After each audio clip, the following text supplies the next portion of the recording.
Alright, let me see how we look.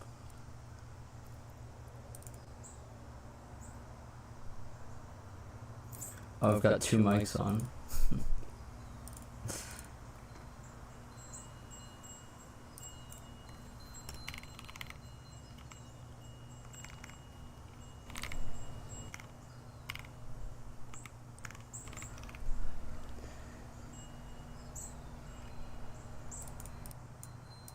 Okay. Hopefully that fixes it.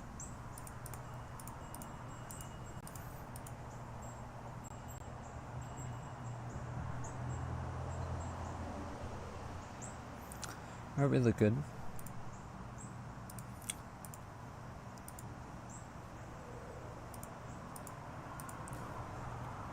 I'm gonna grab the link.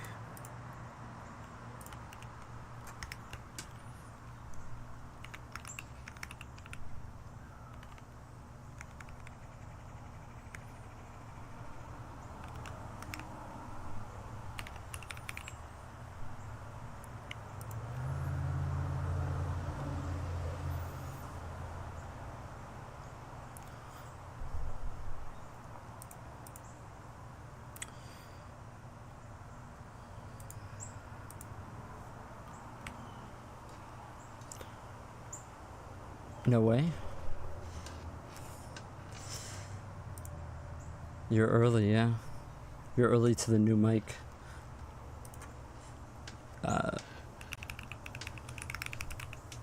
Doesn't it sound great?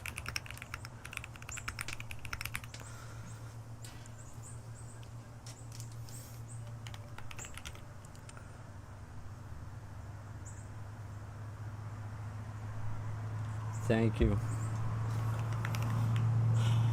I almost quit. Okay, let's lock in. It's right in front of my keyboard, so it's kind of hard to see my my keyboard, so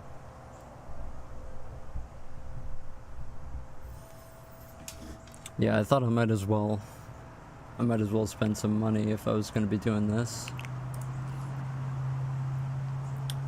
Alright, so what were we working on? We were doing drop downs.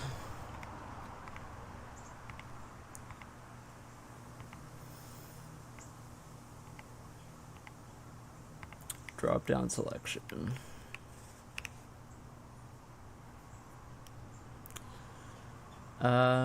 Oh, we aren't even using this anymore. This was a bad idea. I don't even know why I did this. I think it was like some proof of concept that I could call a visibility function every single frame, but it's not necessary at all.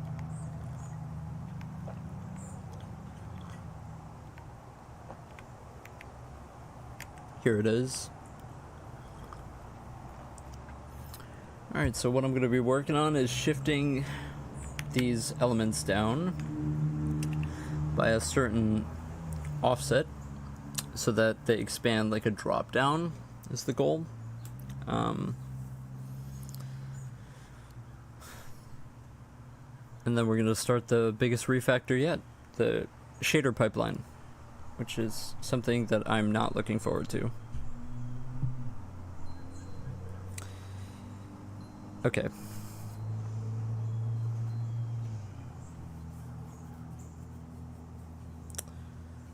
So how are we going to do this?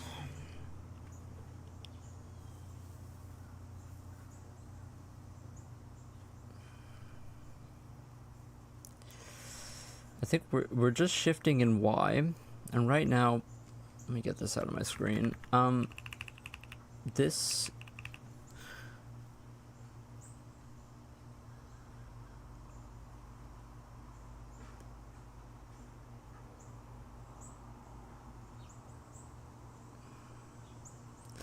is just the center of the current element, isn't it?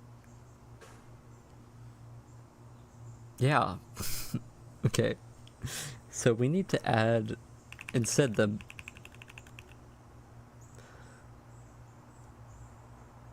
first one is going to, okay, here's what we do.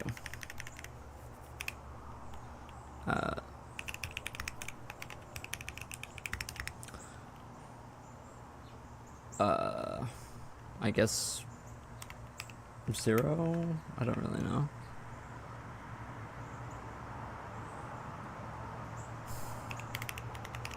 That's a Vulkan experience, isn't it? The whole day fixing Vulkan validation errors, rewriting like 1/3 of the whole render. That's kind of what I'm about to have to do. 0 performance gain is kind of just, that's kind of just like graphics programming in general, isn't it?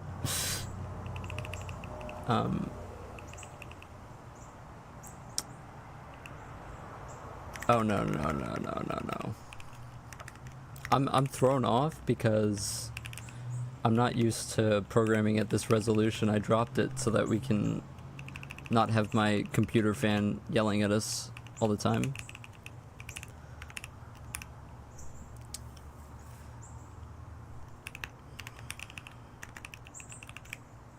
Okay, so every time we are going to increment Y offset.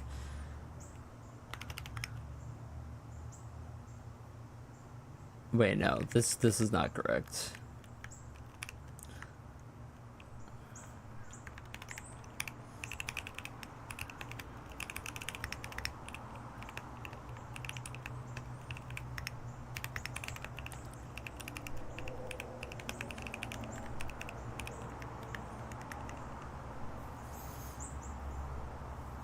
Yeah, it's always good to make it modular. I have to do a big refactor soon, which is, I have it set up in what I'm working on, which is going to be very painful. It's going to be the shader pipeline stuff. So what's going to end up happening here is that we're going to have a callback function that binds uniform locations to the shader program. Have I considered using Nix? No, I haven't really heard of Nix. I was considering using like Endeavor or Arch, just because everybody uses them. I feel like when everybody uses something, it's usually pretty like stable in terms of like software. But anyway, yeah. So this is going to be a callback function that binds these uniforms, and then we're going to have basically this separates each VAO layout into different buffers based on both texture array and shader index, so for batching purposes. So this ends up being like right now we just separate them based on texture array, but not shader index. So we want it so that things with the same exact texture array can have like a different reflective property or whatever. I think I've heard of Nix, but in terms of like considering it, I didn't really consider it because everybody just said just go with Arch or Void. What I mean by never heard of it, I mean like I didn't ever go to their page or whatever and check it out.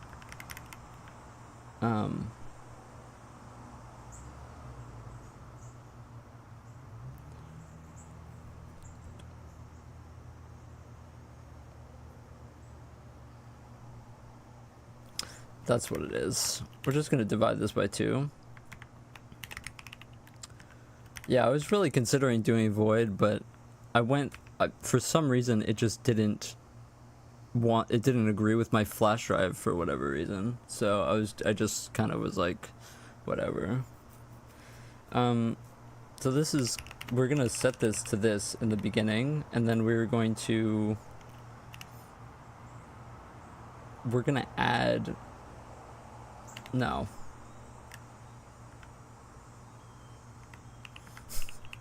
I'm thinking way too hard about this. It's not that complicated.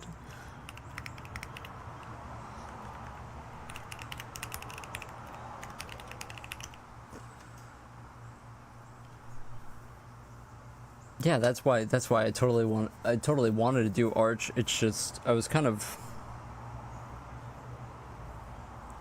I don't know. my drivers on this machine have to be like I had to really work on it, you know? Okay, so every time we're shifting down by element height and we start here,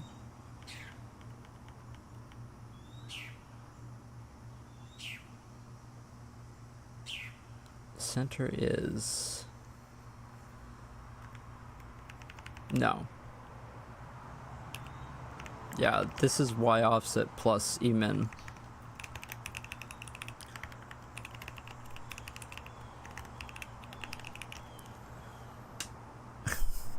It's because I downscaled this monitor. This monitor is usually a way higher resolution, so I know it's a bit cursed. But I did this so that, I don't know, we don't have to listen to my high-pitched laptop fan yell at us, you know?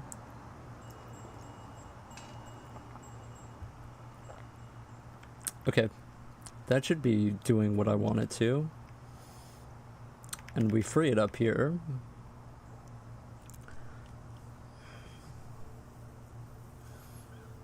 I kind of wish I had a thing that just like got rid of the mouse cursor when I'm not using it. Because like in i3, if I go over onto my other monitor just to put it there, I lose focus on this. So it's kind of annoying. I think calling destroy UI element and shifting over is fine. I think I'm kind of ready to do this. The issue is I definitely want to set this to let's set corner.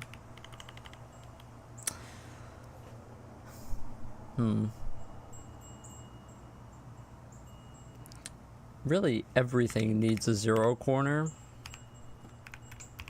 Like the parent element too needs 0 corner. Because if we just copy the element down, it's just all gonna have like borders and stuff around it. So I feel like we have to get rid of that, but I also have to get rid of it on the parent element so that it doesn't look bad.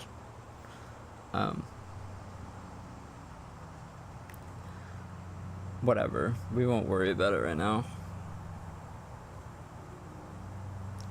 We are sure copying. Okay, I think we're just gonna compile. Yeah, Clouds, I use i3.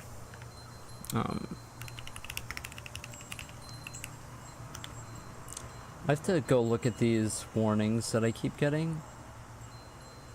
I made a mistake. You're gonna see them come up here. Mouse hide while typing. Set to true. Oh, I've got to do that. I have to do that. Oh, I forgot to remove this from here.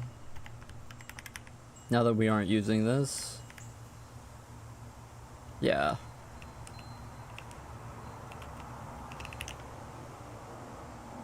Yeah, that should be fine because we're just going to bind the regular pause menu visibility on element creation.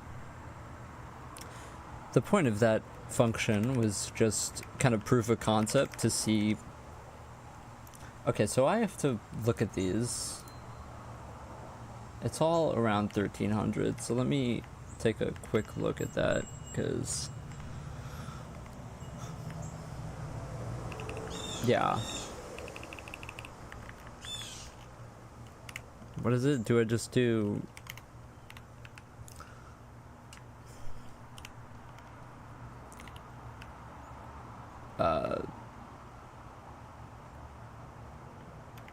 is this why it's mad at me?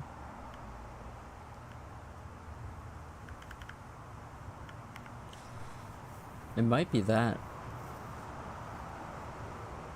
The thing is, the logic just checks for a 0 length string, so I feel like that's correct. Yeah, I should probably switch to Arch. I don't know, I hadn't touched the Linux stuff since I was like much younger.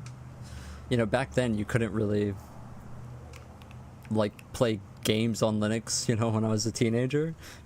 But now it's like apparently a real thing, you know? So this was kind of like my reintroduction into it. I was kind of scared to go straight to Arch. Okay. I shouldn't have made a label first, but we'll make a new element just to test.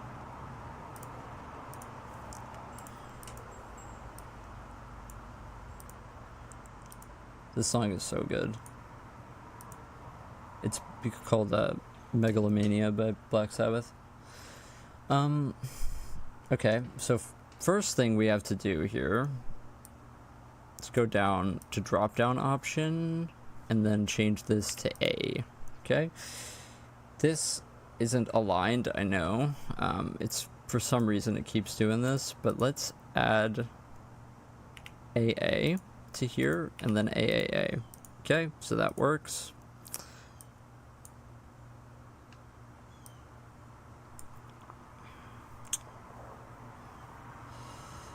Okay, so I think I set this up. Does this change anything? No? Okay, that's fine. This also doesn't change anything, which is worrying. I may have not linked it properly.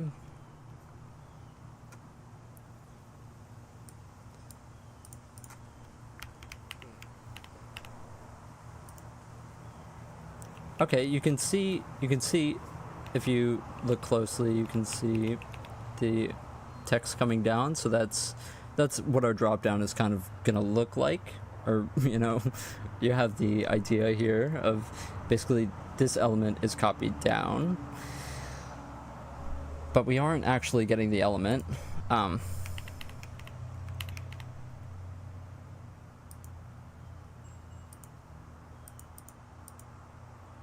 Yeah, we aren't actually getting elements, only text boxes.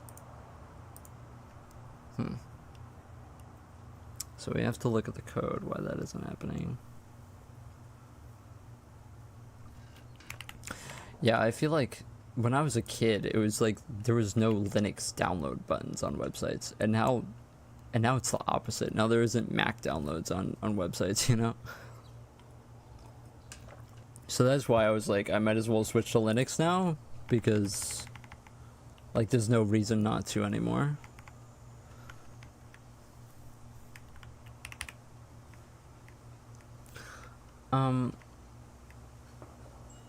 Very strange.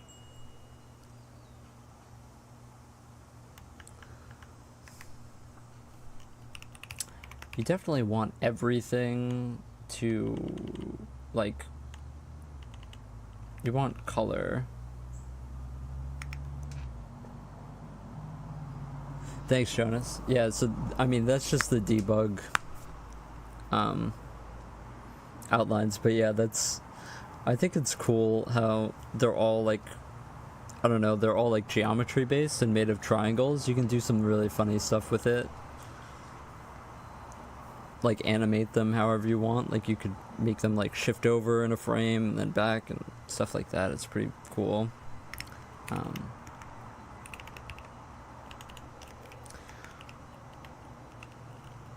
probably just want to copy everything, but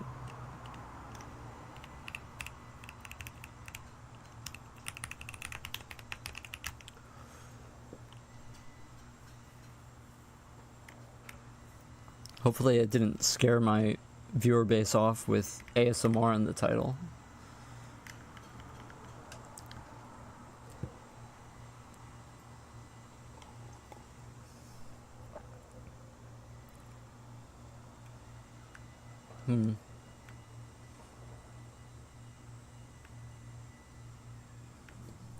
We should look at what this is doing, because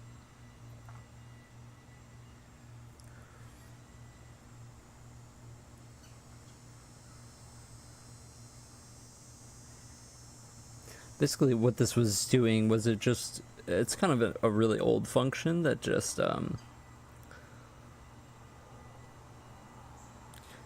creates a rectangle from the dimensions. I kind of have an idea why it's happening. Width and height might be 0 on my default. Oh yes, okay, that's probably why actually. So where is that?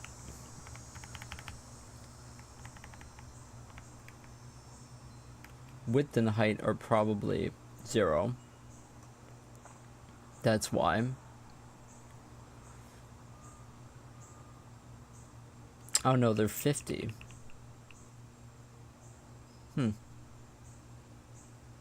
Never mind.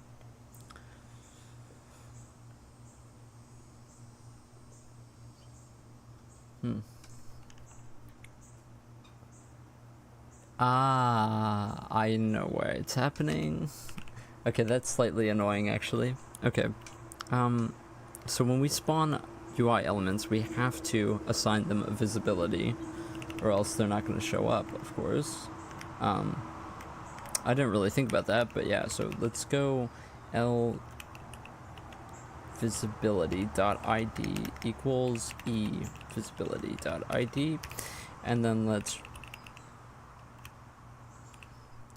I need to put that in the header file. Right.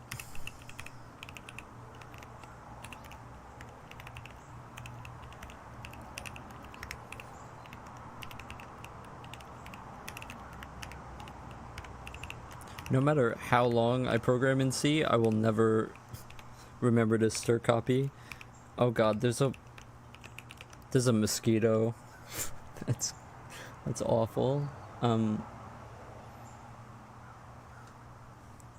gonna have to kill it.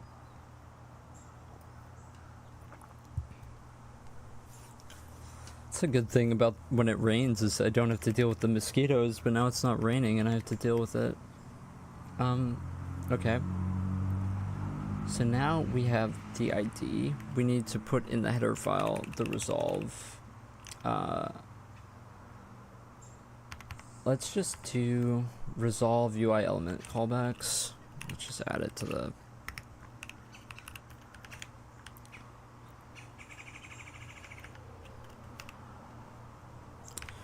I forgot how good this album was. I haven't heard it in a long time.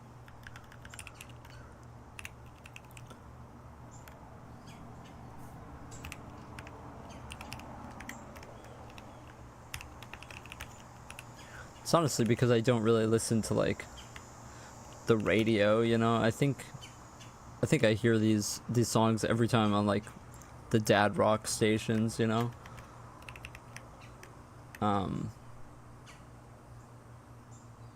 So yeah.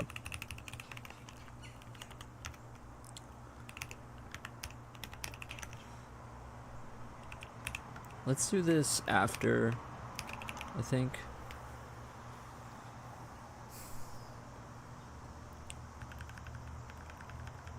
The interesting thing actually is that text box is showing up. Why is that text box showing up? Is it because create new label brings us the default text box, and the default text box has the default visibility callback, which is pause menu. Wait, you're so right. Oh. That's why. Okay. We're just gonna put it in a very strategic place and not touch it.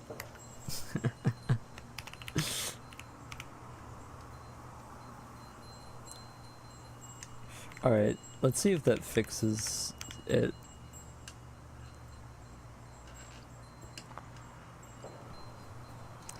What's up, Michael? Michelle?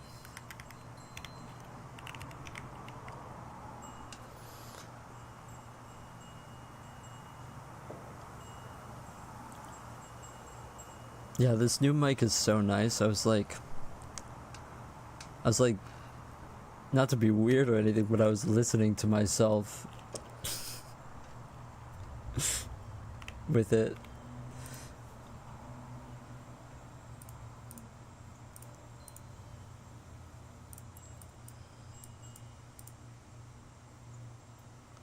Okay, I'm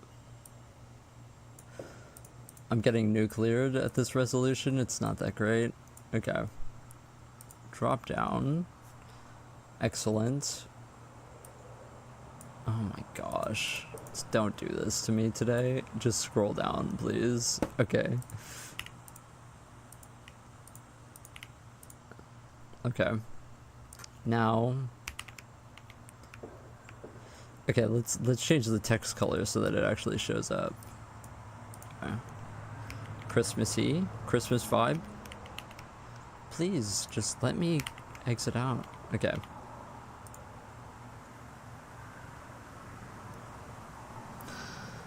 Okay. Now the text doesn't show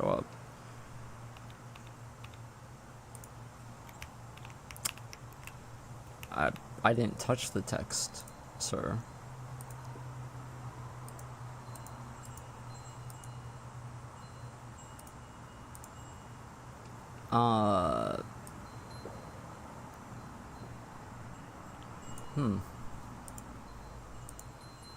Wait, why is it interact press now?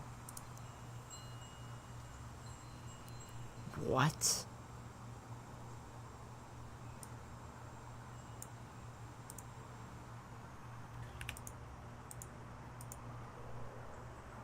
Wait, what?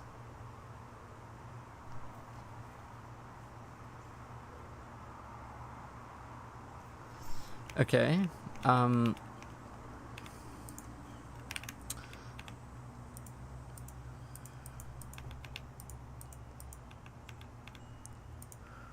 okay, maybe this is gonna be more complicated than I thought. I may have to explicitly make these L interactable equals interact type, interact press. And these are all going to have these all need an action ID.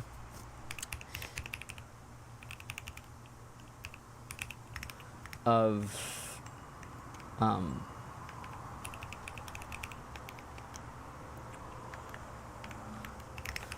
what is it? Choose option?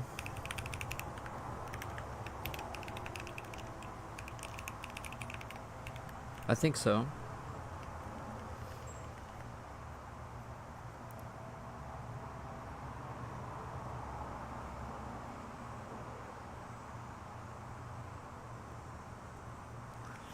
I kind of forgot how that worked, but I think that that's it.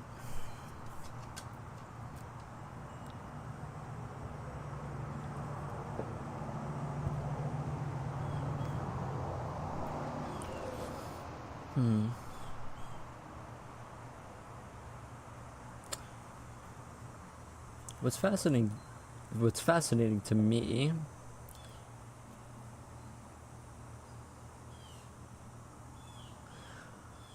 I see what happened.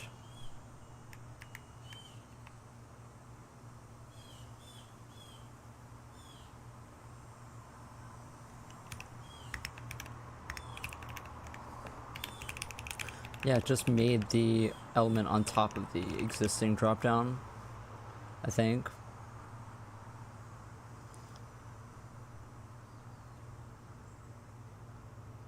Yeah.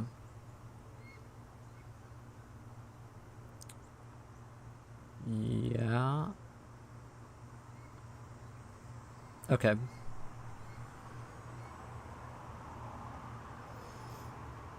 Yes. Okay, that's correct. Let me make sure that choose option is what I called it. I may have like called it choose dropdown. Okay, I know. And when we bind it, we bind a dropdown pair.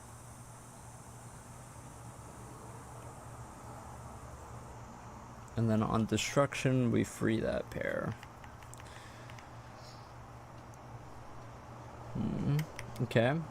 I mean, that looks correct. I don't really understand why it didn't make the text boxes though, when it just did make the text boxes.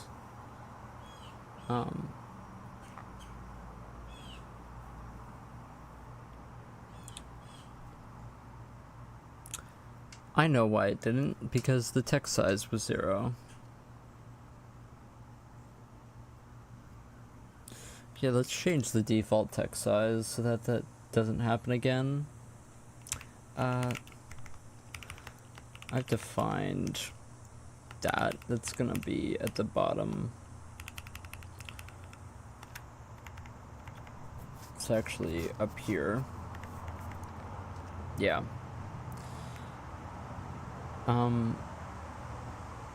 Yeah, when we basically make a drop down, we set these things. I also want to make the default color something that is actually readable, so we're just gonna make it white.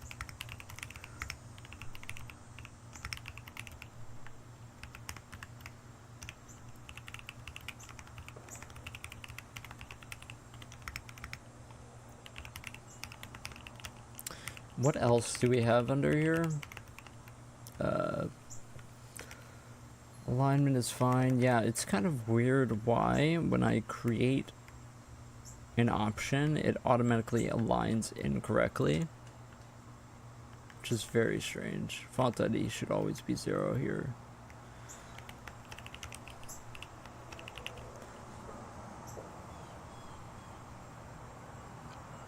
Yeah.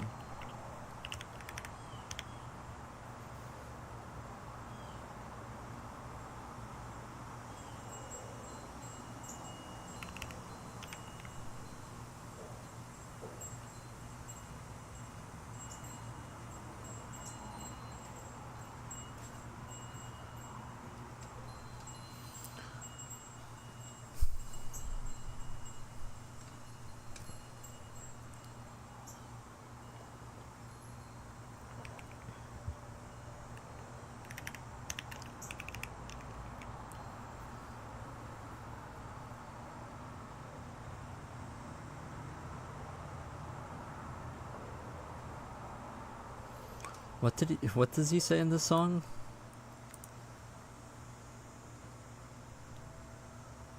The way I feel is the way I am. I wish I had walked before I started to run to you. It's hardcore, man.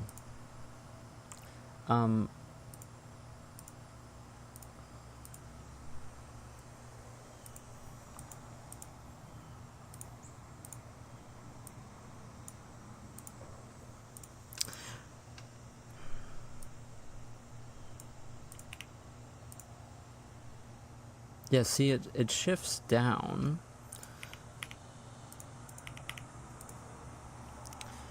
Alright, let's give this a test with the default.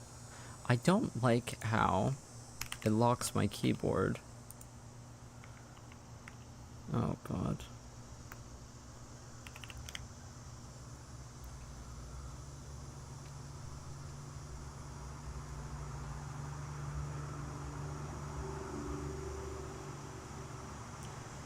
Hold on a second, isn't that?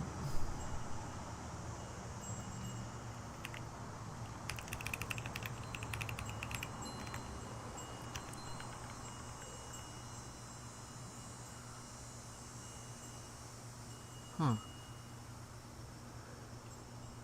So that's why. It's because I don't actually put in that into the child. Actually.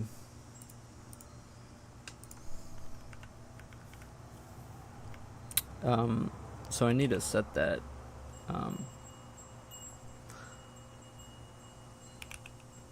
We're gonna set that here. Parent. No, that's a text box thing.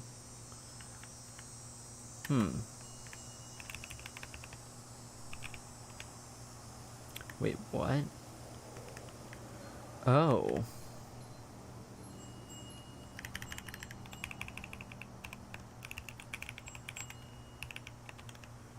There we go. Okay, that makes sense. So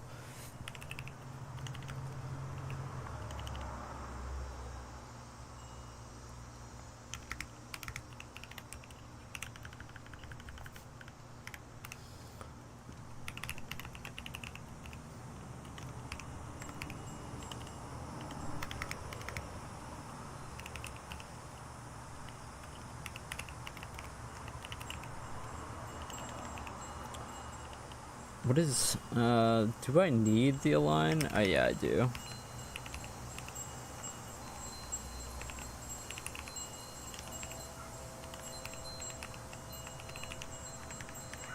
Do I have anything? Oh.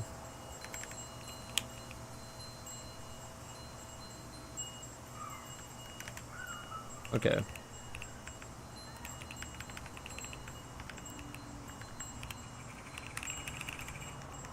Oh, this is...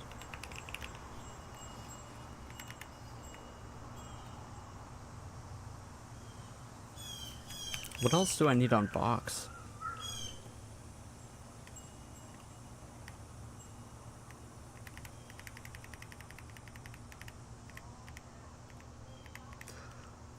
Let's do the visibility.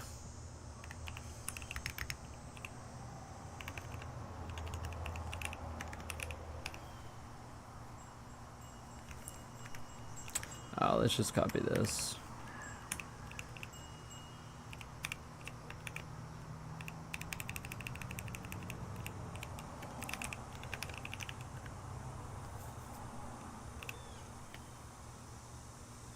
Okay.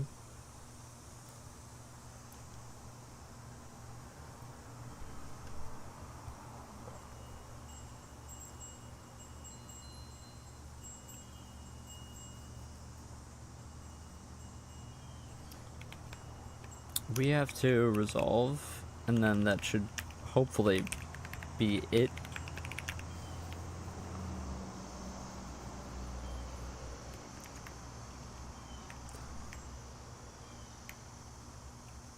I also have to kill the...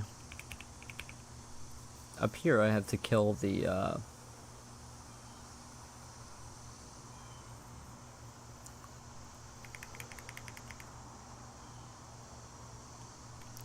I also have to destroy the text box.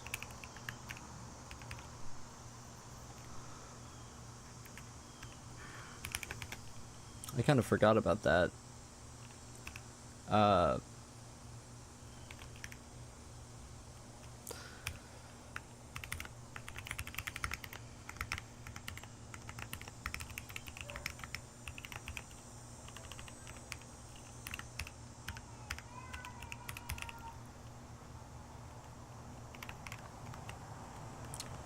What is this under? As.label.box?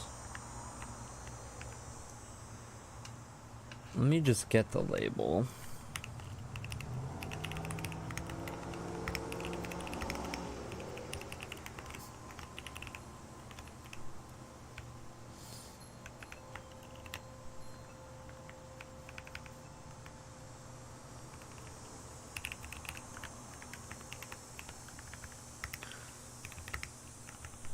Actually, do I want to check for the parent container? No.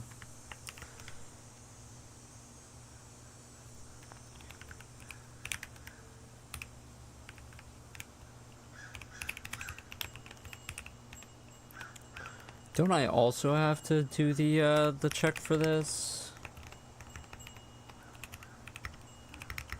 Basically what I'm doing here is I am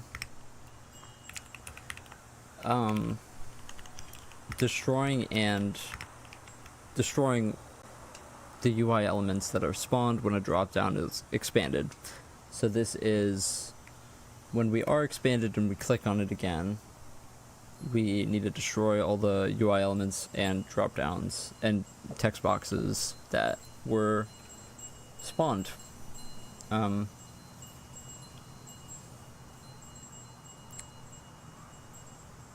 So we are trying to do the exact same thing. So if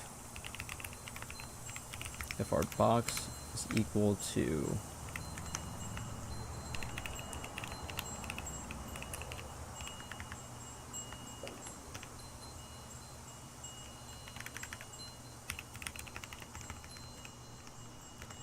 I should... No, you want to do this here.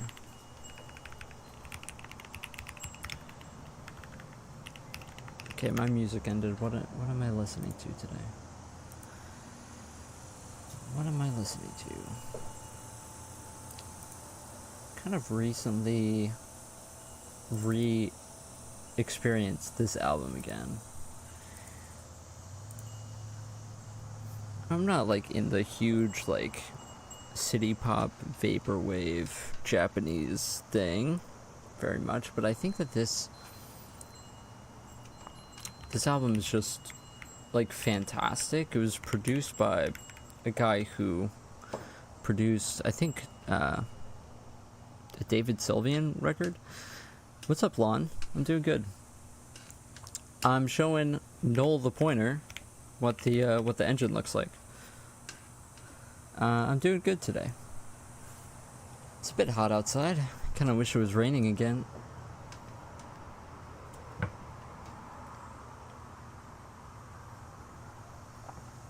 This is what the engine looks like.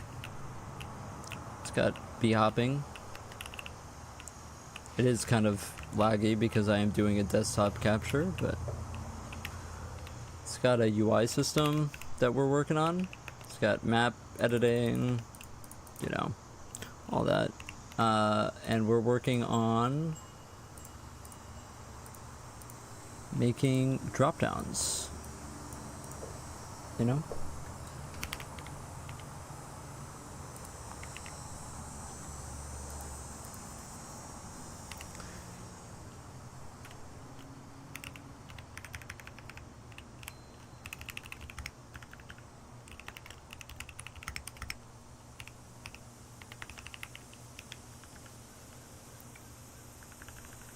We're gonna do the exact same shift for our text boxes. How long did it take? Let's see, when I started making videos about it on my channel, probably like the past 3 or 4 months. I've been working on it. Honestly, if I would go back and do it again, I could probably do it way faster. But because I didn't really have experience with like 3D graphics before, only 2D. What am I doing? What I'm doing here is I'm making it so that drop downs get destroyed. Hey, what's up, Rupa? Rupa Raimi? How are you doing? I think that this is all I need to do.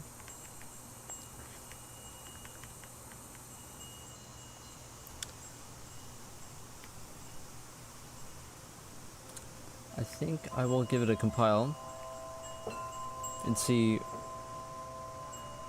what it looks like. I'm very concerned about why. Did you have any experience in making 3D FPS games? No. I had like a journal when I was a kid with like all of my game ideas in it. I wasn't allowed to play M-rated FPS games as a kid, so I would go to school and like draw all the menus out and stuff, and I wanted to make a zombie shooter game. And everybody was just telling me when I was like in 5th grade, like, haven't you heard of Left 4 Dead? And I was just like, no, what's that?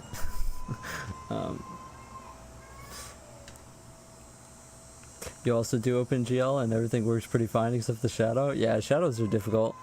The way I do it is I have a UV light map and then I project out from the surfaces towards light, and that's how we find occlusion. But yeah, so I tried Unity when I was like a kid and then I just hated it. But then I learned how to code, and now I'm trying my shot at it now that the whole retro FPS thing is a thing. What am I doing? Yeah, I wanted to check the alignment on spawn. So I have to find that code again. This file, you can go back in the streams when I started doing the UI streams. This file started off at 0 lines a couple of weeks ago, and now it's 4,000. I am 24.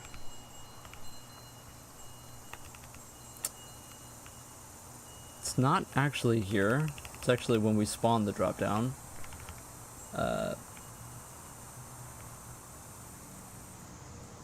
No, it isn't when we spawn the dropdown.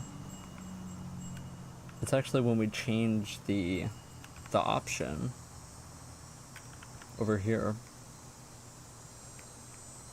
No, not over here, over here. Hey, what's up, Alex? How are you doing? Yeah, when I add option, the alignment doesn't really work.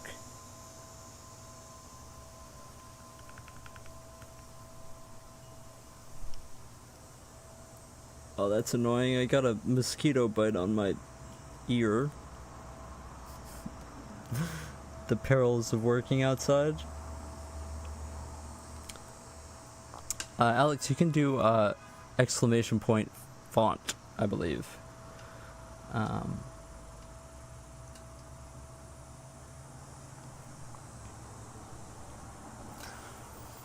don't really know if I have proper 3D physics. I have,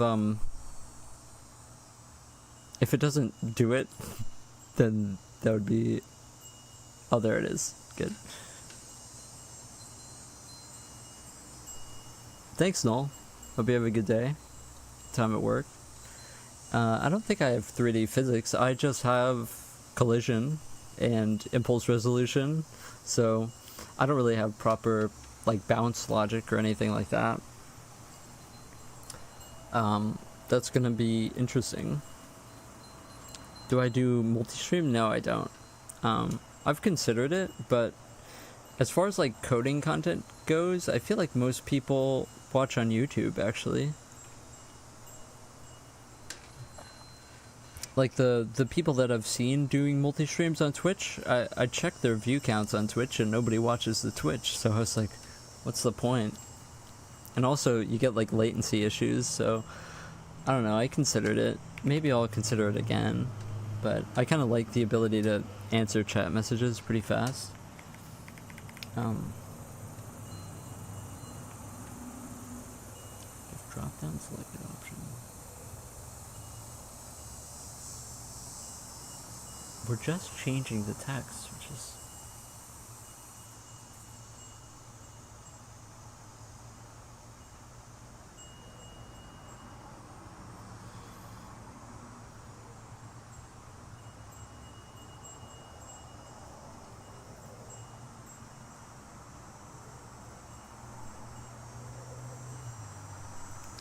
Yeah, that's what I kind of thought about it.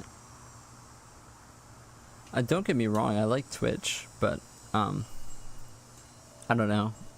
I looked into it and apparently there's latency issues if you go for both.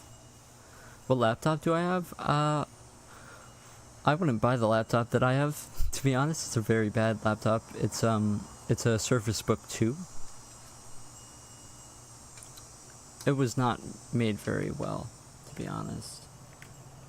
It's not the greatest. But that's why I record at very low resolutions and stream at very low resolutions. Good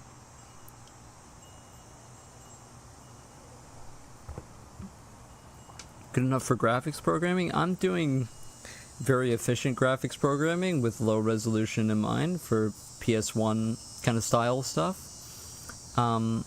If you want to do ray tracing, then definitely not. You're going to need a proper graphics card to do that, to get like full CUDA support and NVIDIA like proper operations going on. Mine is pretty outdated by now. But I mean, I think coding a graphics pipeline and an engine on a computer that can't run games very well is actually kind of a good exercise, because to be honest, I think graphics programming in general nowadays is pretty lazy with the whole ray tracing thing. So it depends what you want to make.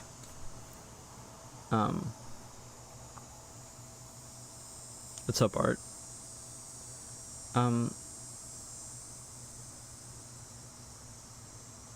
Yeah, it's bizarre because I only copy the text and I don't even touch the alignment. I guess I could...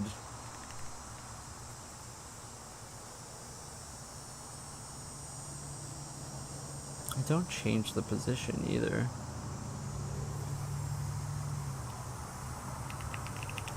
I wonder if a change UI call.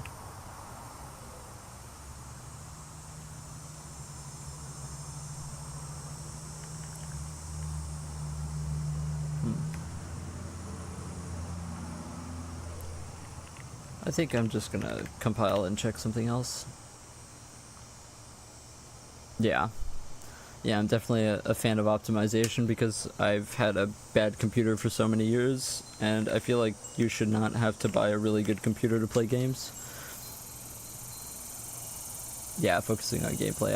I mean, I try to make like good volumetric lighting and all that, even at kind of low resolutions. My solution is to pre-bake light maps like this, and it runs pretty good. Oh, thanks, Art. I appreciate that.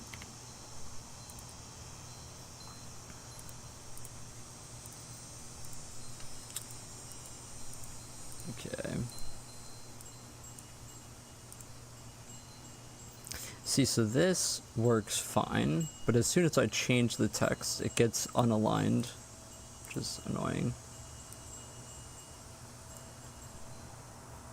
I wonder why that is. Is Python a good starting language? Yeah, I feel like any language is a good starting language. I started with Java, so this isn't updating.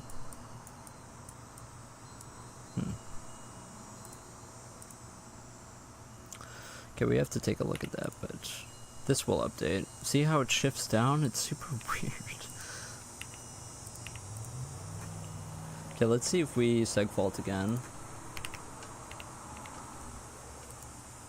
Yeah.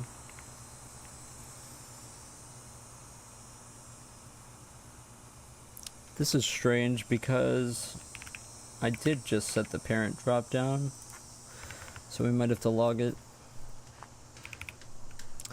I think Python, it depends what you want to work on. Like, I learned Java in school, and that's not considered, you know, an amazing language in terms of, like, you know, low-level stuff, but I eventually learned C, and it made it easier for me to learn C later down the line. If you learn Python or other languages, it's going to be easy to learn? Yeah, absolutely. I mean, as long as you start with a language, it's always going to lead you to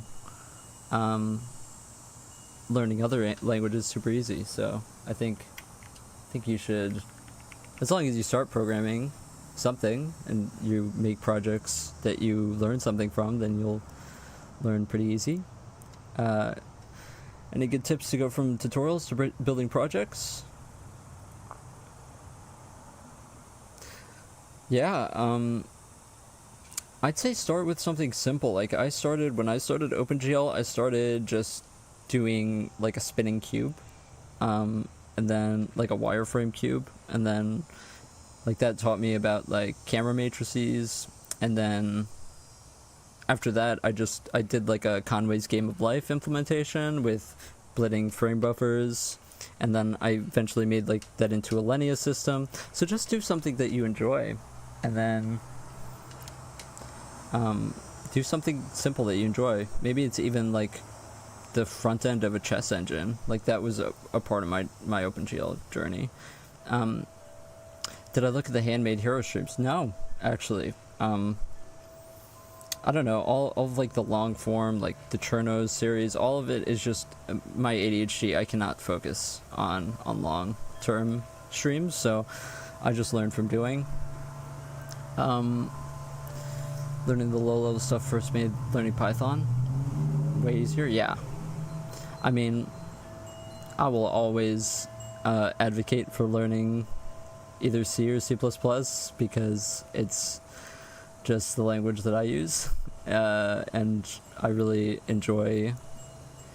The way I see it is that if you aren't using C, then you can always have an excuse for somebody else making your project sucky, you know? I hate that. When my project fails and when my project sucks, it better be my own fault, you know what I mean? Like,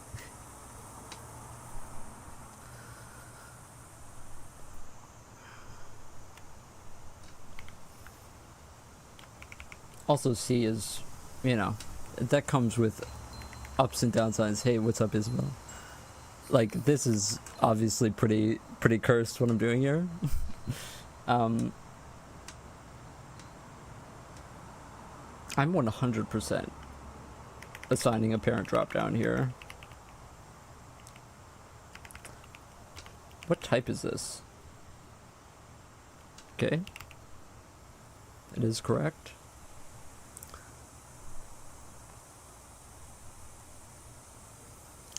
Do I have any desire to learn something like Vulkan?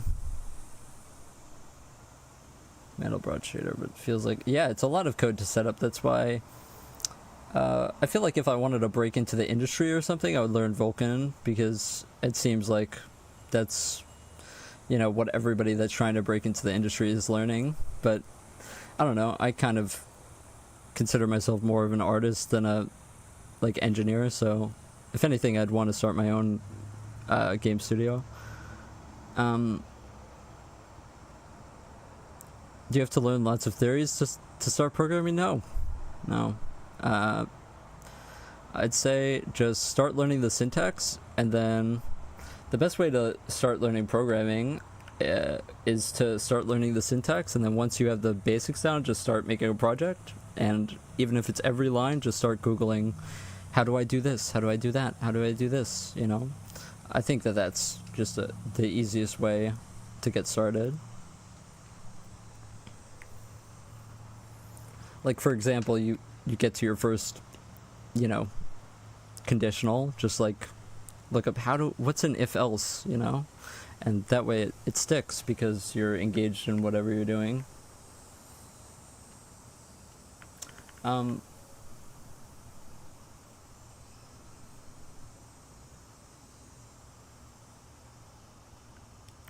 This parent dropdown is apparently where the seg fault is. I'm like 90% sure that it's that.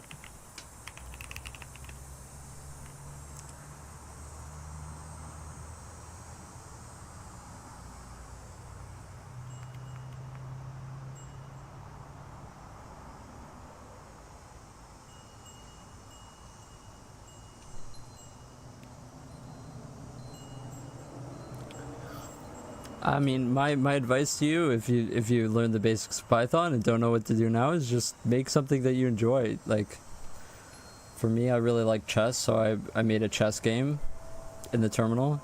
You know, when I was like a teenager, I just kind of enjoyed doing it. Yeah, exactly, Art. That's how I did it when I was a teenager, was I just literally made it all in the terminal. Like, you know, text-based games and like checkers, chess, Minesweeper. I think that's a great way to learn. Yeah, I'm right there with you. When it comes to terminal stuff, when I was younger, that's all I wanted to do, because for me at least, learning like an API or somebody else's thing is really annoying. Like, I don't like it very much, but yeah, Isabel, yeah, definitely. And I'm even shooting myself in the foot still nowadays. Like, with a project this big, I'm going to have to go through a huge refactor here with these that I just set up. Everything needs to be refactored into different batching system because I didn't kind of foresee the shader architecture changing. So I'm even still shooting myself in the foot with it. I mean, I'm wondering actually if I'm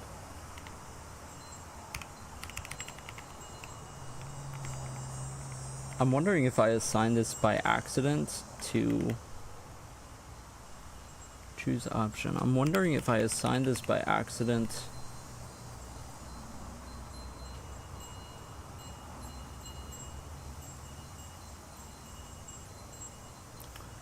No, I don't assign it to the box. I'm using C. This is all in C. I think C is a great language.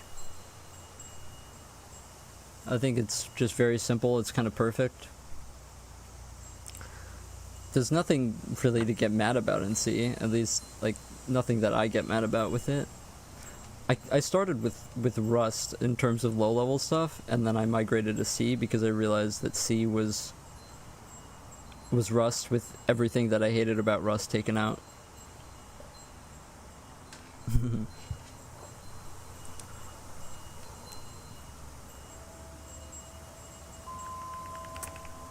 When it resolves this, I wonder if we just try to compile without this.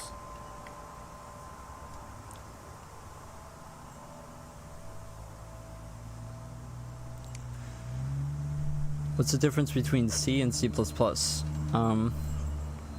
C++ is a massive language, and C is a really small language. That's the best way to explain it. I'm new to game dev and coding in general. To preface, how long have you been doing this, and what made you want to do it in the first place? I've been doing graphics programming for the past year. It didn't really start as graphics programming, but it just started as like projects, and then I wanted to make like proper interfaces for stuff. I'd only done like bots, you know, online API stuff through JavaScript and like Java code in the past. What made me want to make this project was I kind of had the dream, a dream of like a horror RPG that was super psychological, and I felt like a game engine, pre-existing game engine, would be too normal for it. What do I think about Rust syntax as compared to C syntax? I don't like Rust syntax just because you end up with very long lines. So you end up with stuff like dot map dot iter dot enum dot, you know, I don't like that. I really dislike it. I don't really know what the code is doing. I don't know. It was very confusing to me.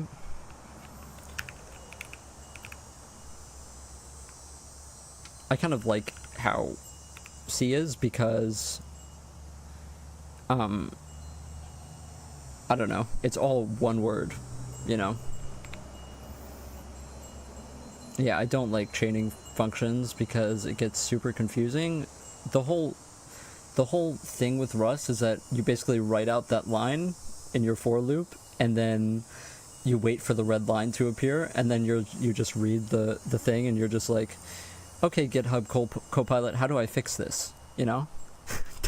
that was kind of my experience with Rust. Oh, why that font? I love this font.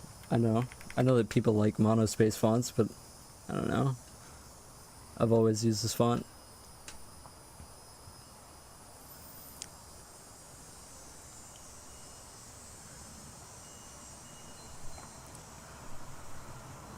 Pointers pointing to pointers. That's pretty normal for me. The strange thing is that it's on the bind. Oh.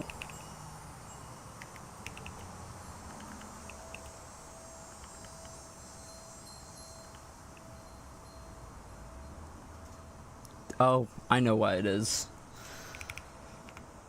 You guys are distracting me. I'm just kidding.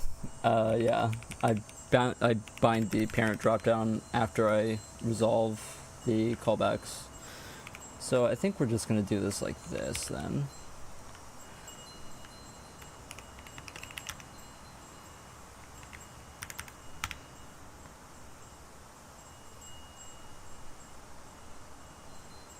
Can I change the color scheme? I should really just higher the bitrate, to be honest. I think that I've got a good setup now, so I can probably push the bitrate up. But yeah, this color scheme I'm not gonna change because it's just how, like, the syntax highlighting, I'm so used to it. I never change color schemes. I kind of made this one and then I just kept on using it.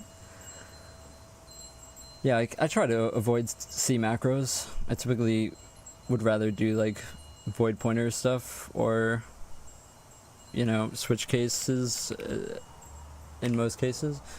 I use i3 Alex. just because it was simple to set up. I don't really use all the fancy features, you know.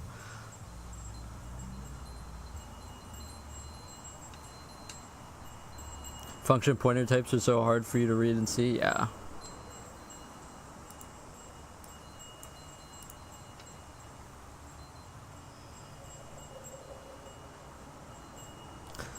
Well, not to plug my own Patreon here, but I just made a post about void pointers in C. But yeah, I can explain to you void pointers in my system. I think that that's a good thing to do. What's a good example of it? Go to the callbacks that I'm working on right now. The good thing about void pointers is that you can defer casting until you use the data, right? So, for example, we take in some data here, which is specified in some definition what we fill this with. It doesn't have to be anything, right? Until we call the function, which is this function, and then we pass in that void pointer, and then we cast it.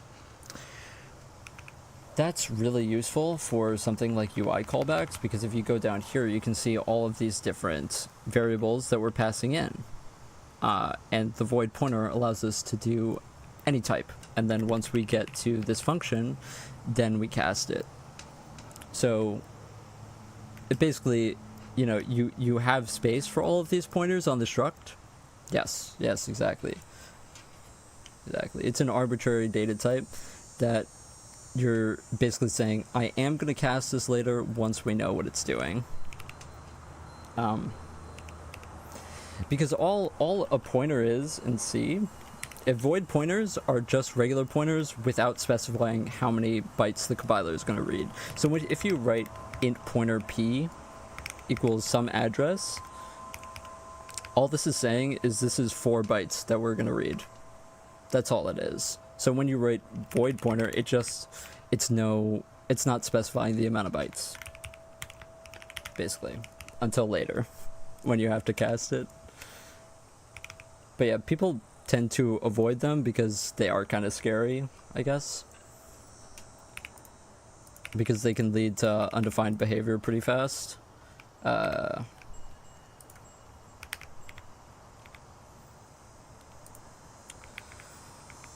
That's another seg fault. I just changed that.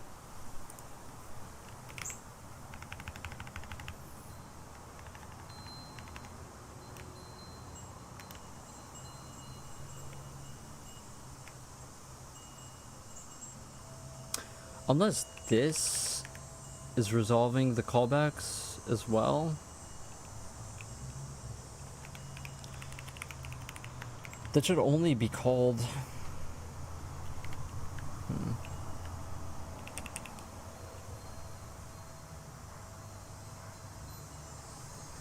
The issue with null pointers is how easy it is to forget to validate them. Yeah.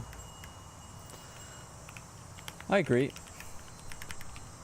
The box can go down here. It's very strange though.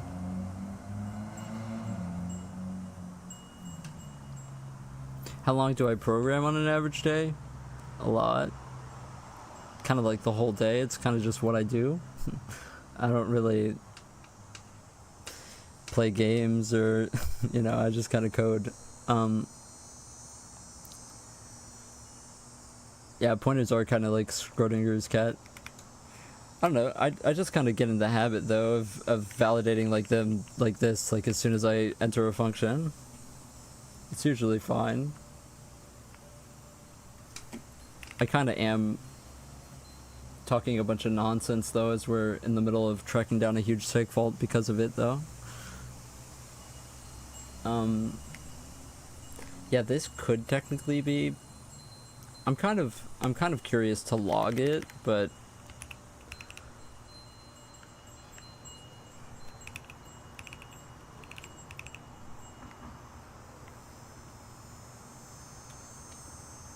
yeah, I think that we yeah, I think that we do validate it at the very end. So it can't be that. So we're gonna log it and print out the pointers. So gotta choose option. Yeah, it's right under here actually. Wait, no. It's the bind drop down pair.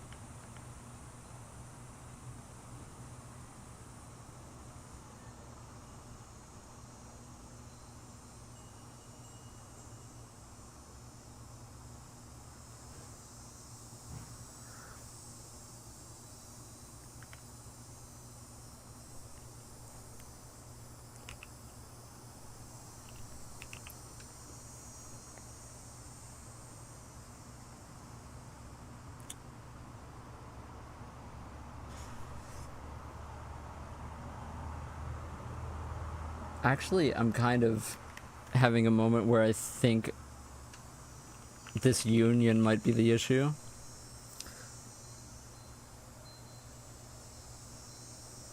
Thanks, Art. I recently started my Patreon, but I just kind of wanted to, I don't know, not take. I kind of feel weird just taking donations for free. I don't know, but hey Noah, what's up? I don't know, I feel like the Patreon's a good thing because I'm able to, like, you're able to get something out of it. I don't know. I think I just have a personal problem though with taking money for things that I do, because believe it or not, I've only had restaurant jobs my entire life, so that's kind of what I've been taught myself. Is that I'm not supposed to make money from things that I enjoy.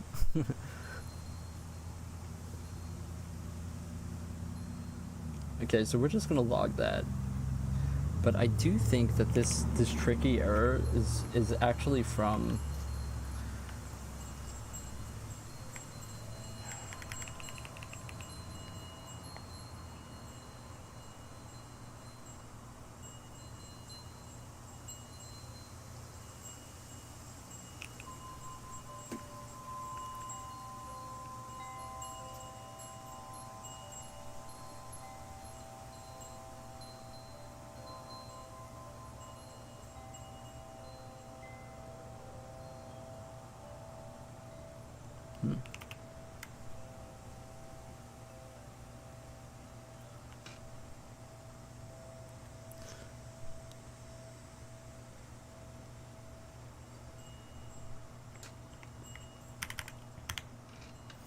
yeah, I guess I have kind of imposter syndrome about it. Never had a day job, but also when you get older and your passion becomes harder to manage, it feels like a chore sometimes. Yeah. Yeah, I'm definitely there with it, but I'm trying to, I don't know. I feel like I'm just trying to get this YouTube channel monetized, and then hopefully that'll be good. With your experience, would you recommend OpenGL or a different graphics API? I'd recommend OpenGL, definitely. For a beginner, yeah, 100%.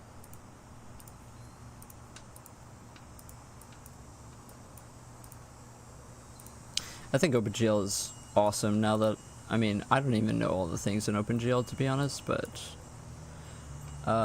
you know.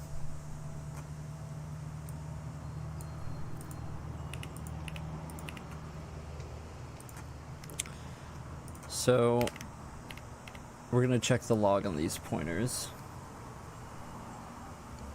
Okay, so we definitely are, it definitely is the drop down, I think. I should have put them in separate prints, but yeah.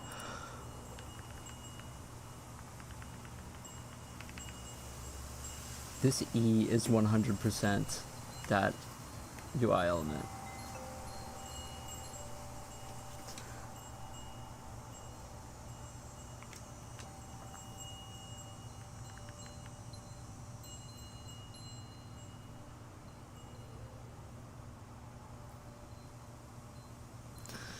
Yeah, I mean, I don't know what to say other than we try to log. I mean, what even is that gonna tell us though if I log more?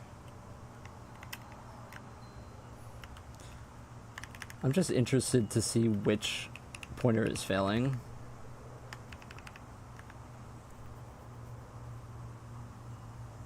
Wait. Wait. Wait, are you kidding me? Yeah, don't ever listen to anything I have to say.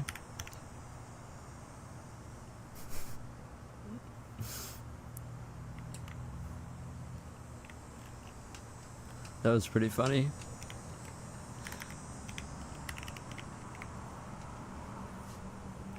I was setting... This is what I add. What font do I use? You can do exclamation point font, and it should tell you.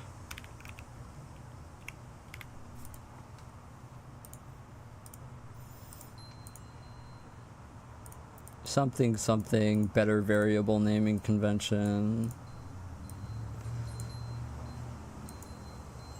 This is why I want to get away from nuclear, this whole mess here.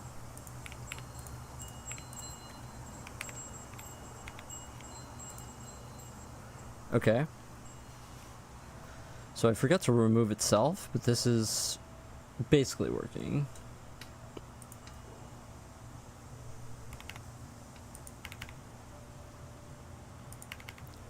Clicking again isn't removing it though.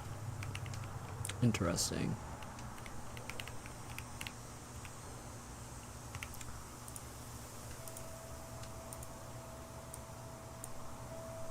Okay. Yeah, that's what I thought. It was just making more and more and more. Oh, you know what I didn't do? That's... I don't actually think I set it to expanded.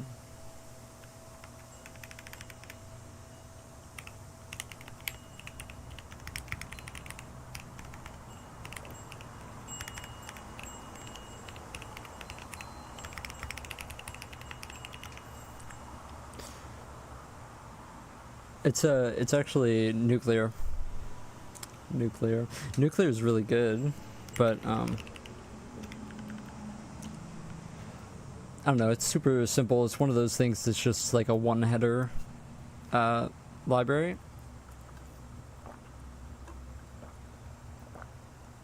It's super good for prototyping, but I always wanted to make my own UI system anyway, so I kind of like just the fast prototyping, because I was always going to make a UI library on top of this, which is what this 4,000 line file is. Okay. That should be fixing that. I want it to skip itself though. Or does it drop down skip itself? I think it does.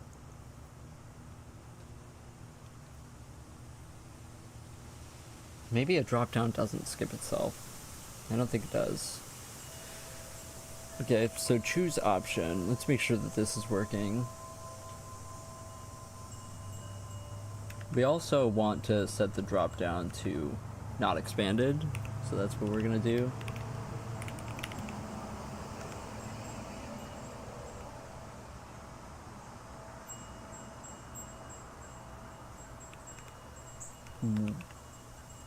What? Oh. That's not a pointer to a drop down, it's a pointer to a UI element.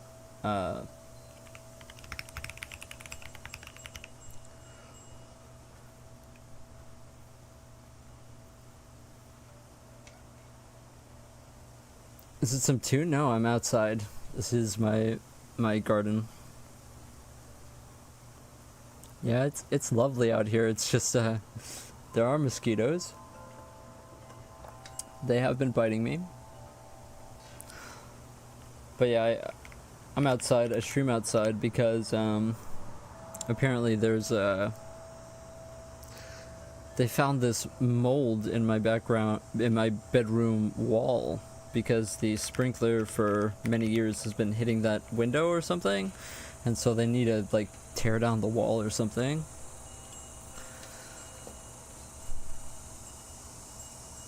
I have more bugs than the average programmer, yeah.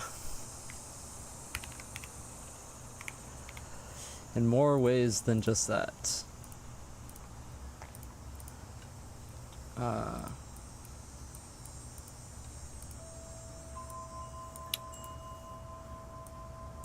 So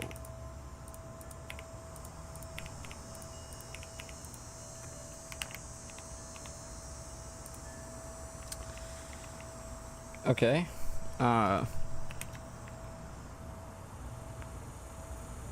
really there?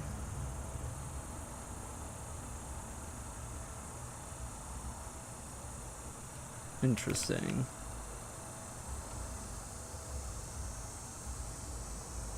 That's very strange.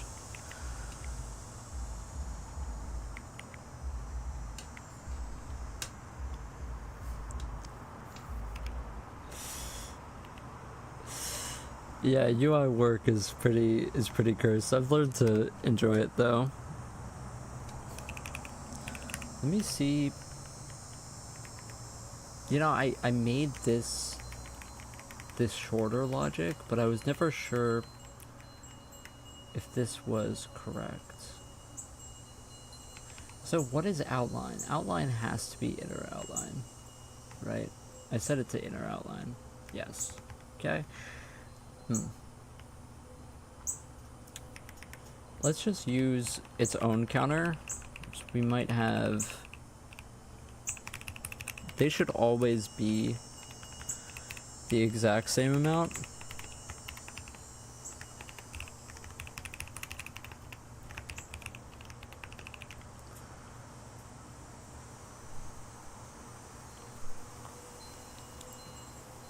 I think that this is beyond backend. Apparently this went out of bounds. It's the inner outline that went out of bounds. That's bizarre because it's the same code.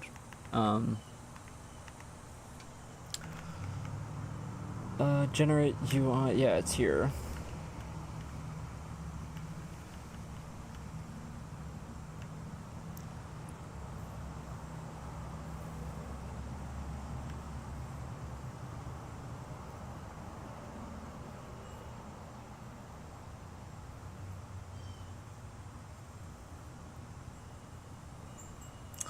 What's up, Arya?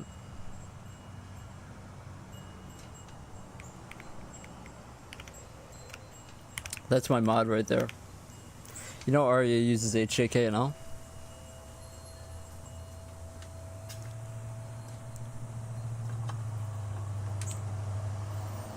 C is quite scary. When did C and its memory model click for me? I should probably log something before I don't know. I feel like I started with Rust and then it's just very overly complicated. So I don't know. It kind of always clicked with me, coming from Rust. I just really love how simple it is. Obviously, I don't love it as much when I'm running into segfaults. Yeah, Arya thinks about HJKNL all the time. Where am I gonna log this though? I'll log it in the ad.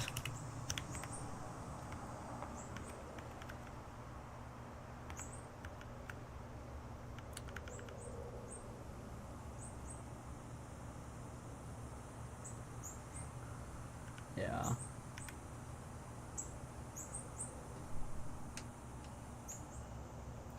Rust helped me with C. I didn't start with Rust as my first language, no.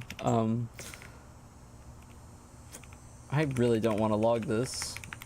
That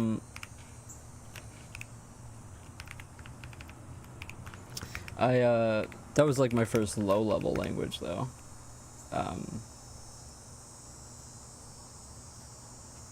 Yeah. Sorry, I was just thinking about what I'm doing here. I've got to work on the multitasking. I'm not used to having chat this.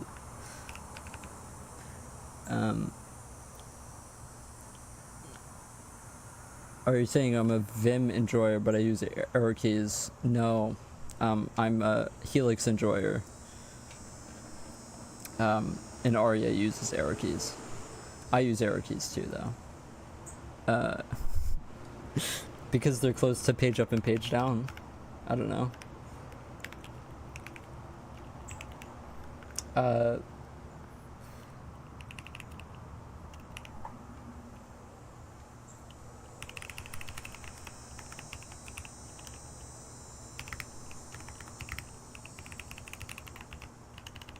Surely the capacity isn't lying to us.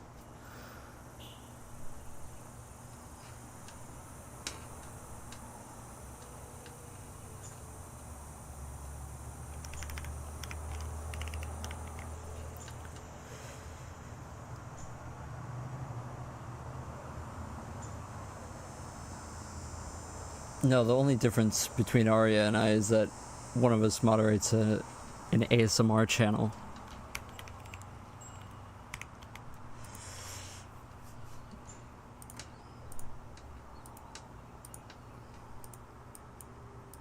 I'm actually super happy with the microphone. I'm happy that I bought it because watching this stream was so painful before this. Okay. Oh, actually I should add 4 options because we crashed last time on 4 options.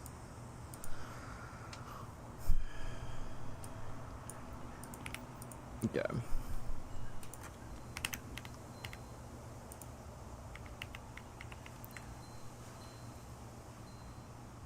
Interesting. What in the world?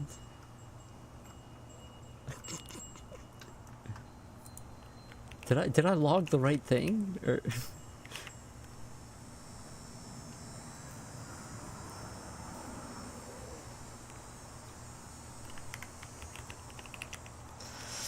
don't hate the player, hate the game.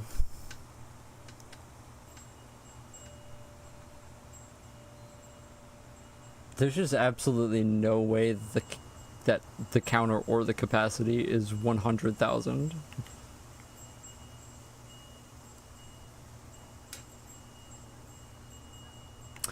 Ah. See?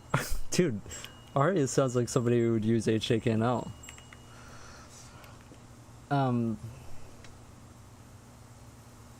100, okay.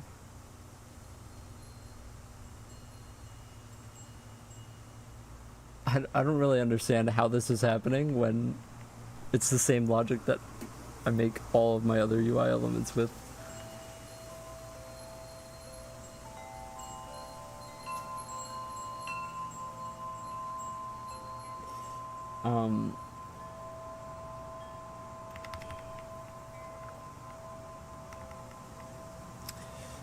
It's right at the...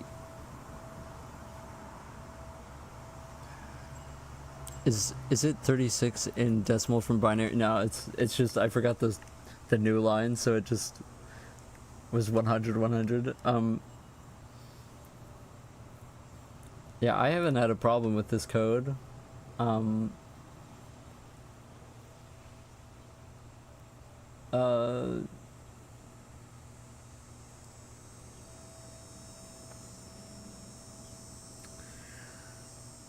Well, since the counter is the capacity,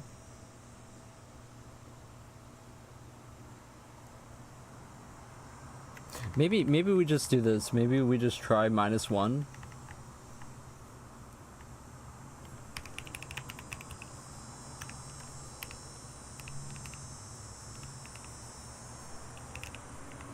I'm just gonna do -1 and see.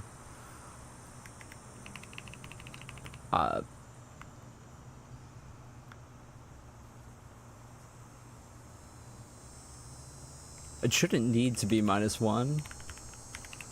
Like logically.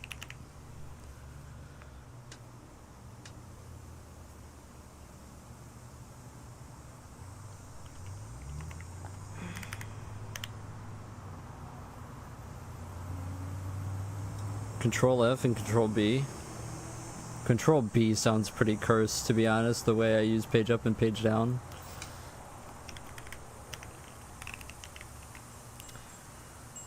What I could end up doing is just like not having a 4,000 line project or file, and then I could get around with that. But I abuse page up and page down, so.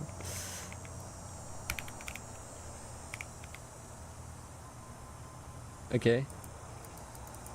We're gonna run that back. We're gonna run that back. We're gonna run that back. That was an awful decision.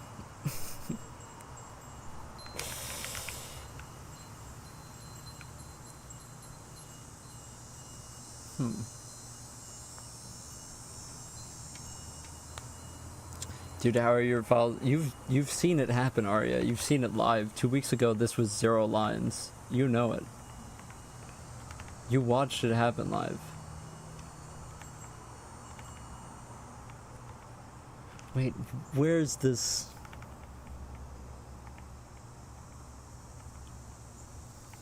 I think I might need another coffee to track down this bug.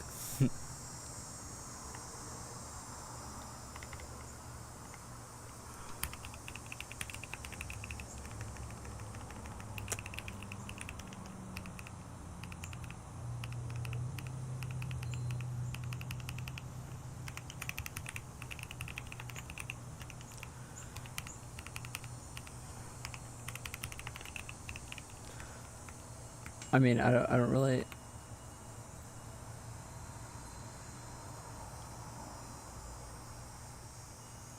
You have control in your thumb? Yeah, that's pretty good. I wish I had my control in my thumb. Remap caps lock to control. I feel like that's a good idea. I never use caps lock. Where is this? Okay, here's how we're gonna get around to this. We're gonna go here. We're gonna go.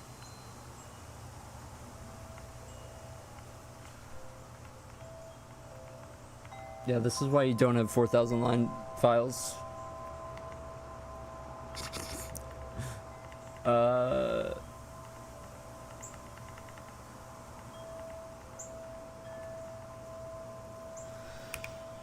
Bro, trim loops from counterclockwise outline. Oh, now I have caps lock on. That was awkward. Okay, here's what we're gonna do. We're gonna lock in here. We're gonna go here, and we're gonna log out.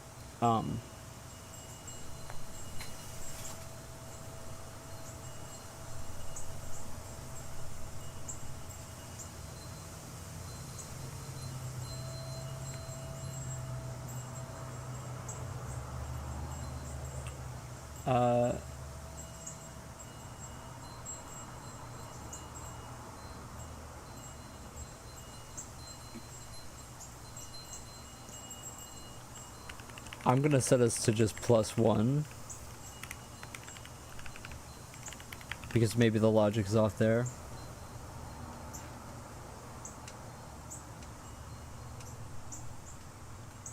I haven't looked at this code in forever because I kind of got it working and then I just didn't look at it again.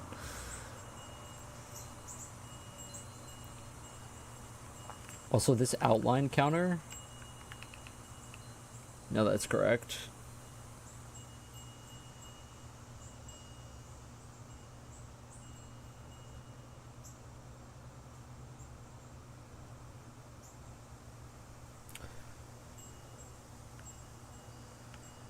I also kind of want to see this.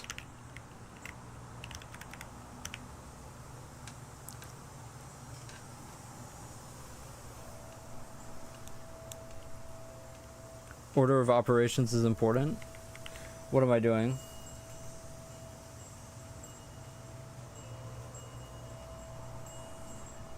Stop speaking to me in code.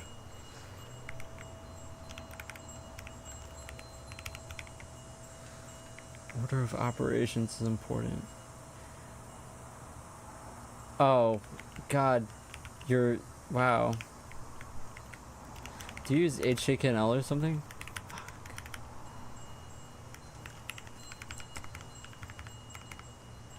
We're just gonna do a...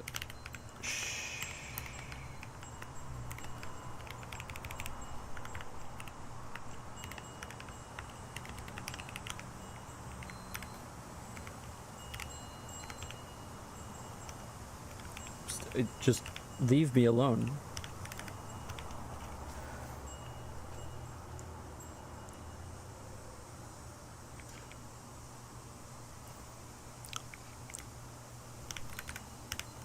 Joke's on you.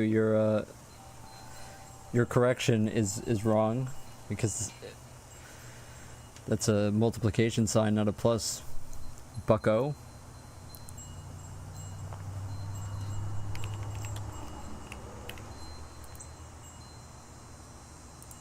I kind of hate how I have to make this element every time I want to change it.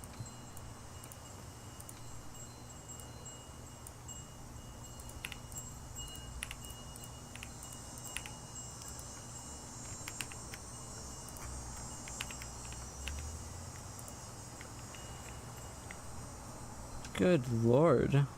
Wait, with the +1?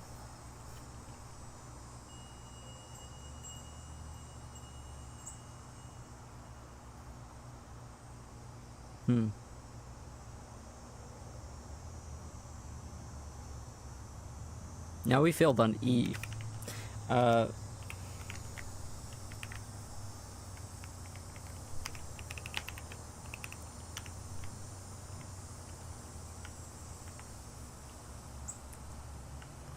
Now we're failing on this one.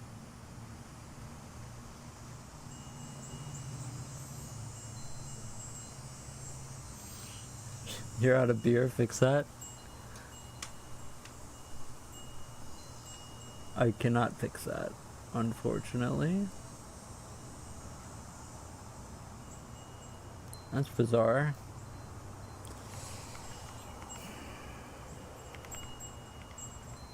This should be right above the other one, but it isn't, and it always throws me off. Oh, here it is. Yeah, even this isn't fixing it, so...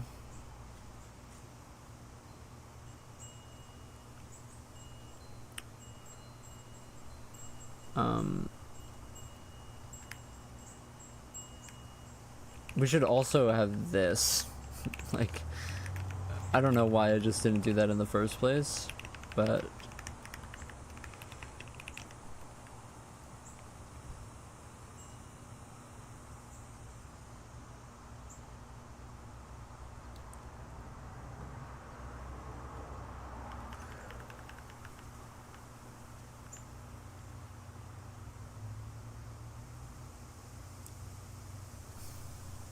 I feel like it's...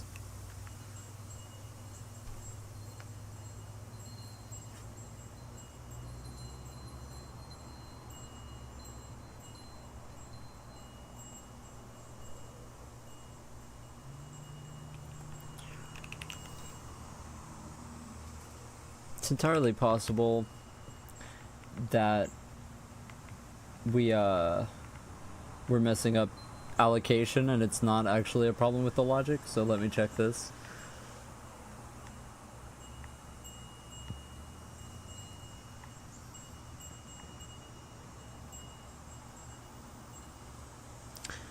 Hey, what's up, Grave?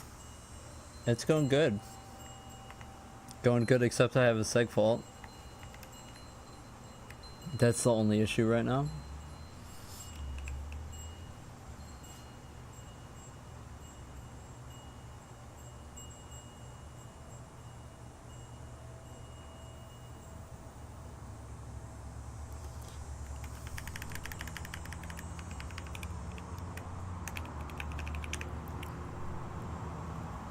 Let me see if giving it a little bit of space fixes it.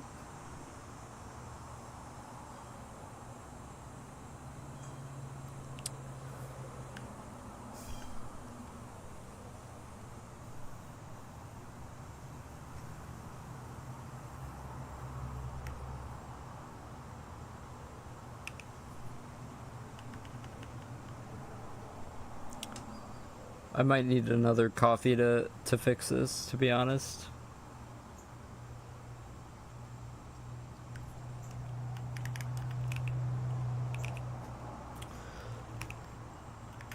Please don't do that.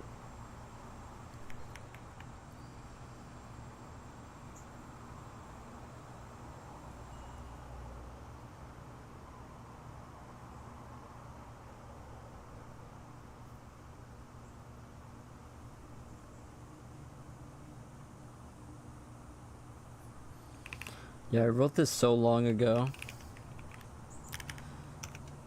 It should also definitely be less than or equal to segments per corner, so I don't even know why I am changing that.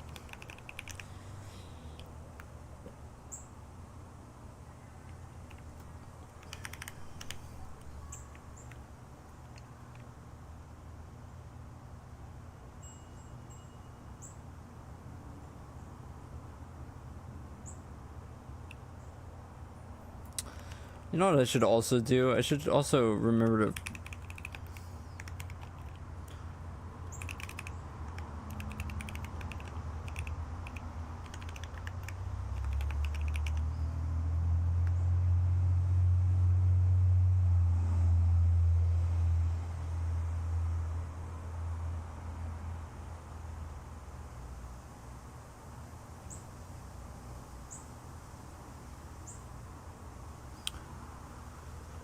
The new outline size.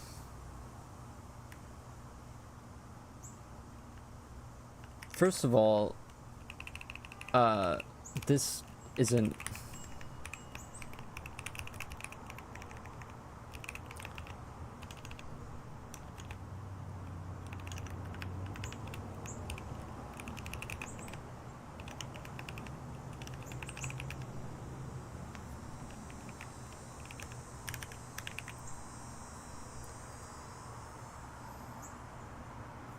Hey, thanks, I appreciate that.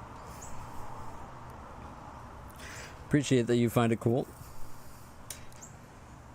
Kind of worried about the cool factor now that we're running into this seg fault.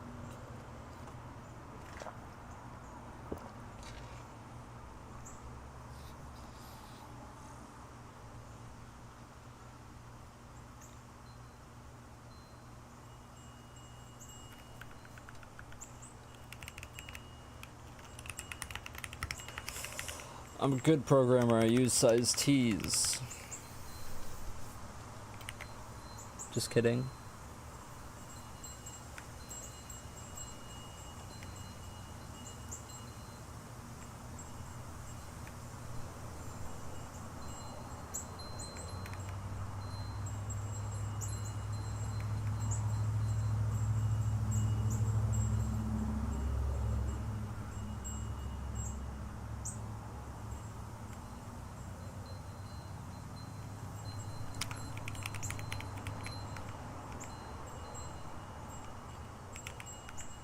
Let me look at where this gets called, because...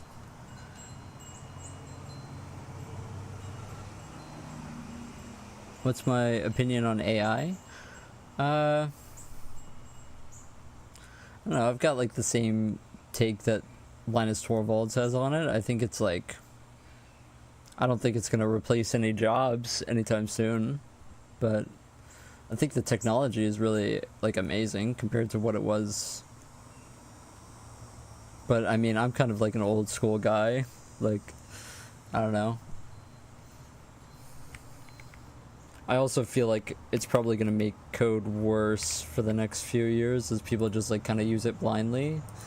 Like, I would never trust, you know, AI with like production code, you know? But now that's like a thing, is that you have like AI inside your program and stuff. I don't know.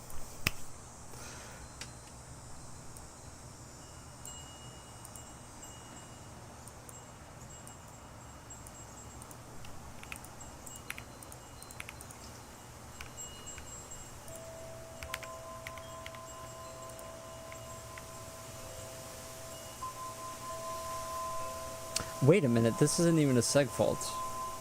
We're dividing by 0.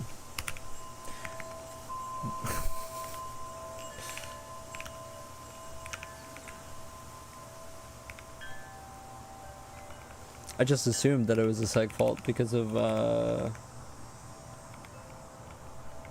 okay. Wait, what? How is this 0, though? Wait, what?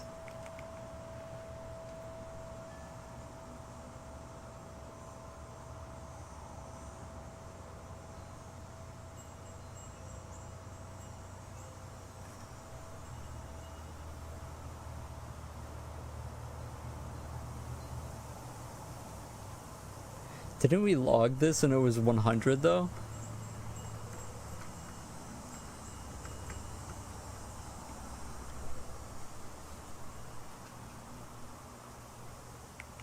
I guess we were logging the inner and not the outer.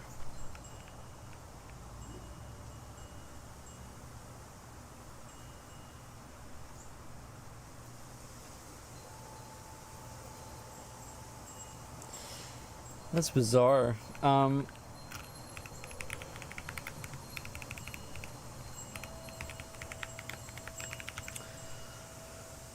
outer and inner are supposed to be pretty much exactly the same. If the trim loops from counterclockwise outline, it's not taking me to the here it is. I could just say if outer outline, wait, but yeah, they're set to the same exact counter.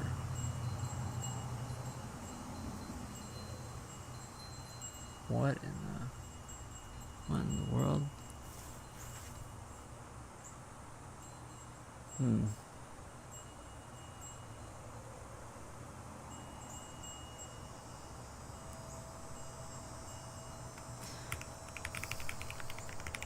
We're gonna log, I guess, all of this. We're gonna go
I'm definitely using this, right? Generate default UI points. 100% using that.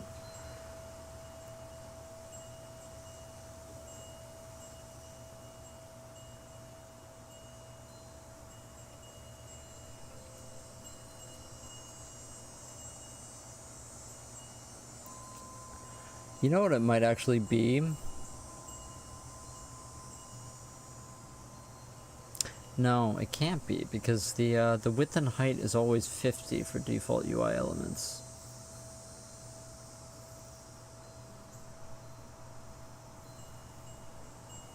The center is set.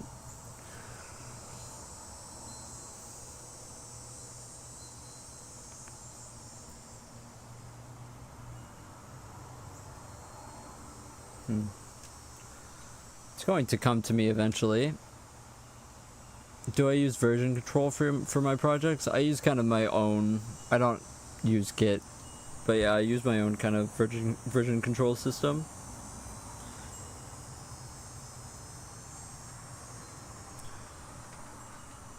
For my like kind of more production stuff that I was doing with JavaScript, yeah, I had a GitHub for that. But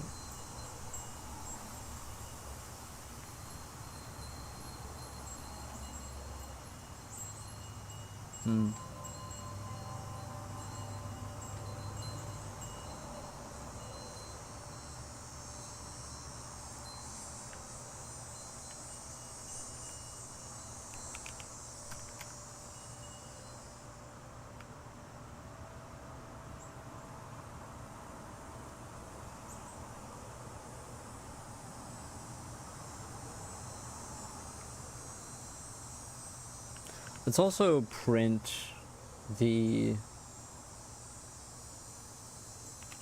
Yeah, let's go back to that. And let's print out all of these points, because if one of these is incorrect. What career are you? CS major? No. I took computer science when I was in high school, but yeah, I've never had a proper CS job. Like in terms of like working in a company, no. I don't want to write all this out. Fine, I guess.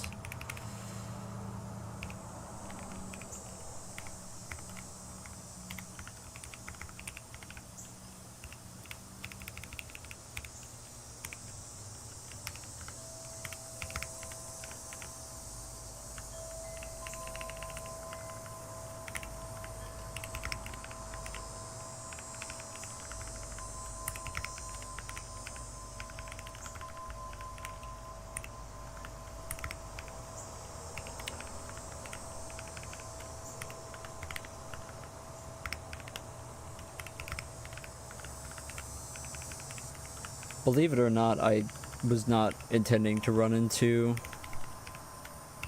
these bugs. Do I know C++? No, I do not.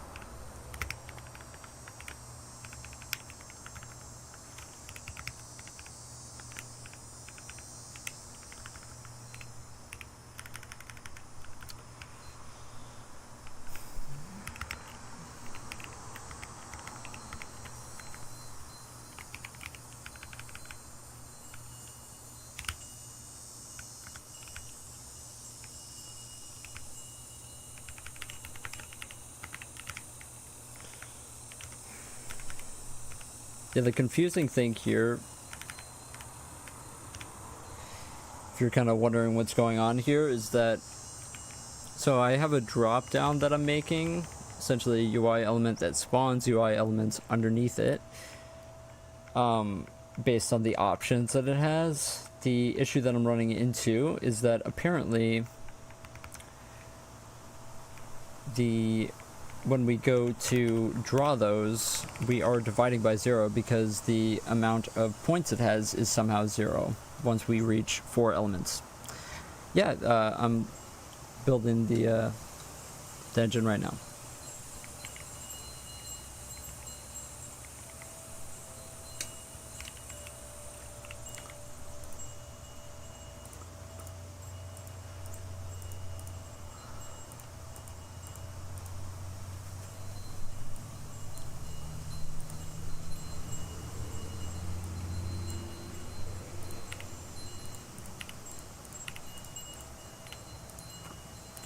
Okay, so we're not going to segfault. Yes, this is what the engine looks like, pretty much.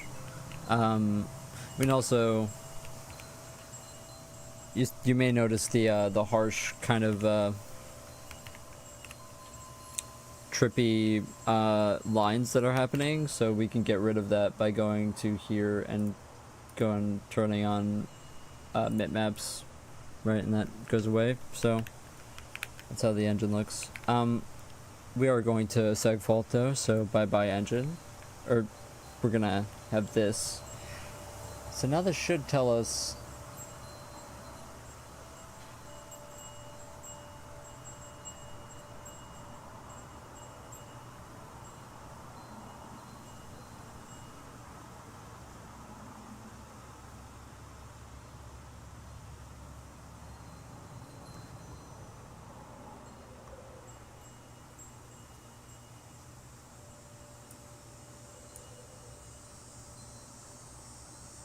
Oh right, this is not outer outline.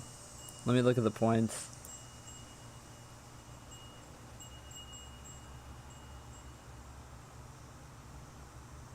That is a quad. That is a quad.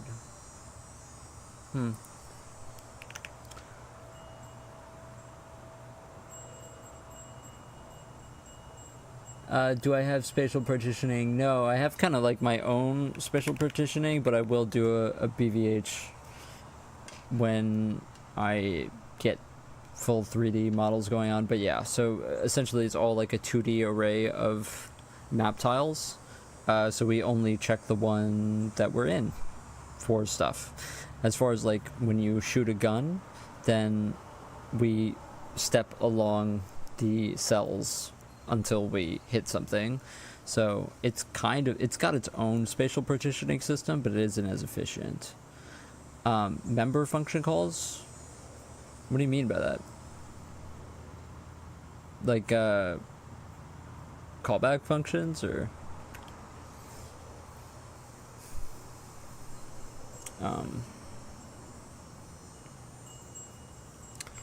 yeah,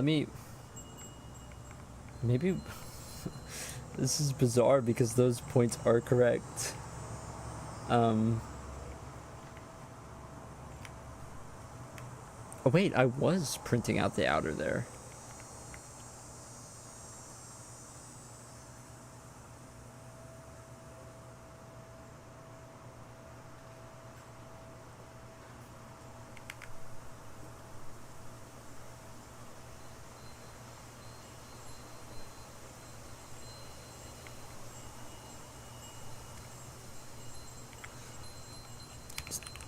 This is definitely where this is, right? Yes.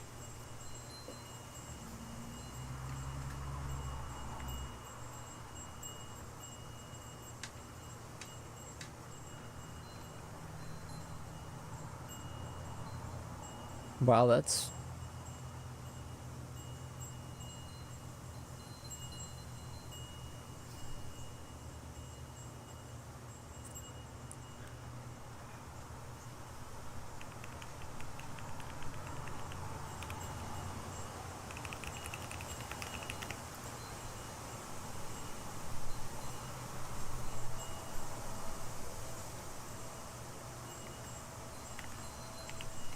Am I like crazy to be a little bit confused there?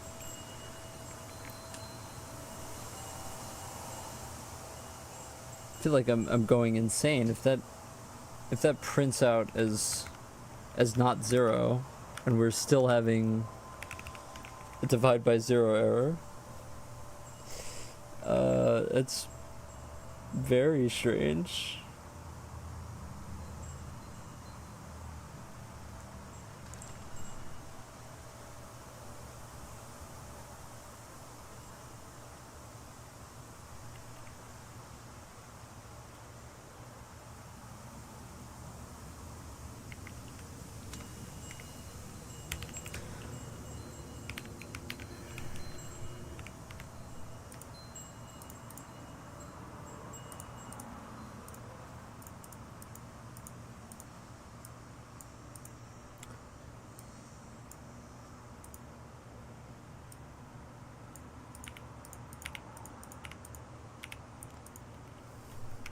It's also pretty strange because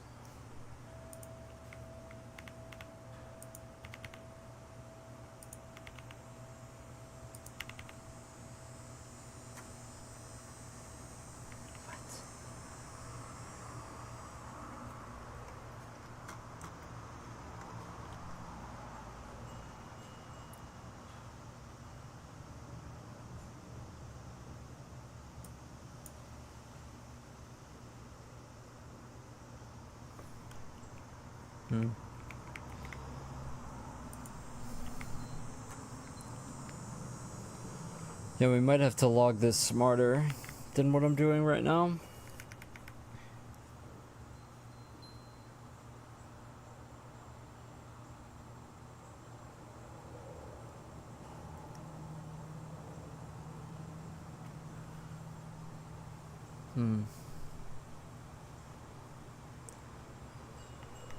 Yeah, I might have to take like a 5-minute break and come back with the coffee to figure this out, and also change the music because I've been listening to the same thing for like so long.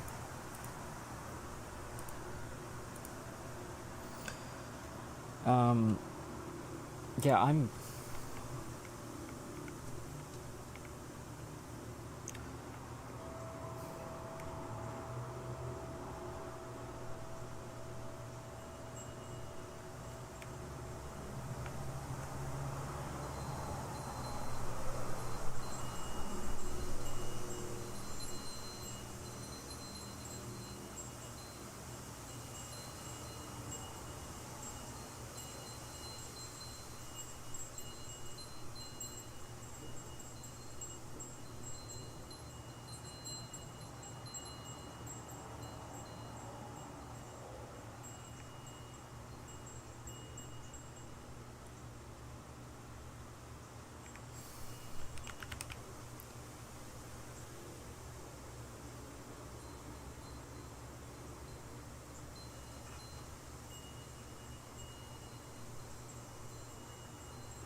The weird thing is that this only like started actually becoming an issue when we switched this around.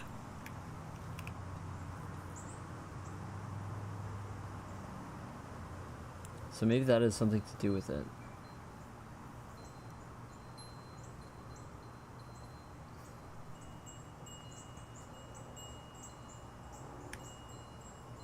The default UI elements should have, though, they should have pause menu automatically. So we shouldn't need to copy anything other than the choose option.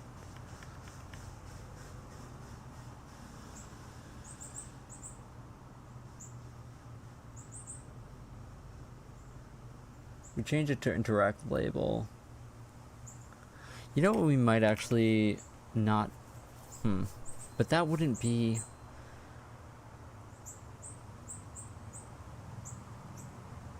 That wouldn't be an issue with at least what we're running into. Is GDB easy? It looks intimidating.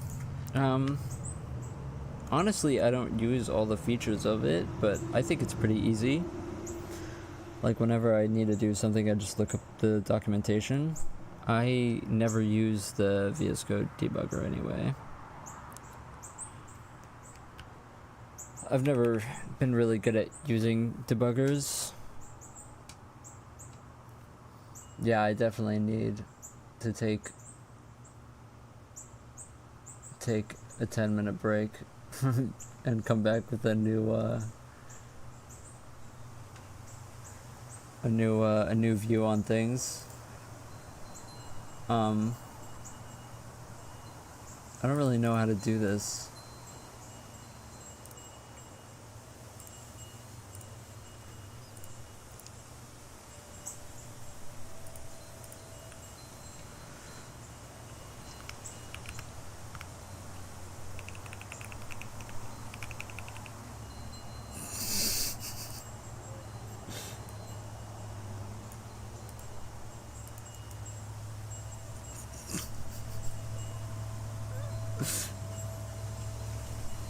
Okay. I'll be back in like 5 minutes.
Okay, here's what we're gonna do.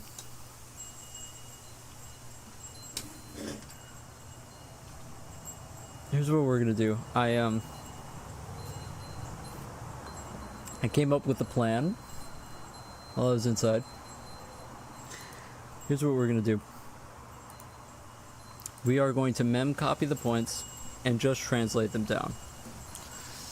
That's what we're gonna do. We are not gonna regenerate default UI points from a different center. We're just gonna mem copy them and then translate them down. Use the same points. This is artisanal beans hand ground express or just regular old instant. It is I usually have kind of rolling different brands from whatever, but I think that this is Cafe Bustelo in a French press. Did I manage to make a full game engine by myself? Your message then got deleted. Well, I'll answer anyway. I don't know how I managed to do it.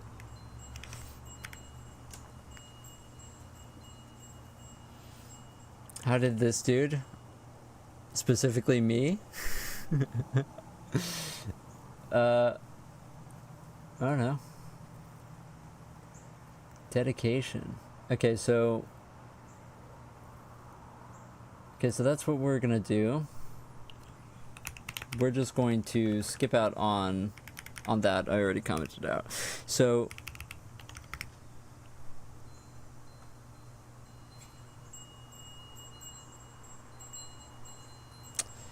yeah, so we are going to set the capacity equal to the counter.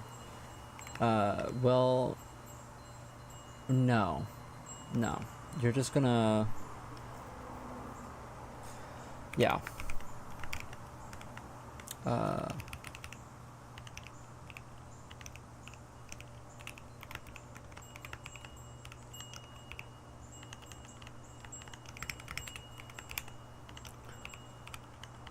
We're just gonna do it like this, and then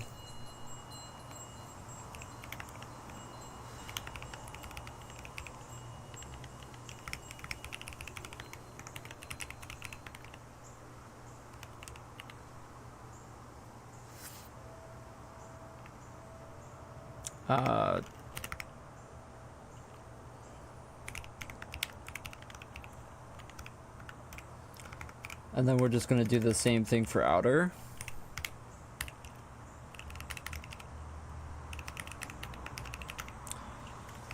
And then we just mem copy it over.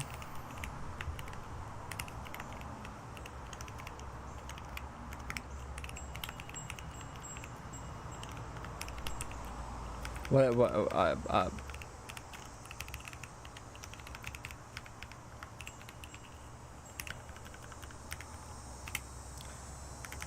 what? Yeah, of course.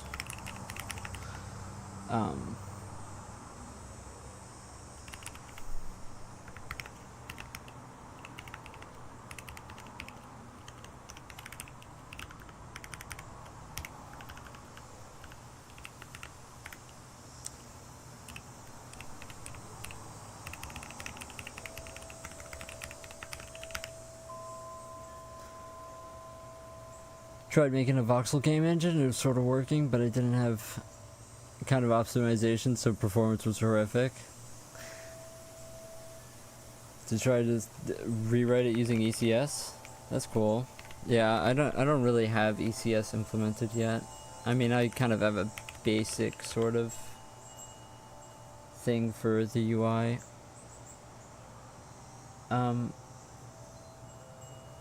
Okay. This looks correct to my eyes. Now, of course, we have to translate down the points.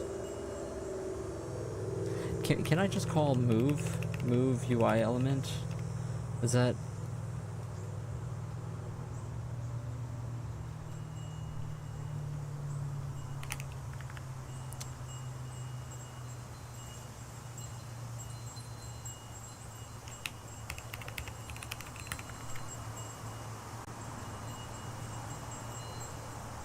Move center actually is the base center,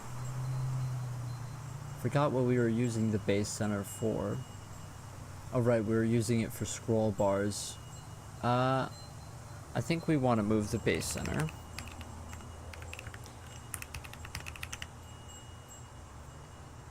Okay. So now we are... Oh, wait. Hold on.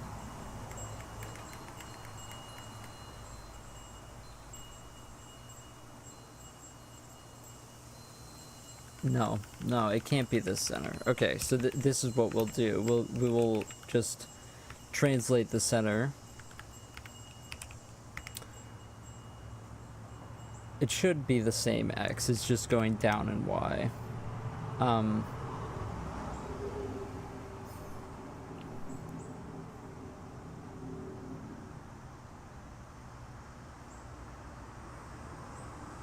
I suppose you want to set the original center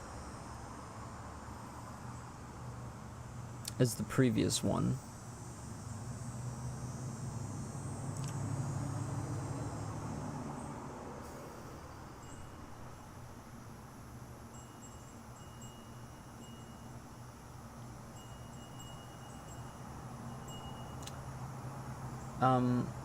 We are adding the element height to Y offset each time. Y starts at the height divided by 2 plus the height.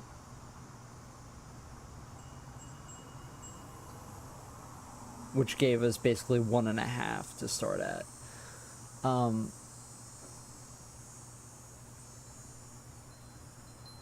Okay.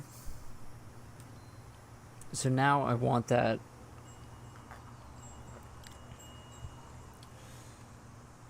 Oh, kind of tastes like there's vodka in this coffee. Ugh. Wow.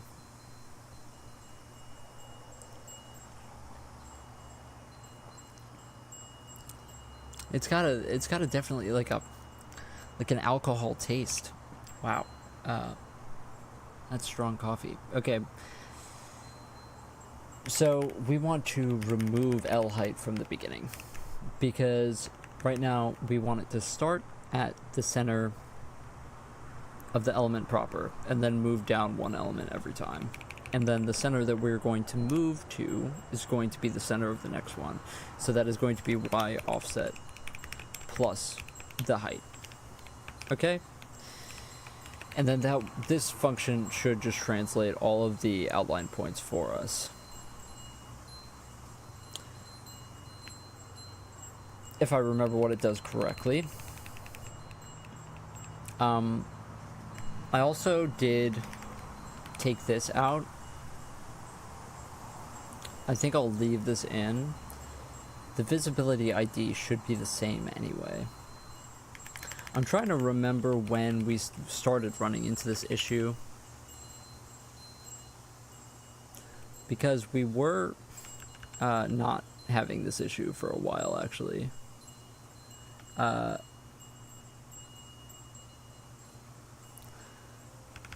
Let me go and see what this does again. So this just translates everything. Yeah.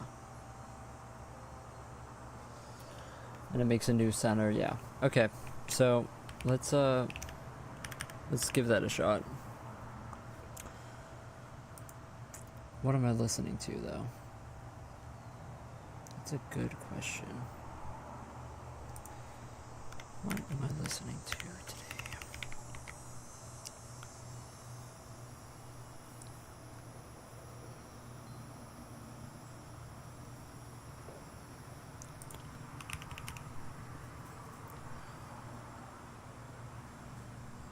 Well, I guess I'm not going to figure it out because we just finished. Okay.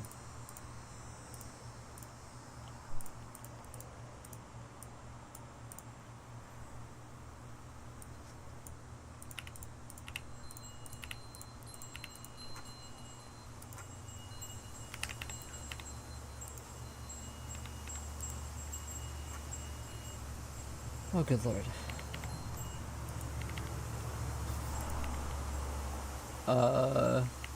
Well, we obviously did the math wrong, and one of them is going to 0.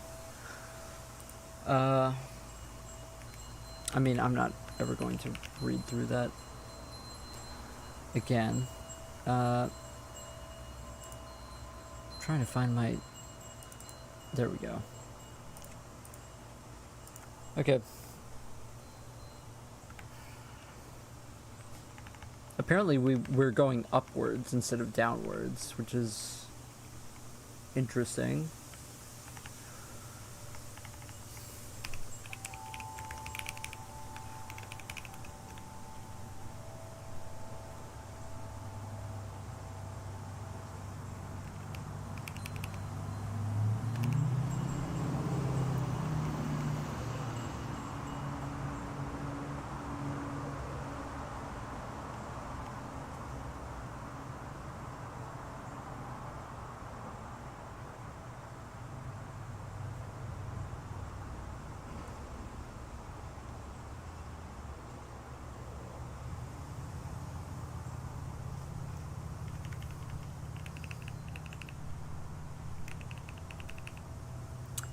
Oh no, never mind.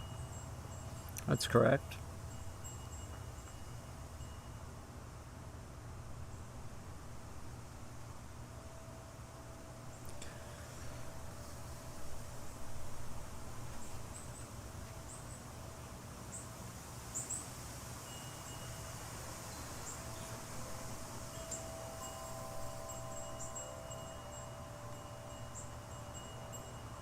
Okay. I see what's happening, but I mean, that's just a logic problem. That shouldn't be...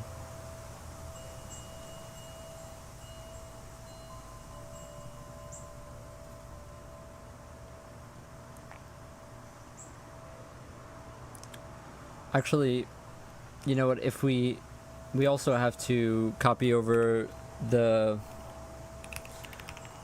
outline as well.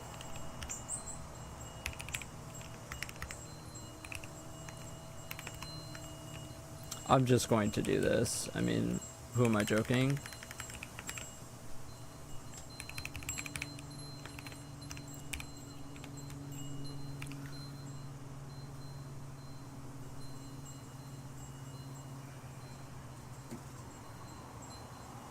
Yeah.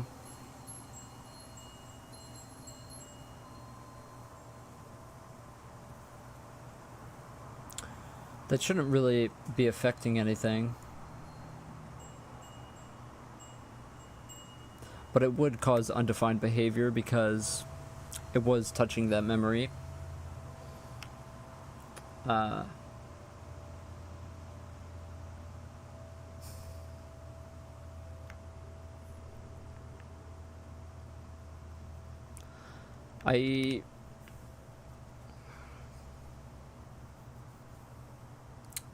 y offset plus L height isn't correct, obviously. It's I think we go plus E min Y. That's the minimum plus the height plus the y offset. The y offset is half of the height first, and then it's the height plus that every other time. So that on the second loop, that would be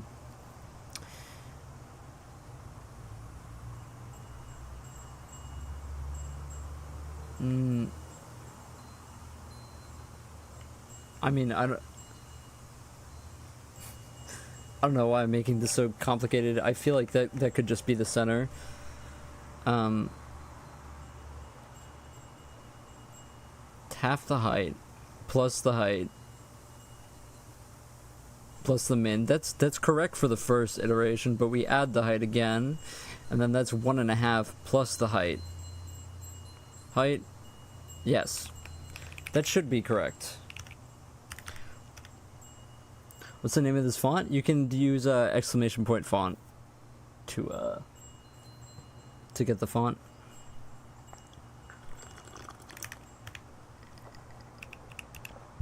I appreciate that. Some people hate the font. I guess it's an acquired taste or something.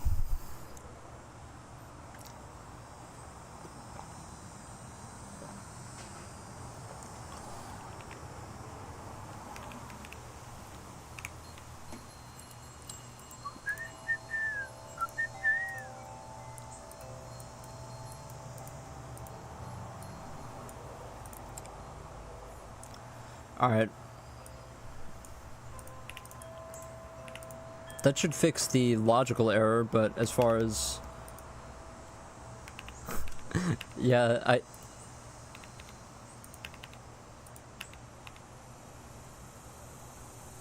interesting.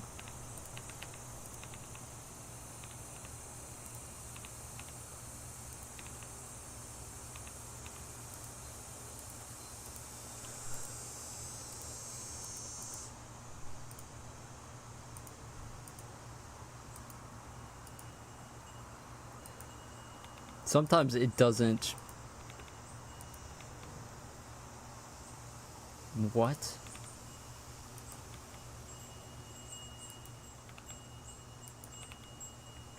Interesting. There are some interesting bugs with this.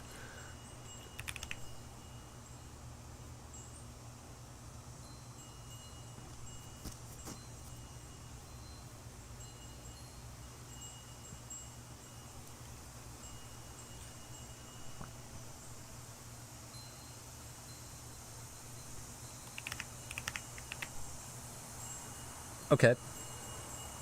So, I think a pointer is pointing to the wrong thing eventually.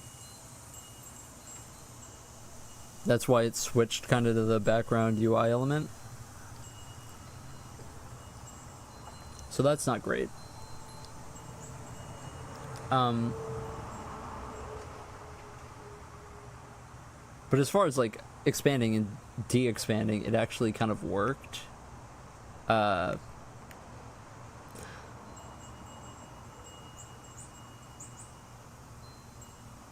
Okay, so first of all, something that I realized is that when we choose option, something immediately that stood out to me is that we should not only be calling dropdown expanded equals false, we should just call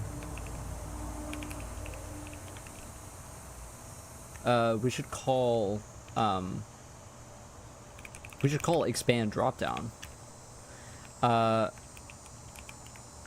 Or else we're not going to process that. But the question is, what does expand dropdown take? Just takes in the UI element dropdown. Okay. We should have that, right? So yes, that is D.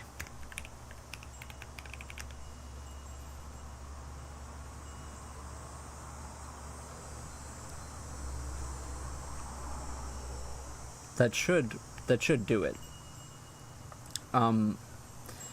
Something else I noticed, though, of course, was the text not going to the right point, and that's, like, obvious because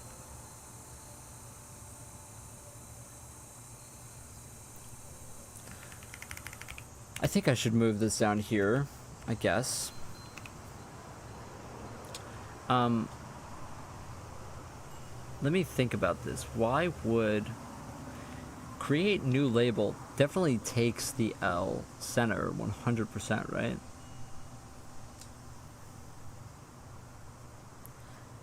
Change the label alignment using L.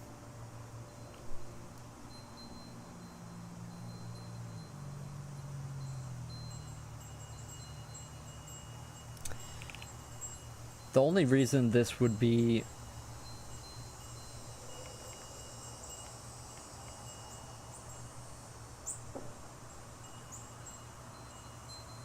I mean, to me, it's 100% like a fact that this UI element, after it comes out of here, has 1 point at 0, 0. It's the only way that behavior would be happening.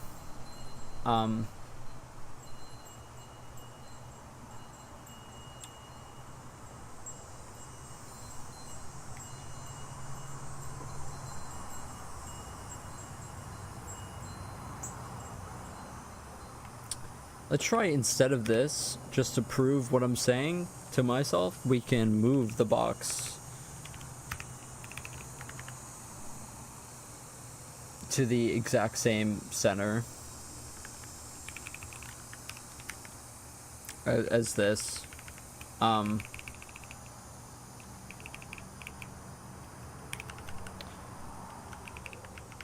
Just to kind of prove what I'm saying.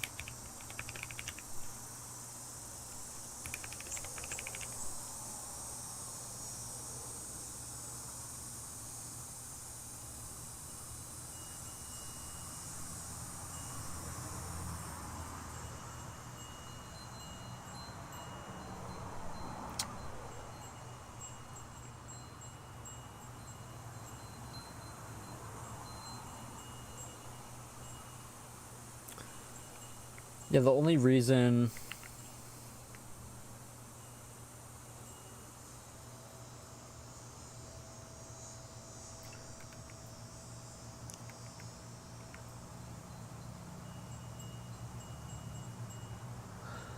I'm just making sure that this logic is correct, because this is probably what was causing the background to disappear.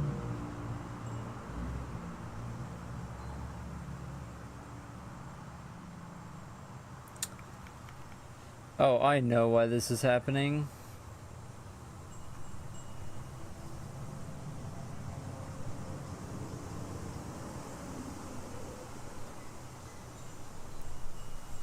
Actually, is it?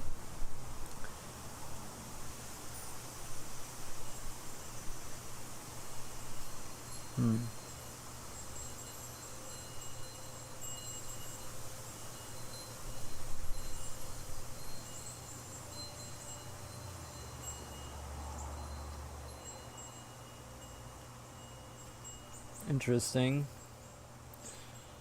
I had this idea that maybe if we're doing this in a loop, then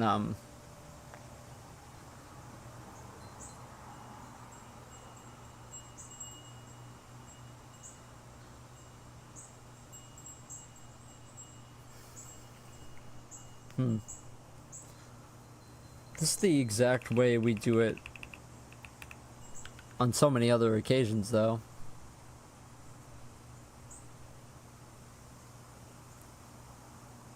Actually, good point.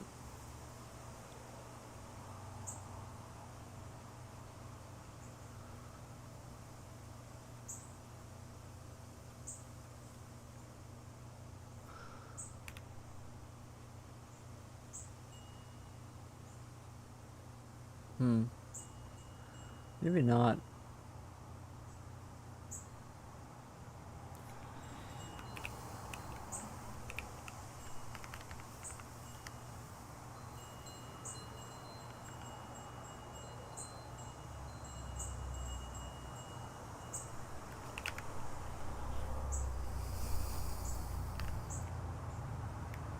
I think I try that again, but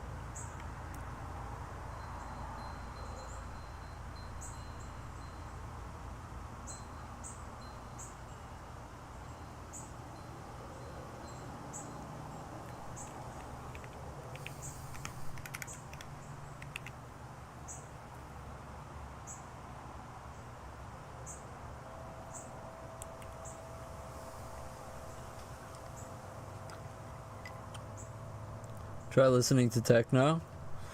I sometimes listen to like D&B and stuff. Believe it or not, I'm a pretty big Detroit techno guy. Got a few records, but today I'm feeling the soul playlist.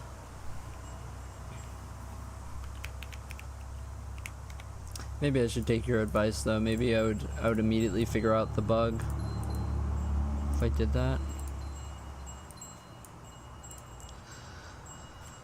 We seem like halfway there to fixing it though, but there's still some funky thing going on.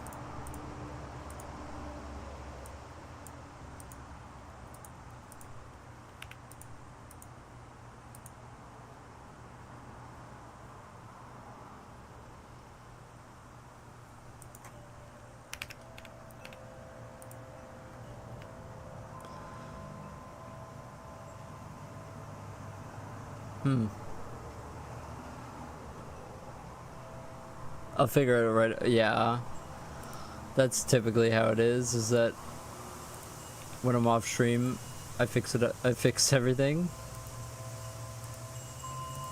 Okay, so this kind of works. It sometimes doesn't though, like right now.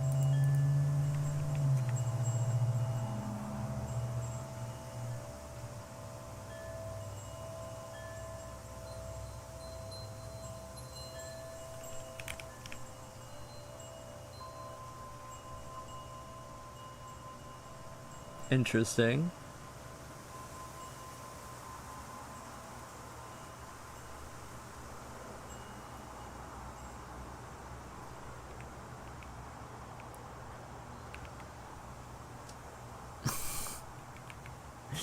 I'm not even looking at that debug anymore though. It's just there. Maybe I would figure it out if I had the new line. You're right. You're right. You're totally right about that.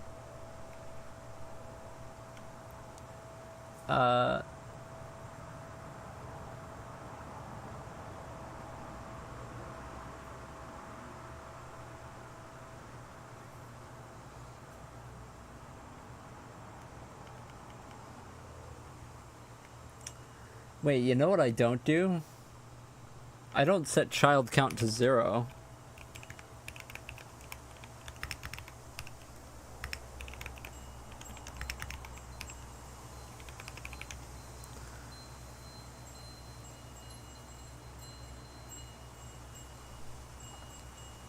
Arya, stop. Wow. That HJKNL really got to you, huh? I'm sorry, I take it back. I didn't mean it.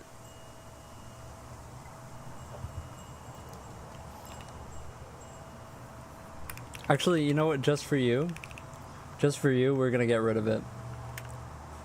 Actually, even better, we'll put the new line in. There you go.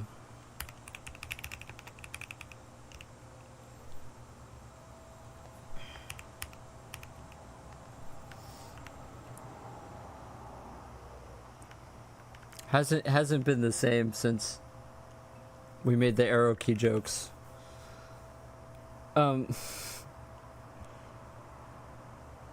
also noticed that the text boxes were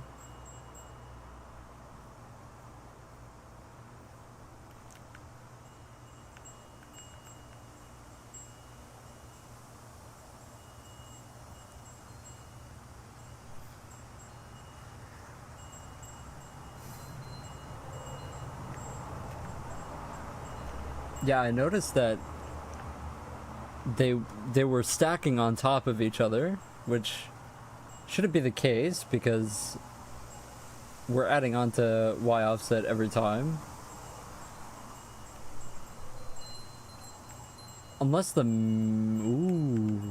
Ooh, that's a really good question, actually. Let's determine... Let's put that in the header file. Oh, that might be it. That might actually be it. What is it element dimensions? Yeah. Let's put that in the header file. That might actually be it. It may just not have a max and minimum value because we never initialize it for that element. Yeah. That could actually be it.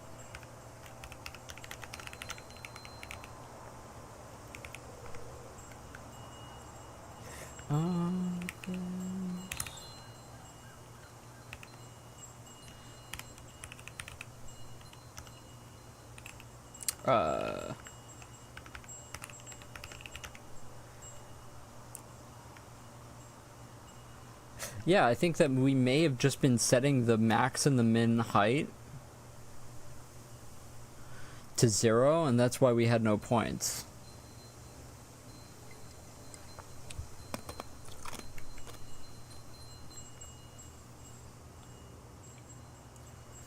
I smell a cigarette somewhere. Bizarre.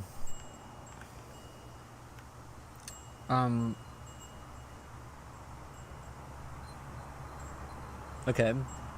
Maybe that just fixes it. Determine UI dimensions, by the way, is a file that just initializes the min and max values for a given element's outline.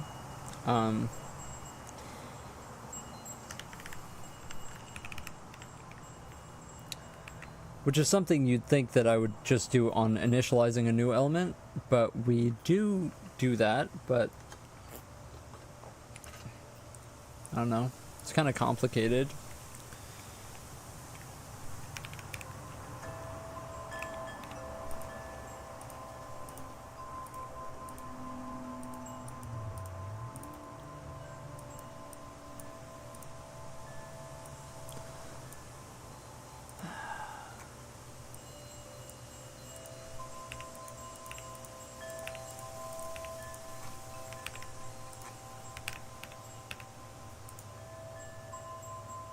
Okay, never mind. This is giving me the exact same thing. Whoa. Yeah, we're shifting over.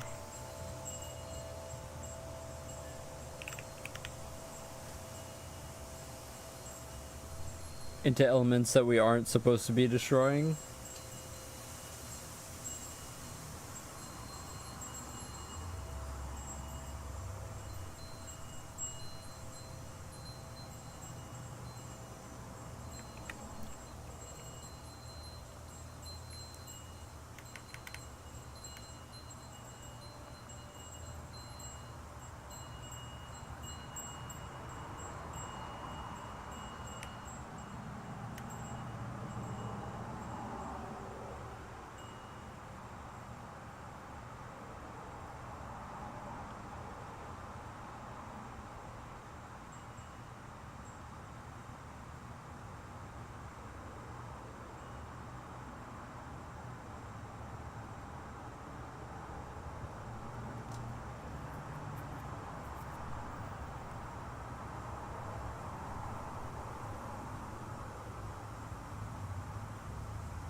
I think we yeah. Yeah, Arya, I think we need to change it back.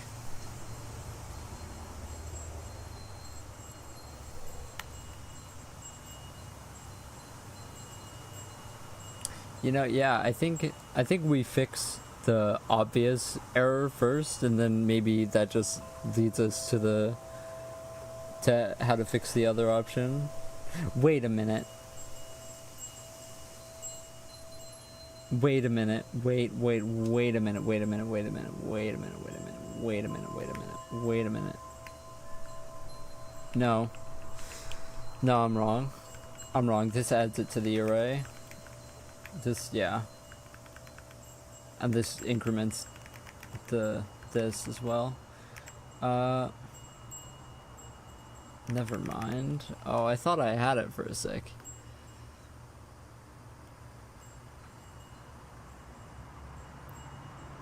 Yeah, I thought that we just weren't adding it to the array for a second, but that's not true apparently.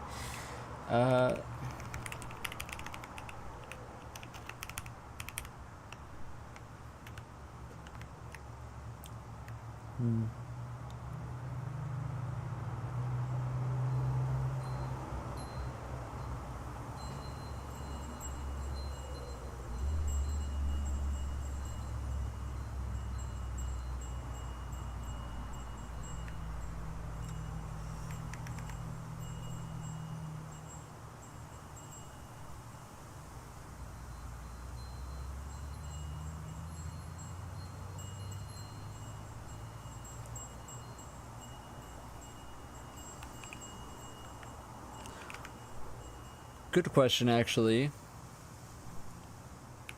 would be, how do I initialize my other, labels?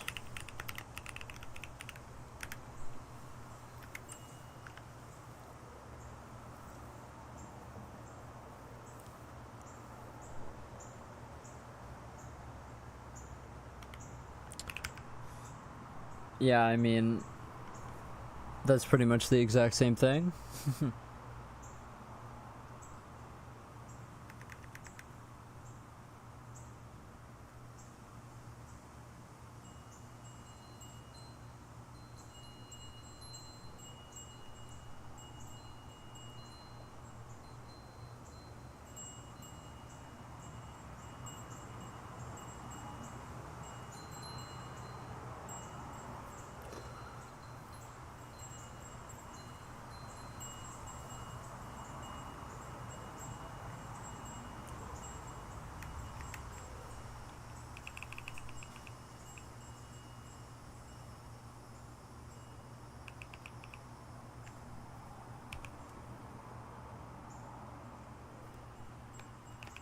That should fix that.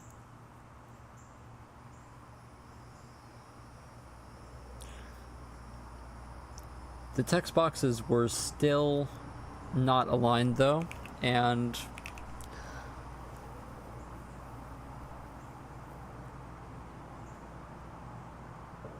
I wonder if I'm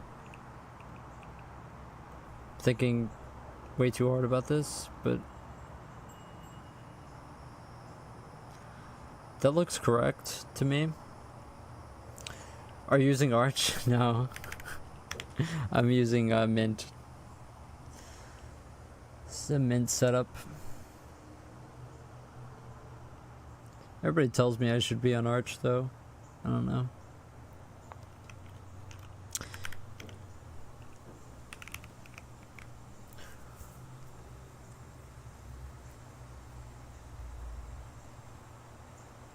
I don't know, taking a day off from programming just to switch to Arch seems like, I don't know, I'd kind of lose some steam.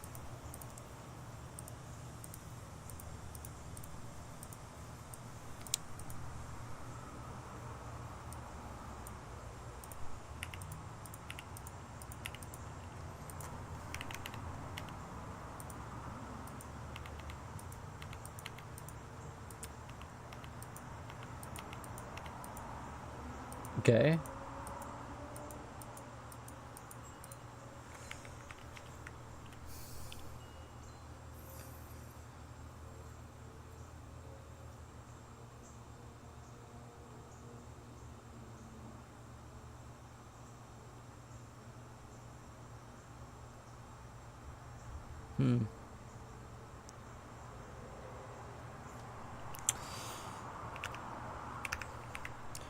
Yeah, I mean, they are just kind of the same.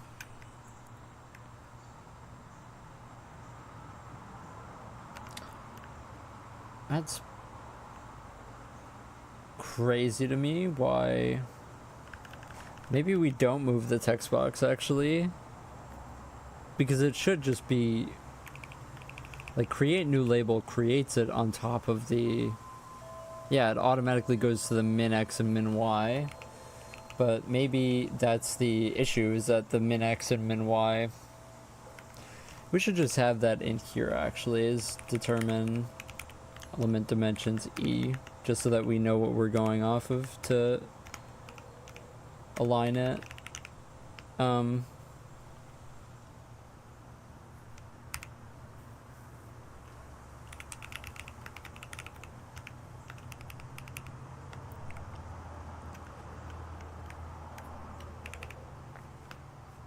Maybe we don't.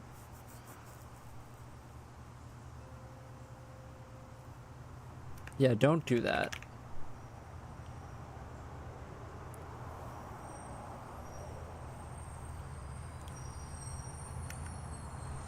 Actually, maybe don't resolve callbacks.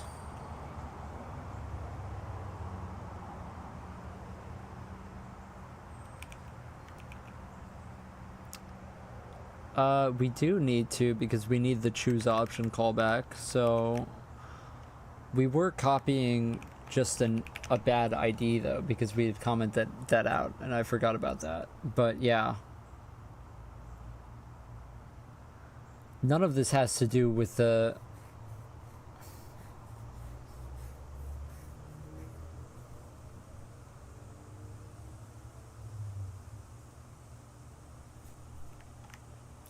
fact that our dimensions are still wrong.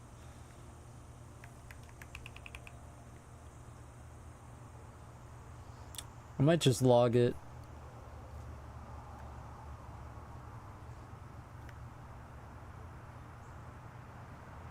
Whatever the height is. Because logically it seems correct, right? So we take the height of the element plus the offset plus the min. The offset starts at height divided by 2. Actually, no, that's wrong. See, me saying that out loud just fixed it. Just fixed it in my brain.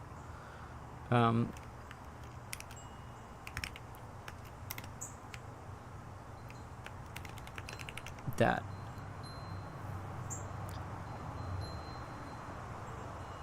Wait.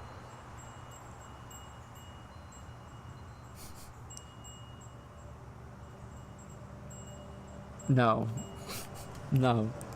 No, I was right. I was 100% right.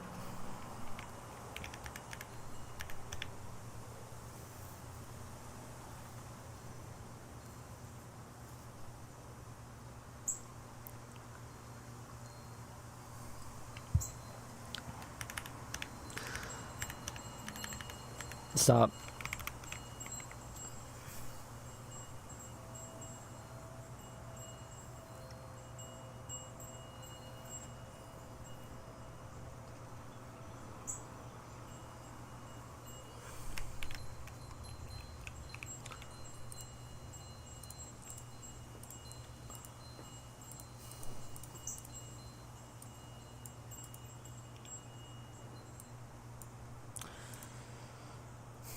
I feel like this wouldn't be nearly as bad if this menu played better with me.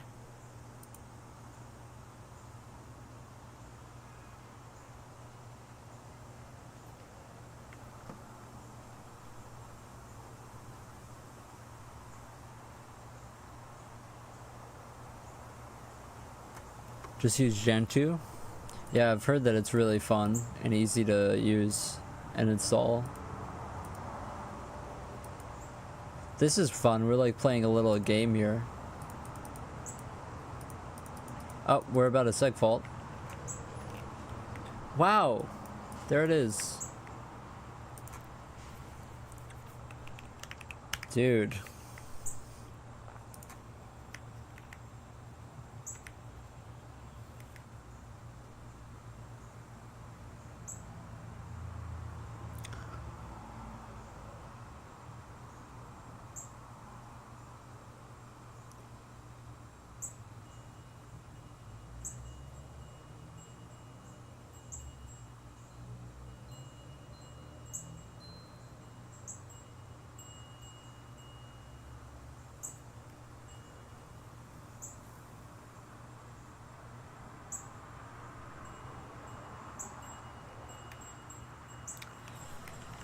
You know what I just realized?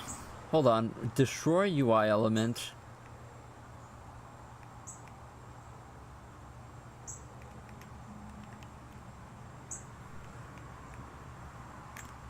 Destroy text box. If box parent label.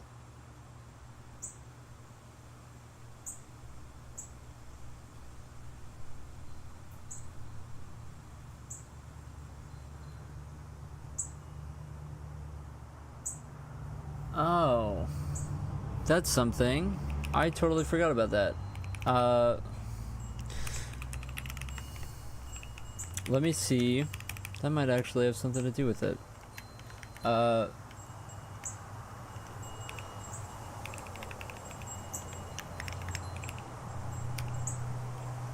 Possibly.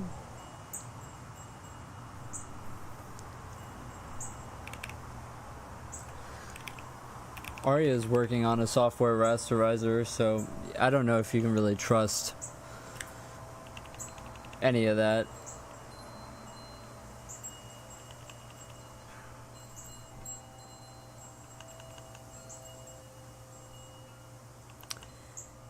It might have been that. I mean, so when I destroy the box, it was destroying the parent before we destroyed the parent. Is that what I'm...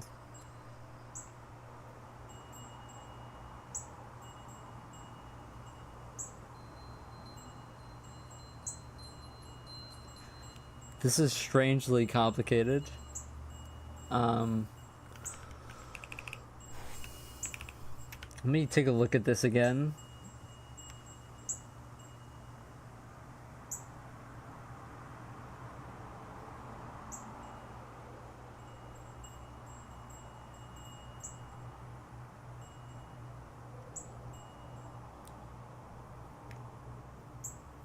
Oh, this looks alright.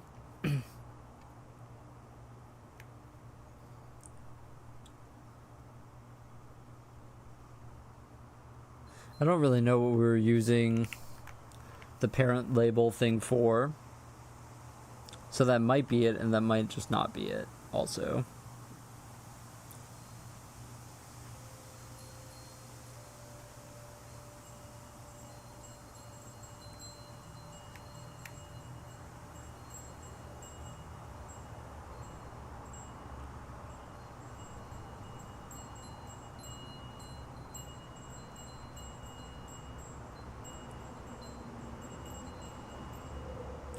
Just looking at this and making sure that I don't have a typo.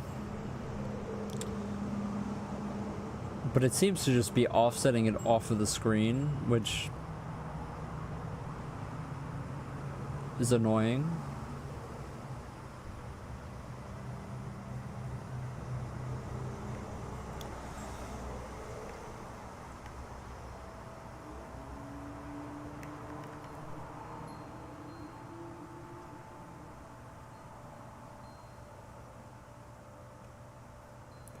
Unless the E center is wrong.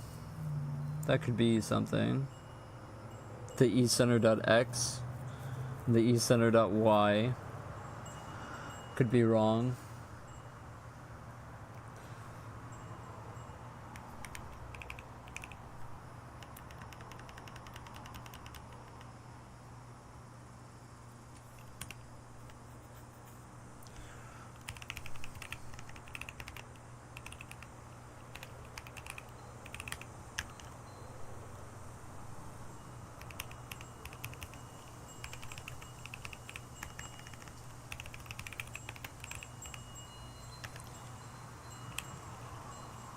No, it's this.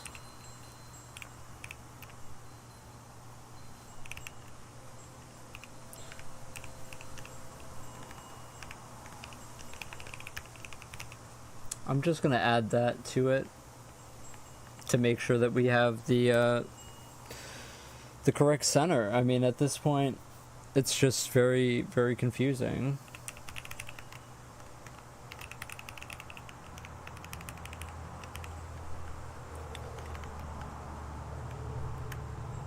I think I'm just going to add it up here.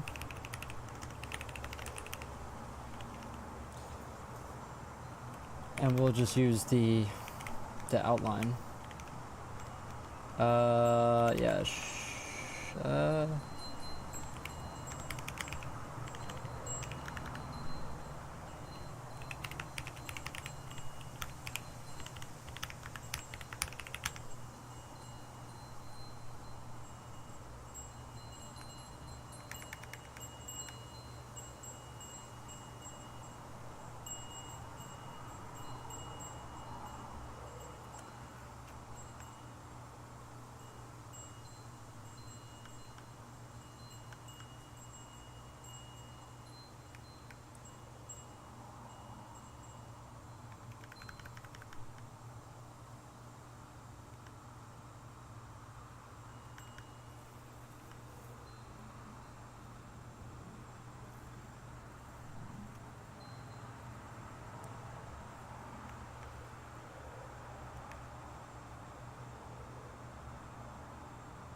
Yeah, this uses the center. So let's just not use this.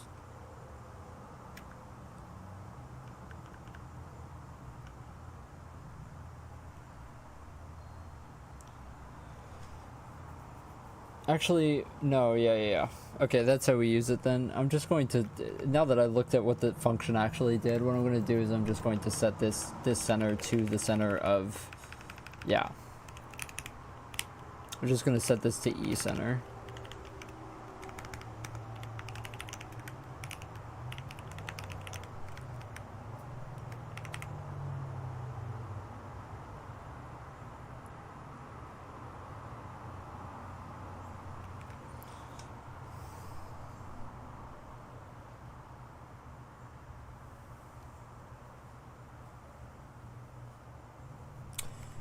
And then after we do this, I already had that inside of this function, right? I just added that.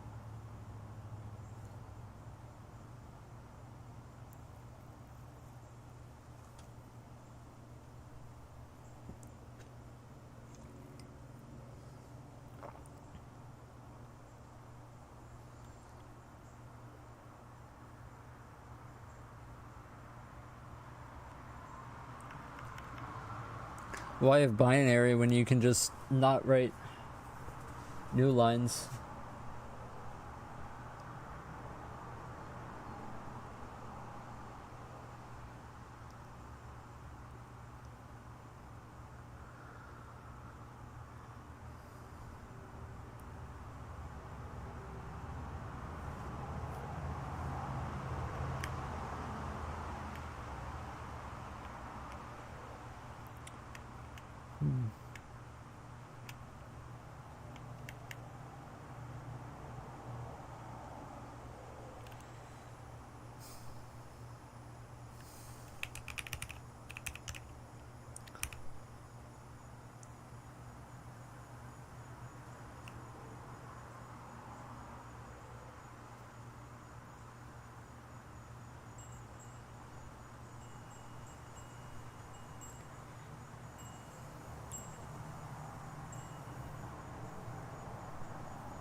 I'm also wondering why it's not expanding and de-expanding every time, which is what I was trying to figure out there. I have a typo.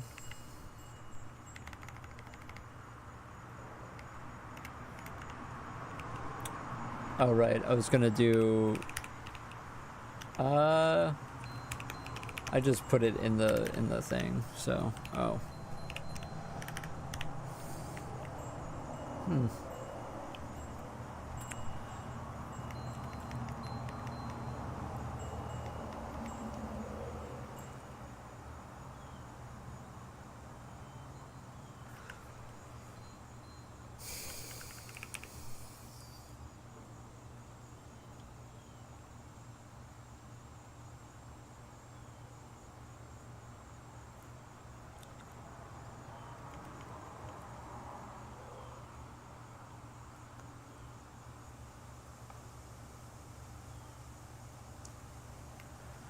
Definitely indexing that correctly, right? Yeah.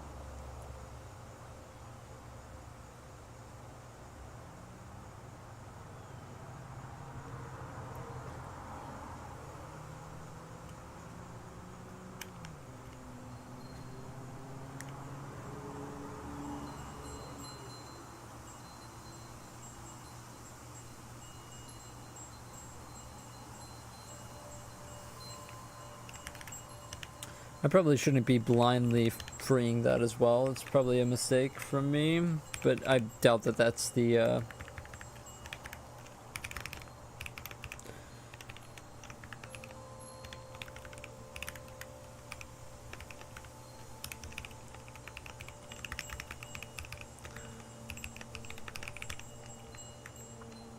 it's 100% not the issue though. I'm just gonna make this the drop down now. I'm just at that point.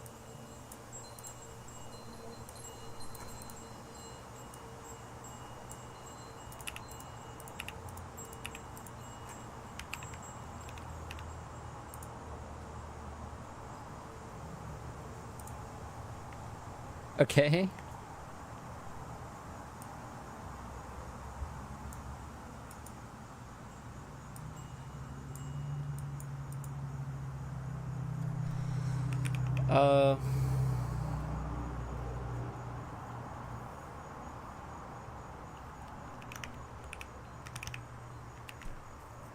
Okay.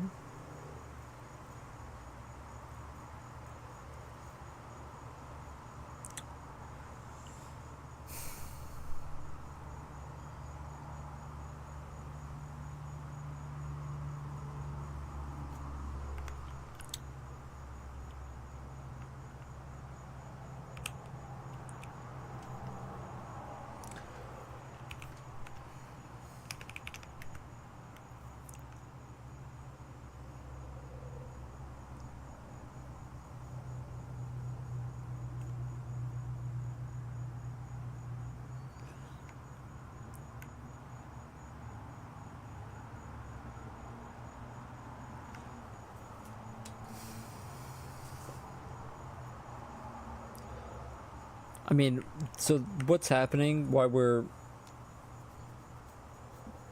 current counter equals start.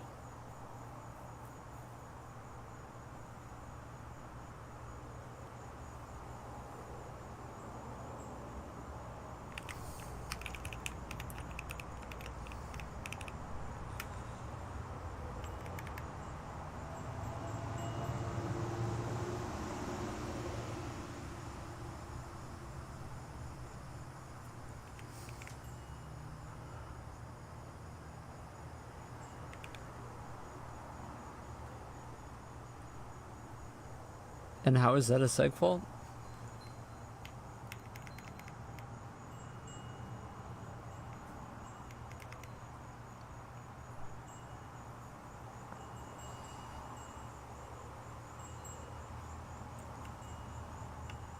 Oh, maybe it's not that one.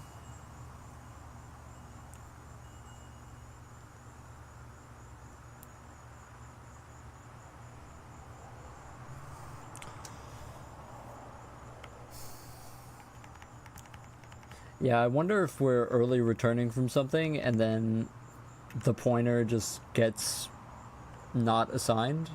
That's why I commented that out.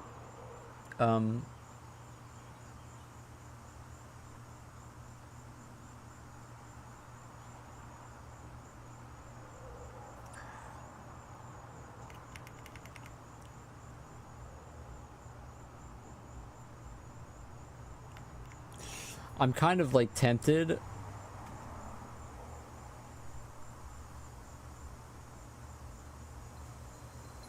Like just to do like a proof of concept here, just like don't do this array shifting.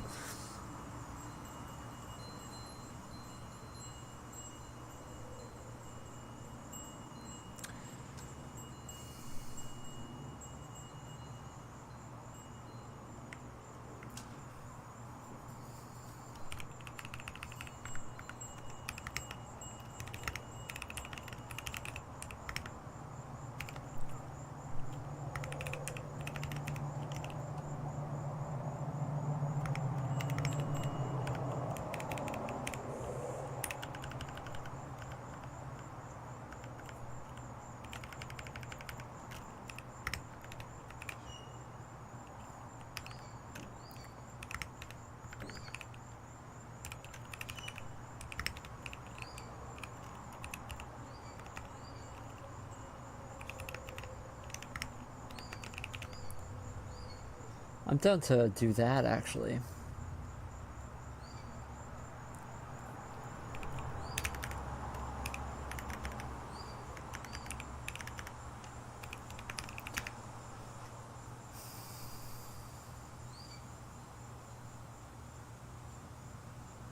That way we maybe avoid shifting.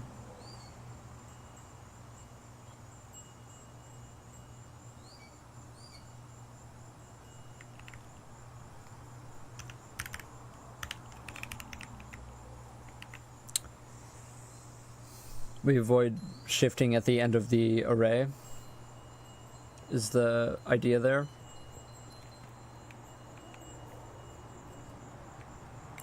My next test, though, is just going to be literally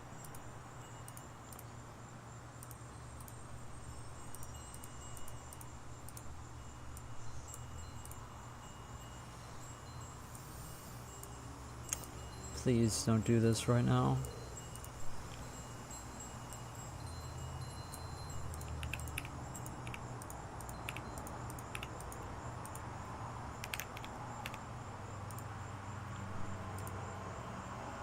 Okay.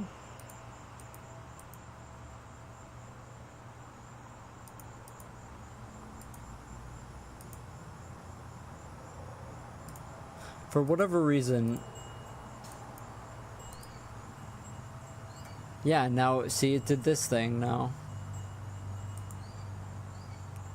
And now it's getting this text box.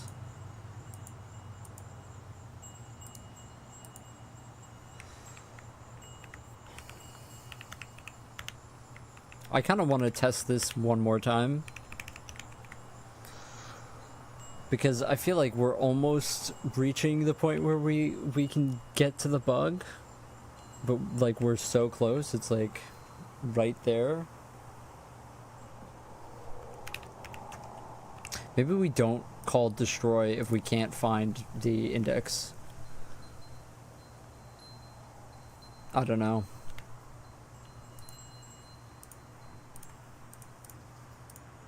It's like strangely complex because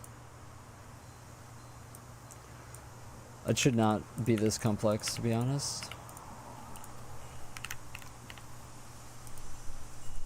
Okay, so if we just do this, then we're never running into an issue. Oh, did we?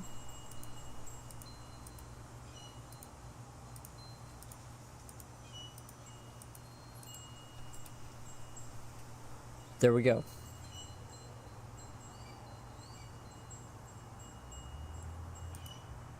There we go.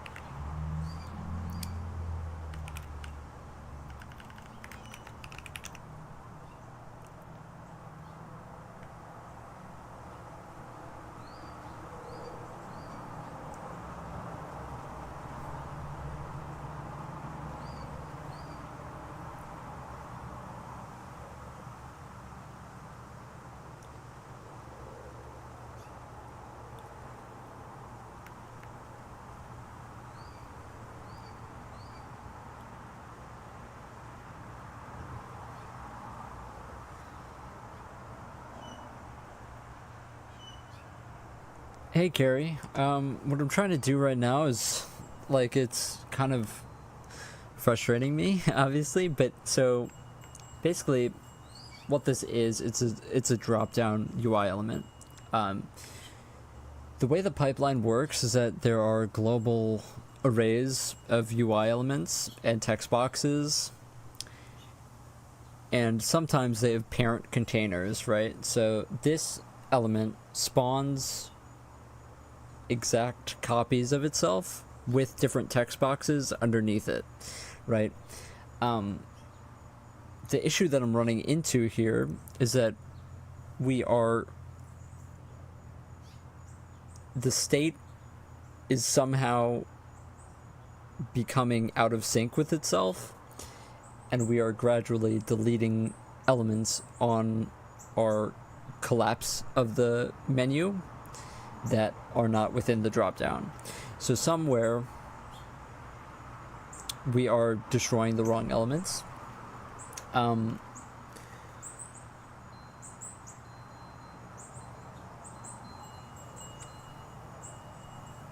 Which is frustrating.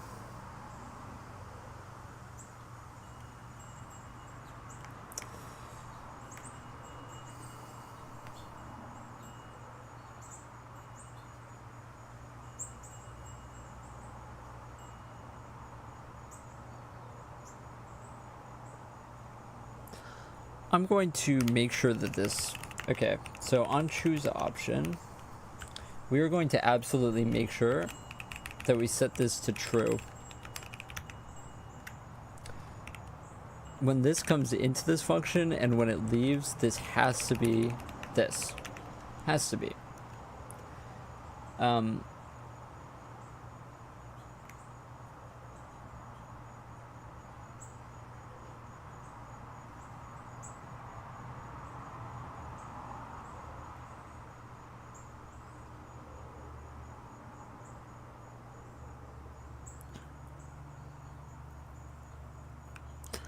I can't understand UI stuff either. That's why it's so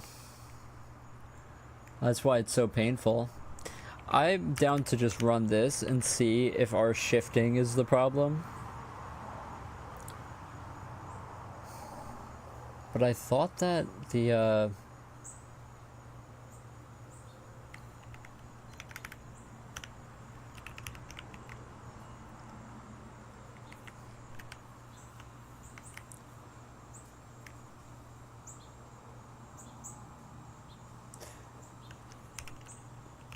let me see, choose option.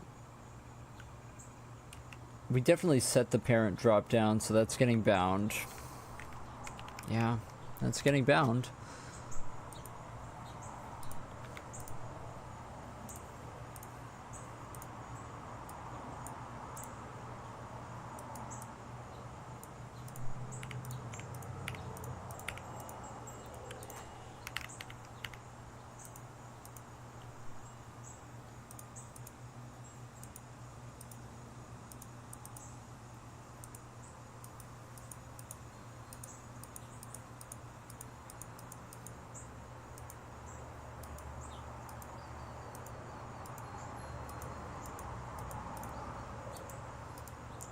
Yeah.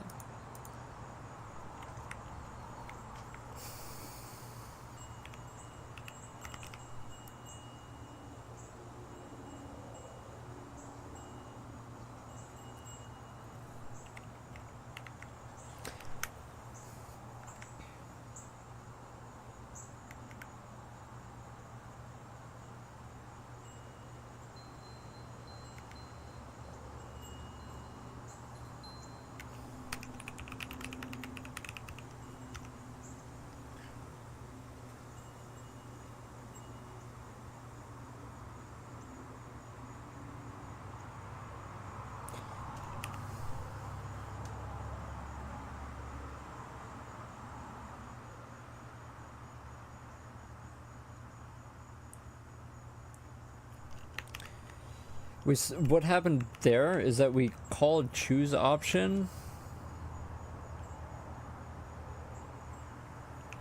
We called choose option.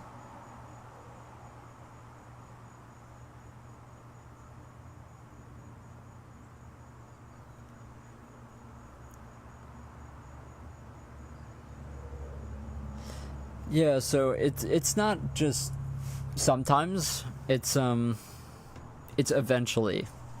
So somewhere the states are getting, we're deleting something that we are then referencing later in the program. So something somewhere is getting incremented and it's slowly going out of bounds, basically.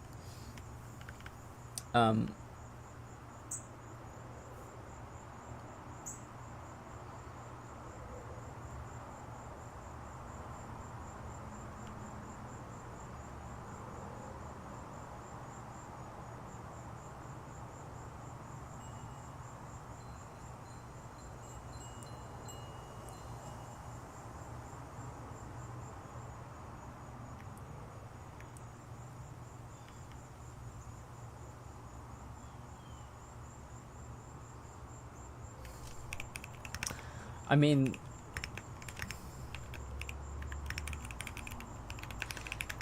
for some reason, this D pointer was bad.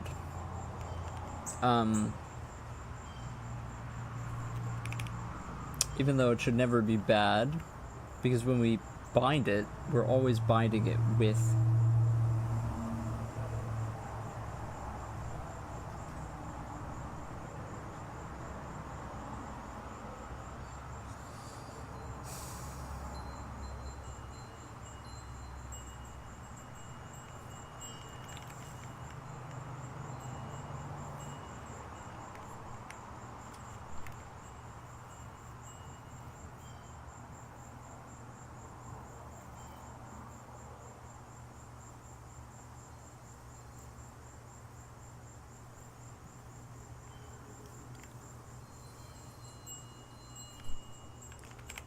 Let's not do that. Let's just keep it very, very simple.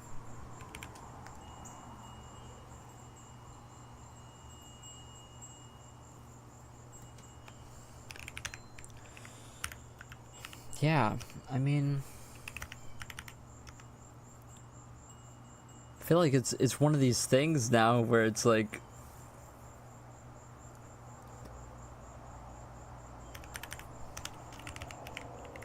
if it was something obvious, I would have already figured it out. I think that it's a,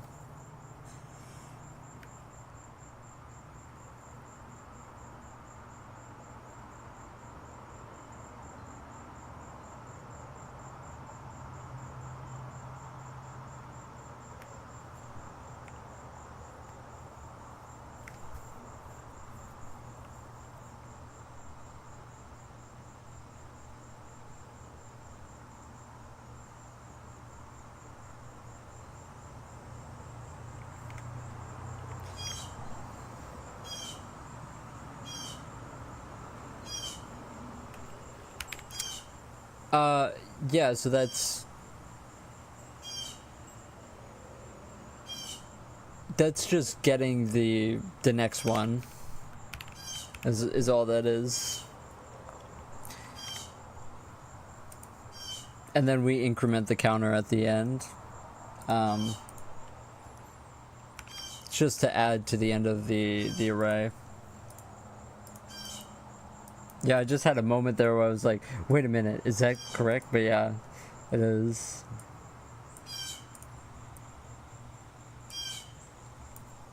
It is probably something stupid like that, though, that I'm not thinking properly about it.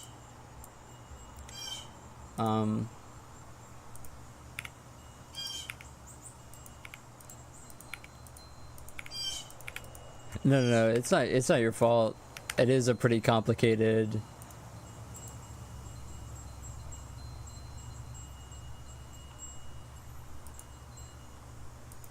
It is also weird, like sometimes I click on it and nothing happens. So what I'm gonna log next, first of all, we're gonna get rid of the ARIA log.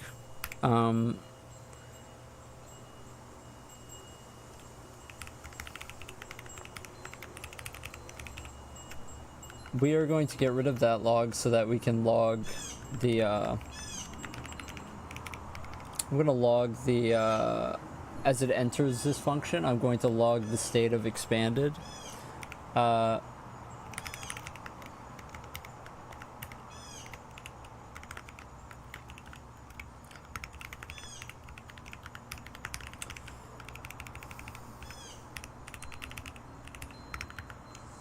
Reason being, because sometimes we're clicking and it's not.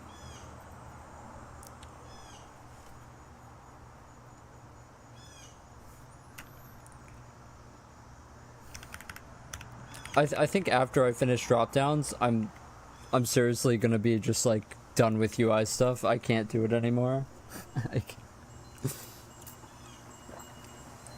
I don't even think I'm gonna implement a color picker. I'm just going to move on because this is ridiculous. I think it's just gotten to a point where the system is just complex. Too complex for what it needs to be at this point.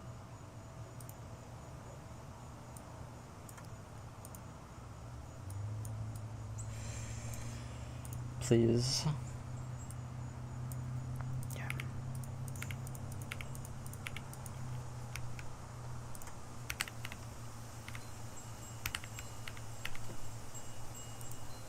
Okay, so now that should be, hold on.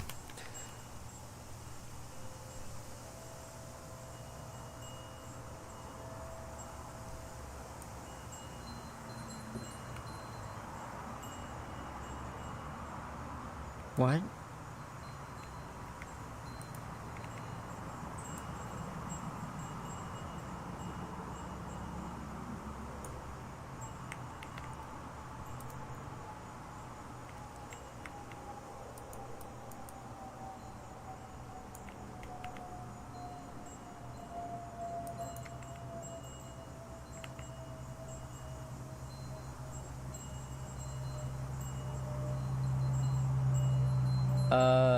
It was expanded and now it's closed. Okay, never mind.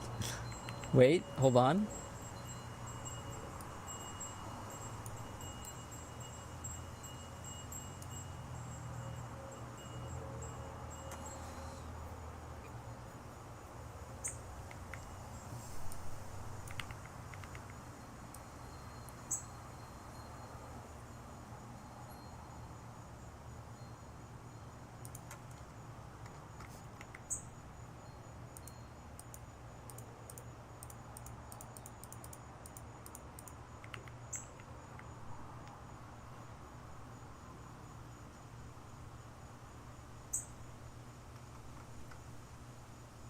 Okay,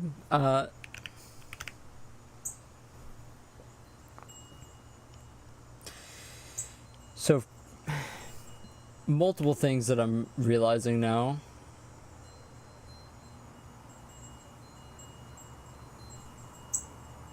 we have to add like a cooldown specifically for dropdowns, a click cooldown, because this is ridiculous what's happening here.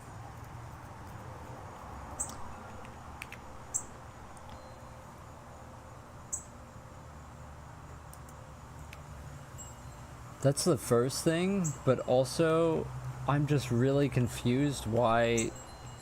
Actually, I should have looked at where that sure copy is coming from, because I just commented out all of the sure copies.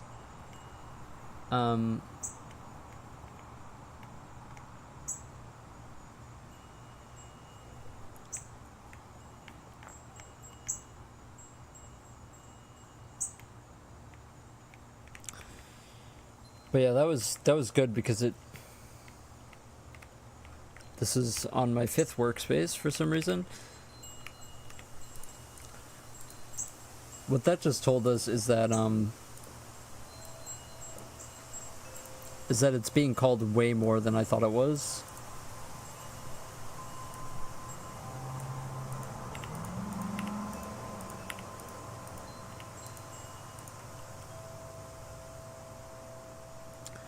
You know what?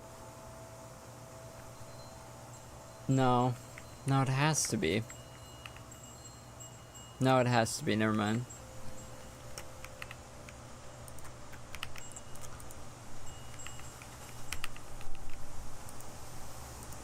My keyboard is locked. Okay.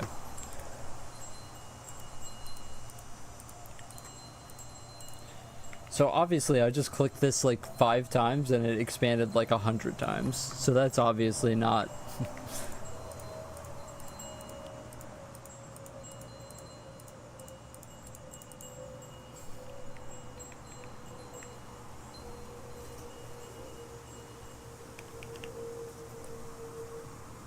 In expand dropdown. Where? What line? What? 148. Oh. That. Wait, what?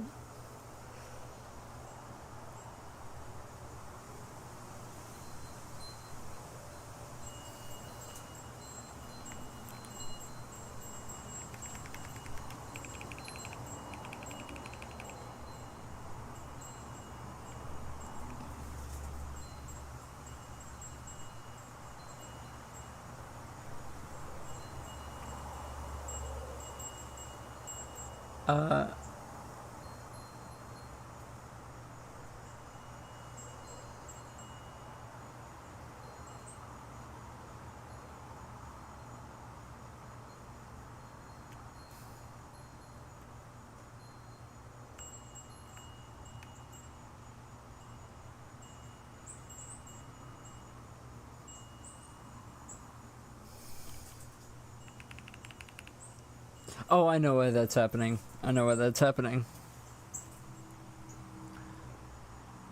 I know why that's happening.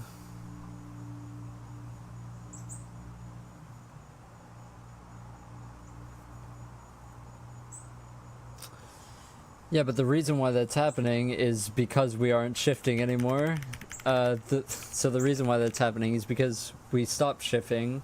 Now we're just going out of bounds. What happens is we create a new label, and then we go over max UI elements and we return null. That's why that's happening.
Oh man. Man.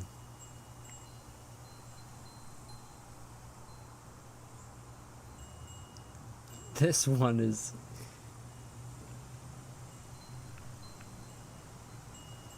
Let's try to use the outline rather than the outer.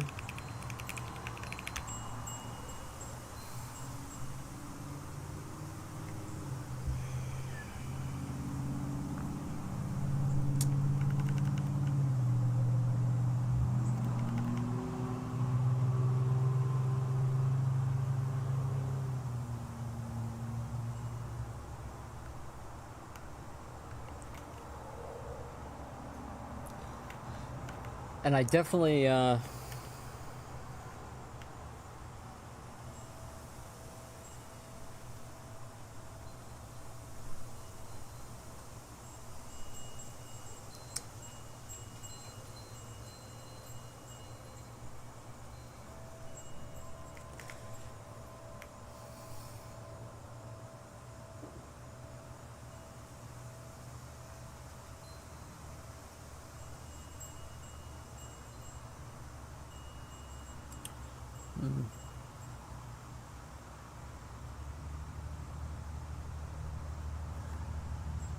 we definitely are storing the...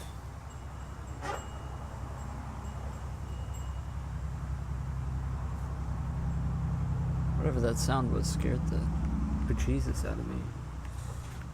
I'm definitely storing the label.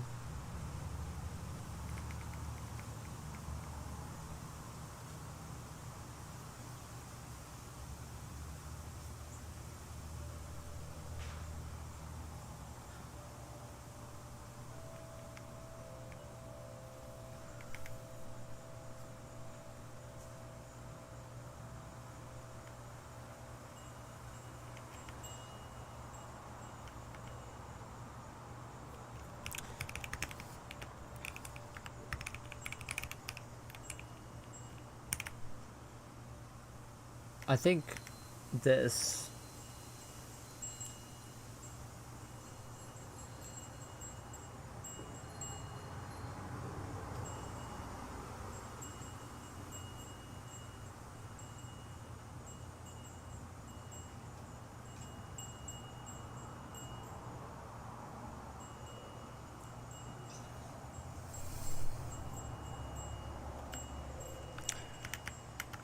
You know what? Like...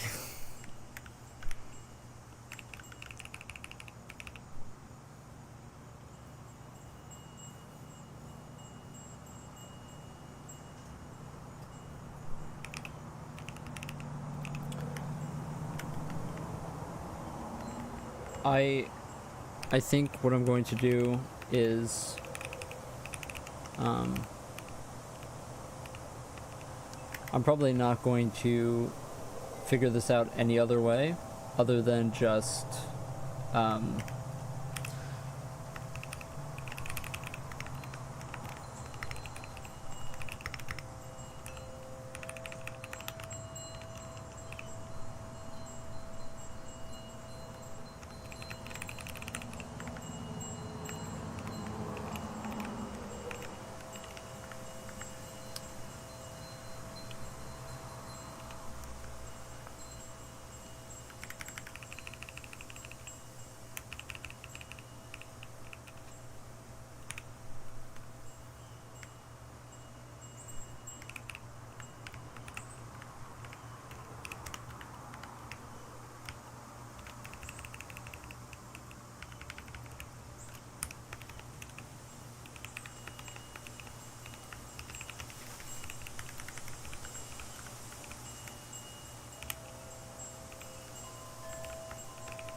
here's what we're going to do. We're going to get rid of everything.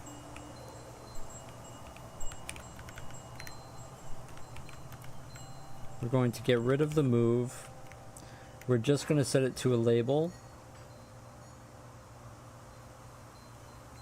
Dude, I think we even get rid of this action ID just to completely isolate whatever is going on.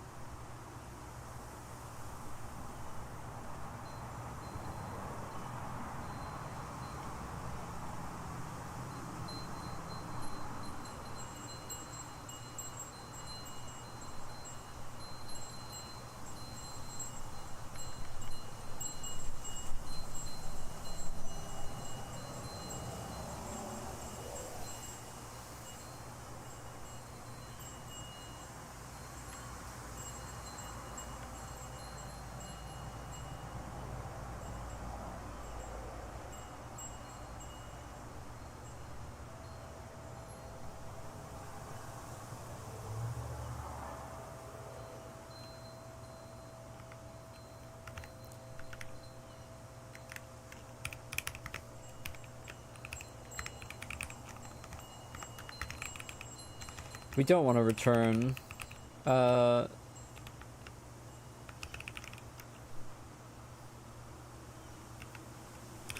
Maybe we do. I don't know.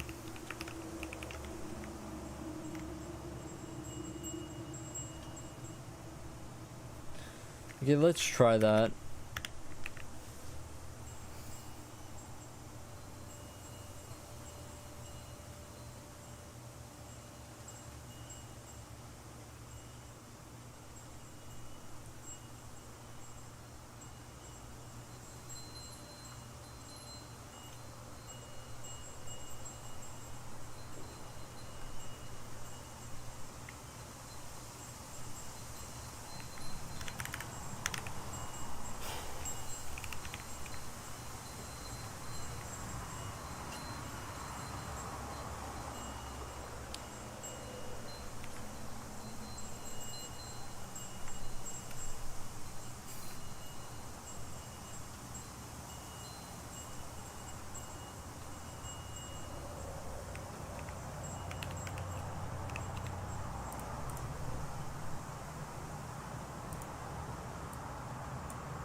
Okay, let's try it with 2 options. Just specifically 2. It's really annoying when it locks my keyboard. Immediate seg fault there.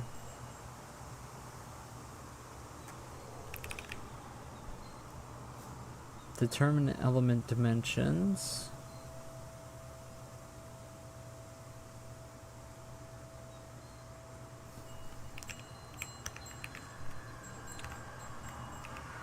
I mean, that has to be that this isn't getting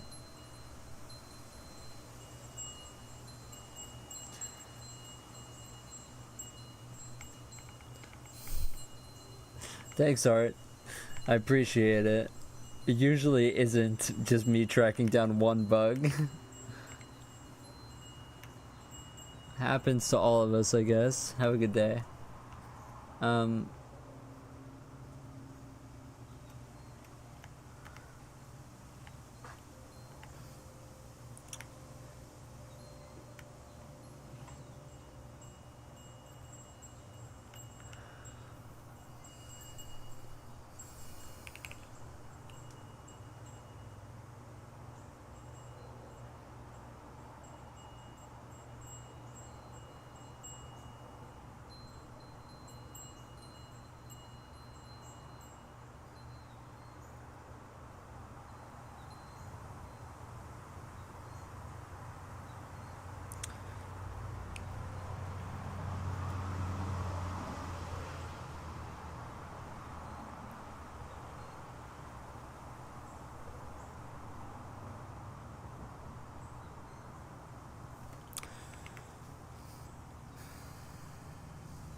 See, what I was thinking is that maybe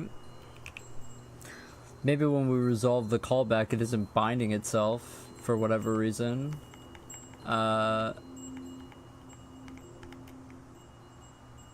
Because it has to bind itself here. That would be right here.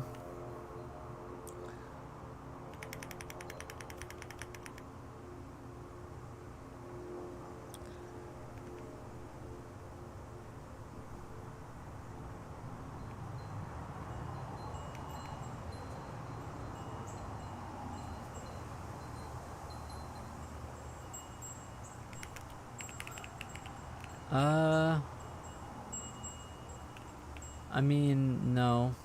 No.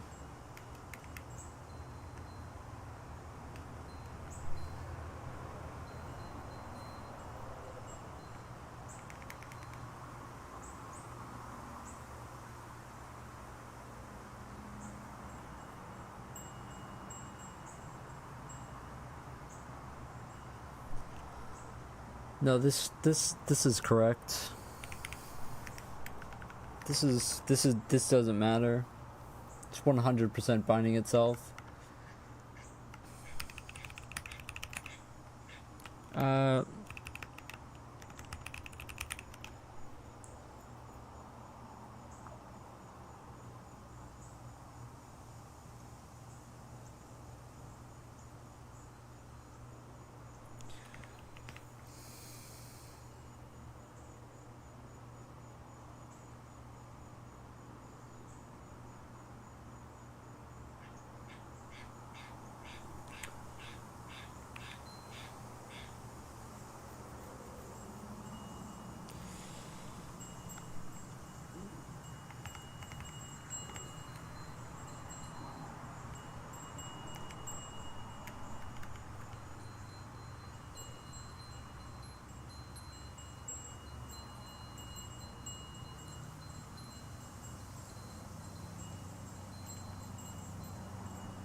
I really want to figure out what the problem is so bad, like so bad.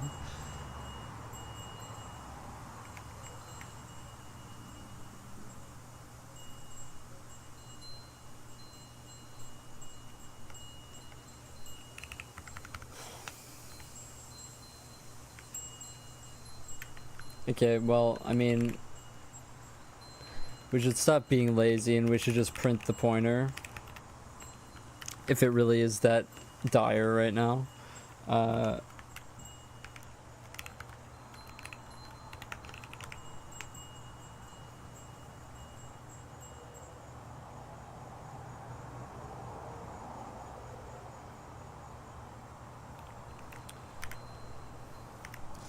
Because, I mean, it's either the buffer that's the problem, or it's the pointer itself, I guess. But at this point, it just, I mean, like,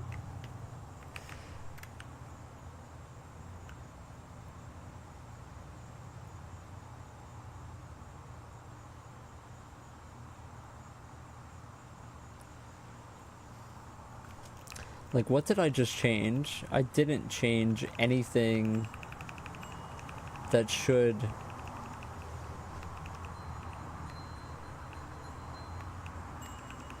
Yeah, I mean, I didn't change anything that has to do with that, so...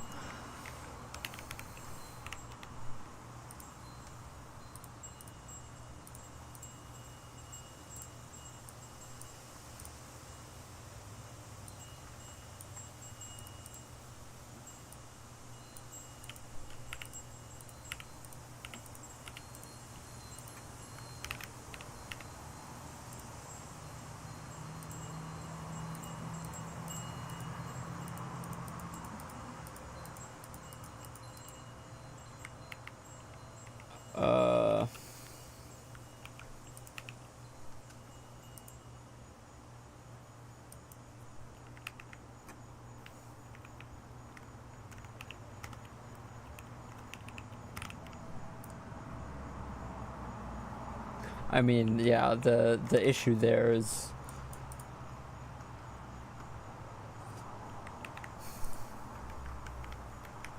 it's not the same issue.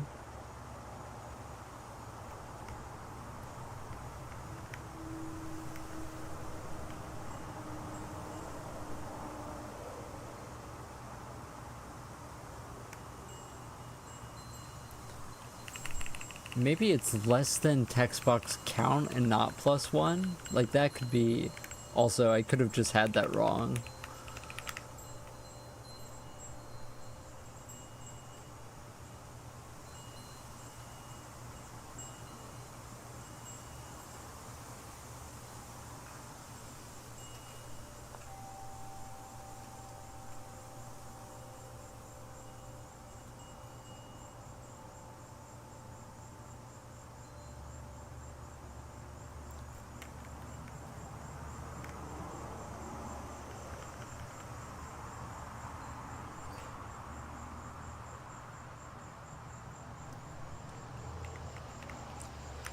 This is driving me crazy.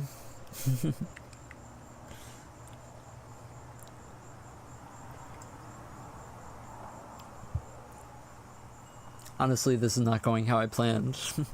I thought that I was just going to wrap this up quickly and we were going to move on to the shader refactor, but this did not turn out as I had planned at all.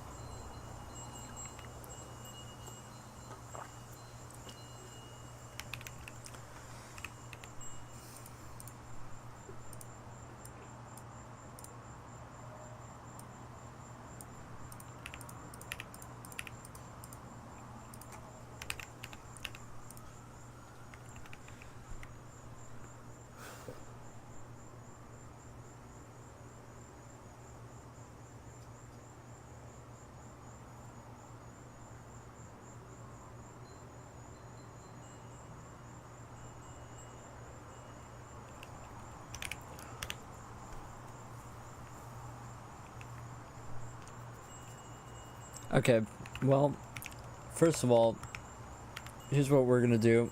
I'm going to add the cooldown for clicking these things in the first place. I'm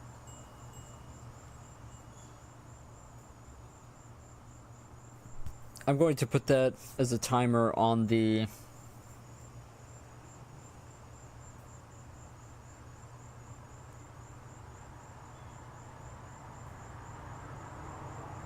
Actually, do I have that on the struct already? UI element, anim action, cooldown, and delay. Yeah, so we're just going to use that. And then see if that does anything.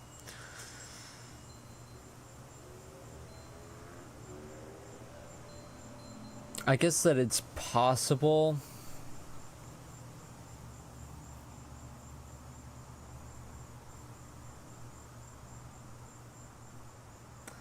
I just don't know what that would actually change for us, though.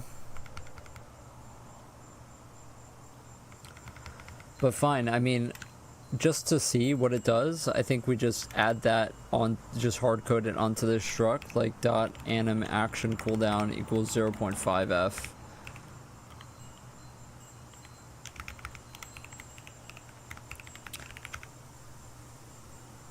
And then we just check that on our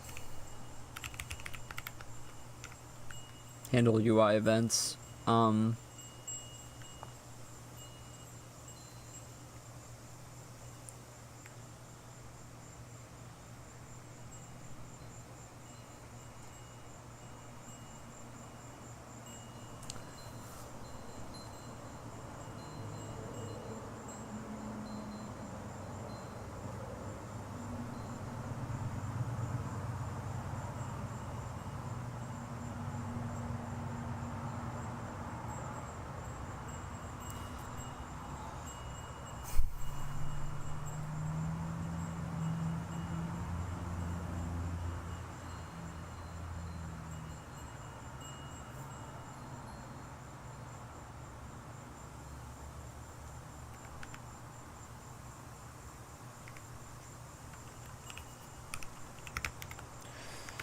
I have to...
How am I doing this again?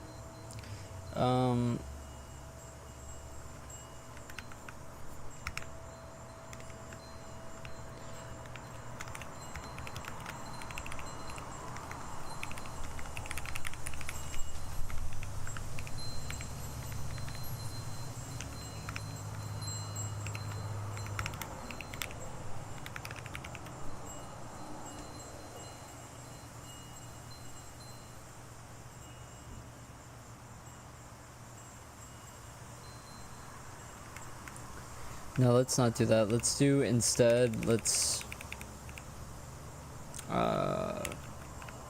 put that in a separate if statement so that we can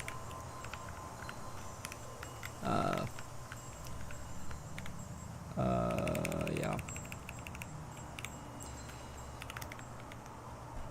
If we are greater than this, then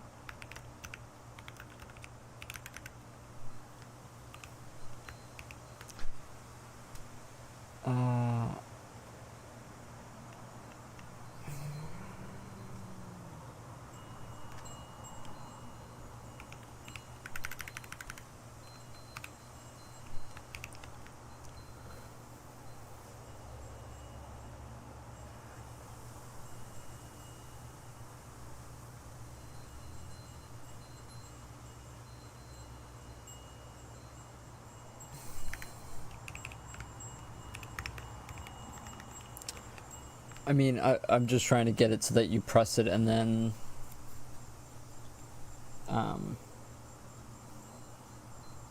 do I typically do this?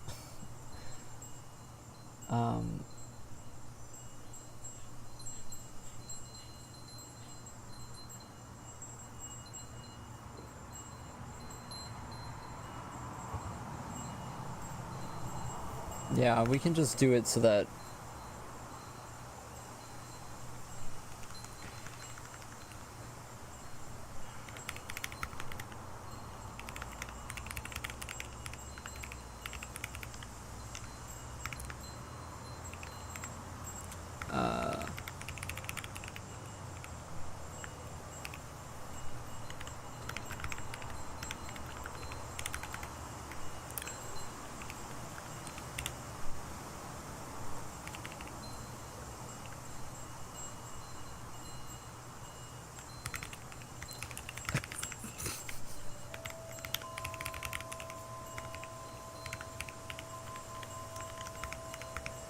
wait.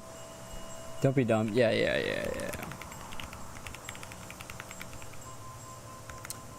Yeah, that's... I don't think that this is the correct way to do it, but it works. Okay,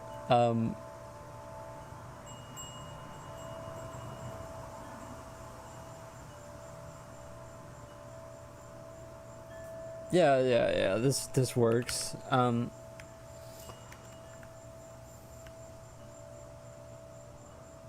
mean, I still don't know what that's gonna do for us, to be honest.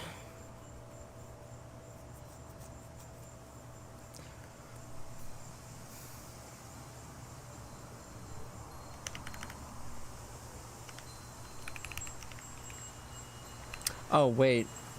Wait.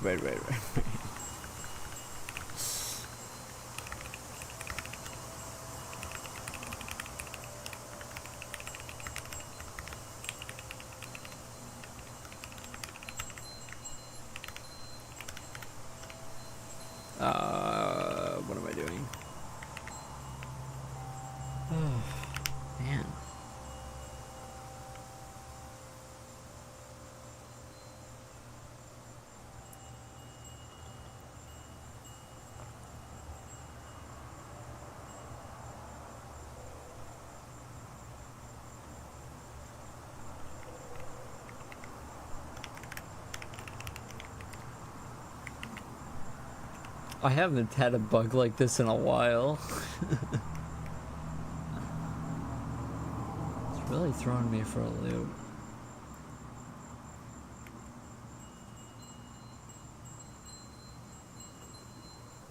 Wait a second, wait a second, wait a second, wait a second. No, no, I'm correct. Yeah, I got rid of that. It increments in here.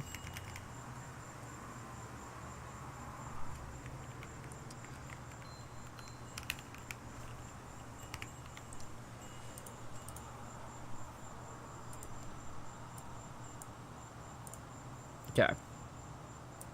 Now this drop down has it so that we have a cooldown when we click it, so that we shouldn't be... I mean, if somehow we had multiple drop down options in a single frame that we were expanding and... Stop, please.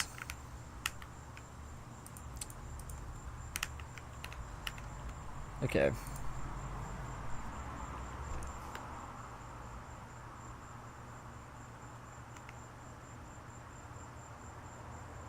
No, it's still getting called multiple times.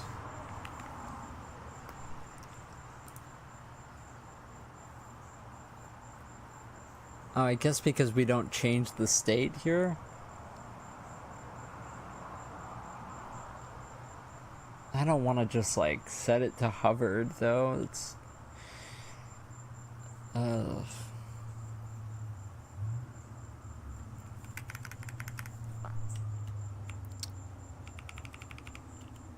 I could move this into... Technically, I could move this into the,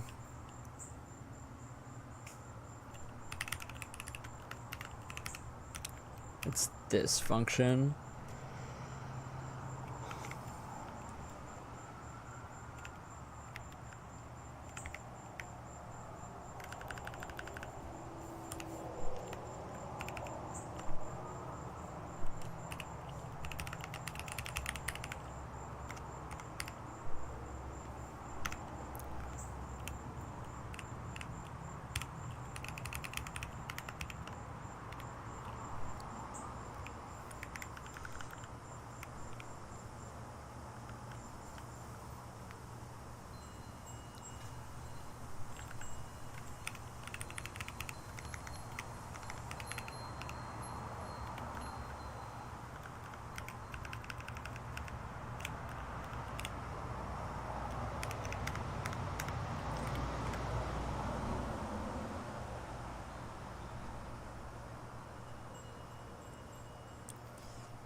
How do I adapt this?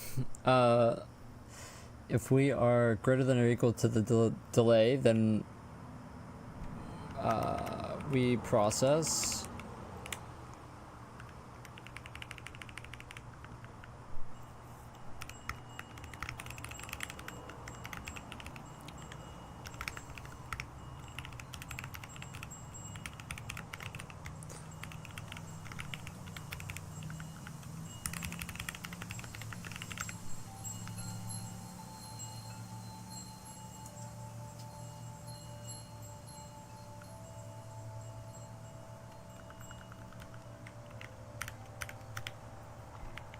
That still isn't going to fix anything.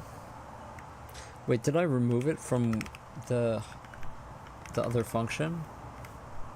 I don't think I did. Yeah, I didn't.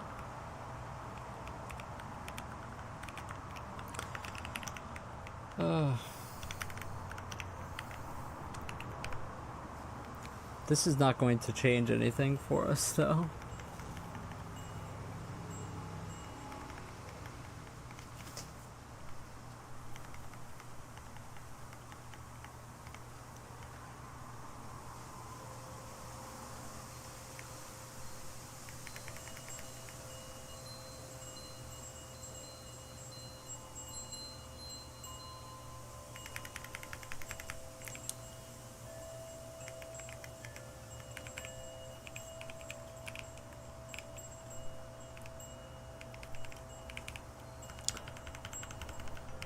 Maybe this was wrong. I mean,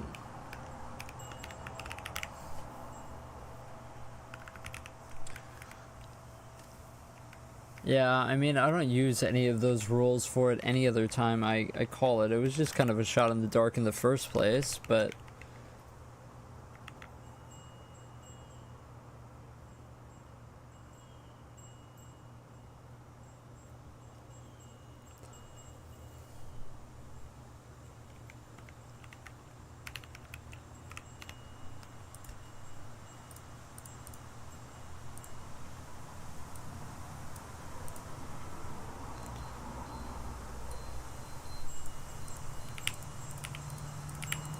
I'm not ending stream until this is fixed.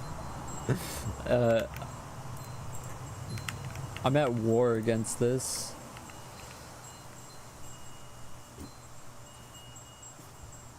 What are you talking about?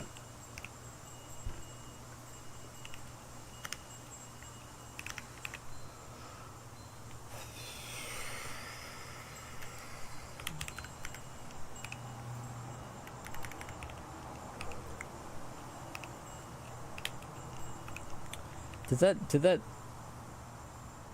didn't even do this. We're still expanding multiple times in one frame. First of all.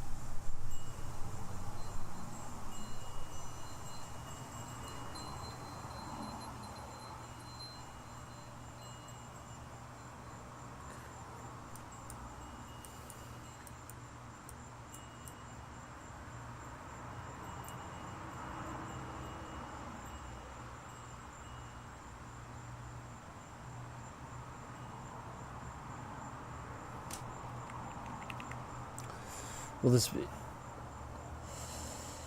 I'm using Helix. Will this be my first 24-hour stream? I mean, if I don't fix it in 24 hours, that would be truly...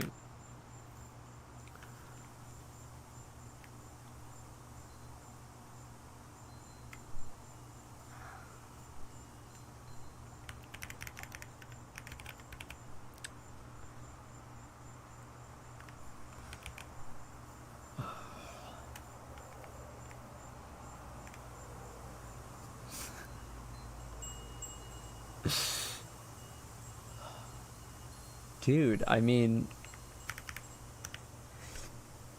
I feel like so my idea with this is that I think that we fixed the bug a long time ago, and all of this stuff that I've been doing has just been causing other bugs. I'm like 90% sure that that's where we're at with this.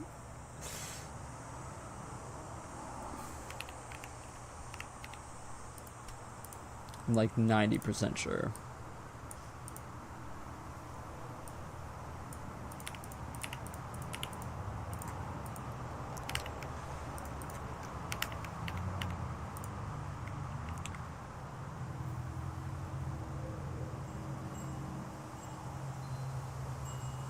I mean, now this is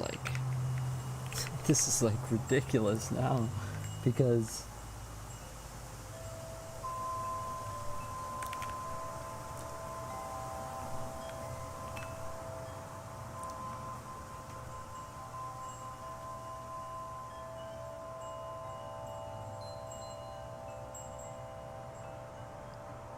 yeah, use Helix. It's great.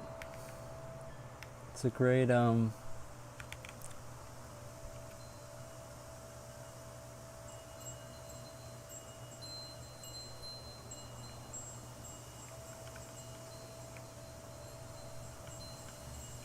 yeah, you can get my theme as well.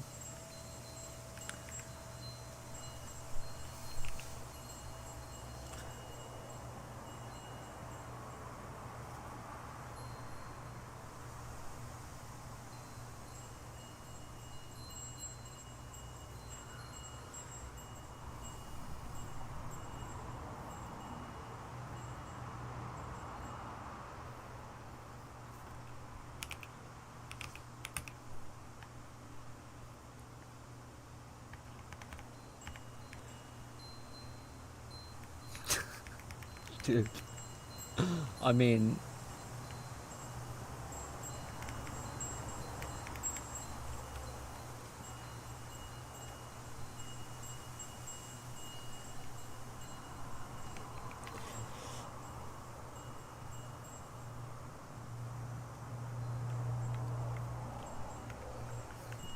Actually, you know what was happening there? Is that I never actually set up... Oh yeah, what was I thinking? If I'm gonna do this, then I have to do this.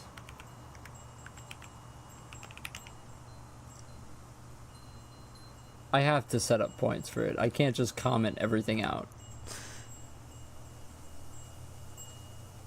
What's up, Luca? I'm doing well. I mean, there's this, it's a dastardly bug.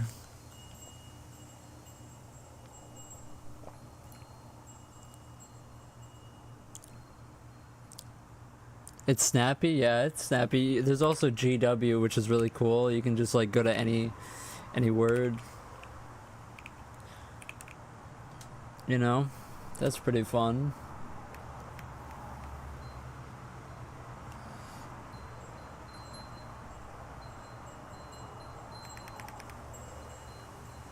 You know, it's really not fun as this bug.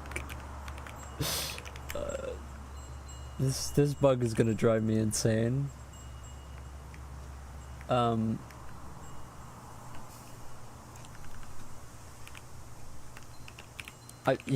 I feel like with this bug we probably fixed it, and now we're trying to undo. Does it have autocomplete? Yeah, it does. It automatically comes with LSP setup, so it's pretty awesome. So, you know, all of that good stuff, you know.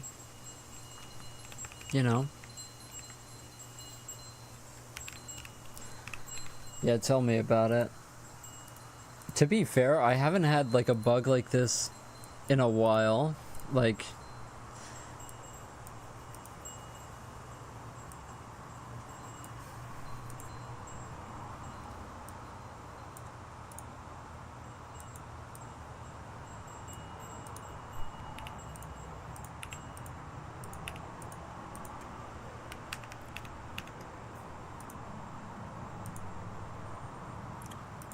see, what worries me is why does this blink? You see that?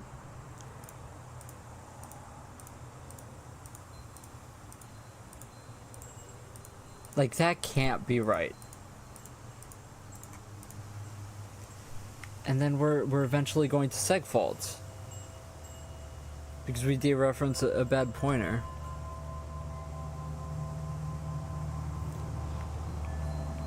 Oh boy.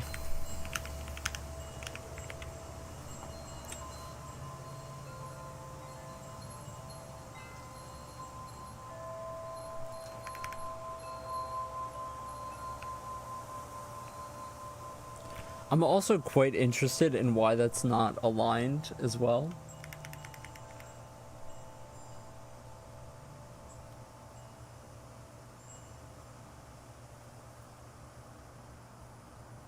Am I using any OpenGL library? These are pretty raw OpenGL calls, you know? It's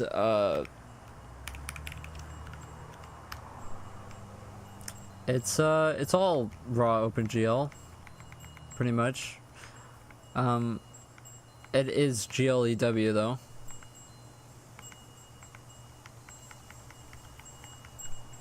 But, I mean, I've never really used, I guess, just like raw OpenGL. I've always used GLEW, so...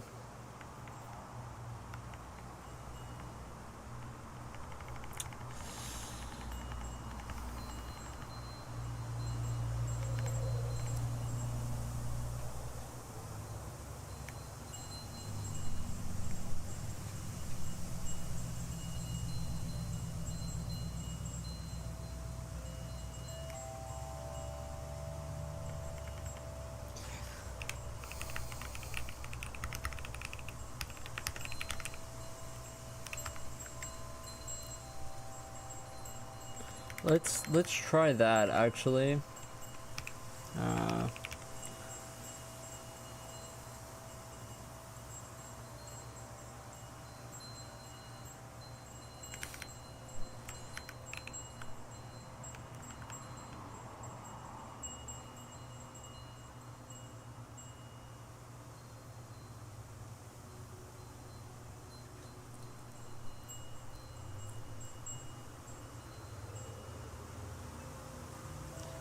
Um, is it possible that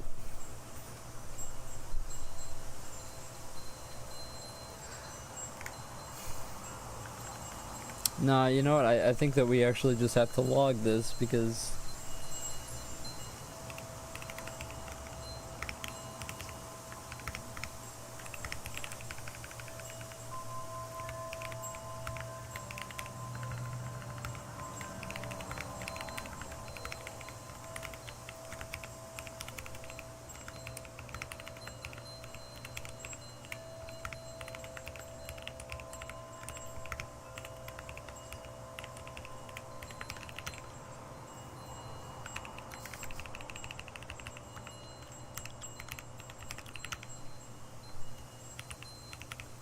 believe it or not, I started this stream in such a good mood.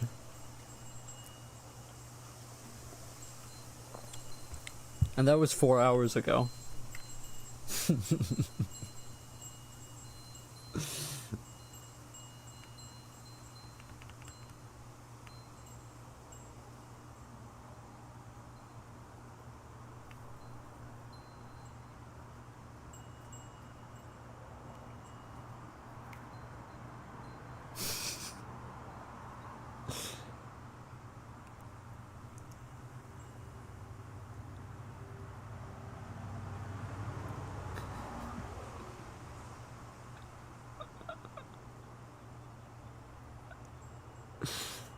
I'm thinking we don't have drop downs in this engine anymore.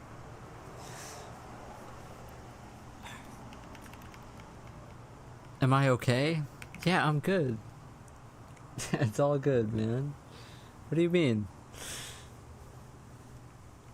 This is great. This is good, man. This is fantastic. Alright, we're gonna look at the log. We're gonna look at the log.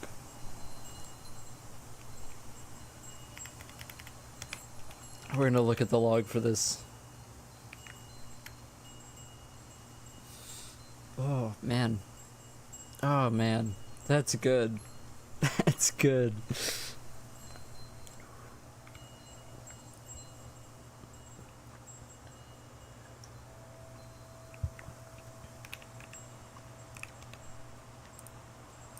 I'm like 99% sure, by the way, that this is just a typo somewhere.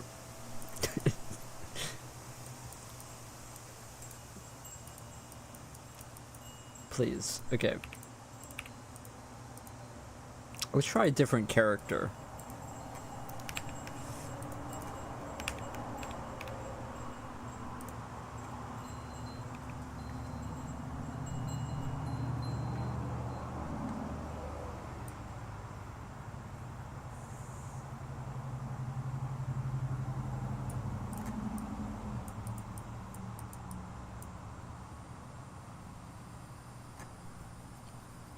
Huh?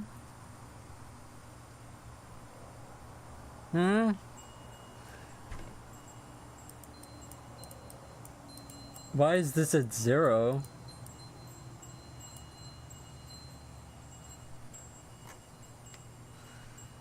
What are you smoking that's at 0?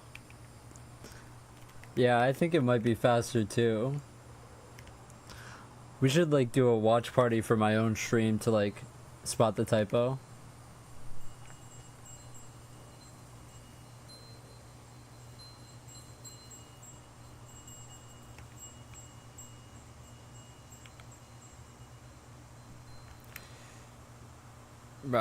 I mean,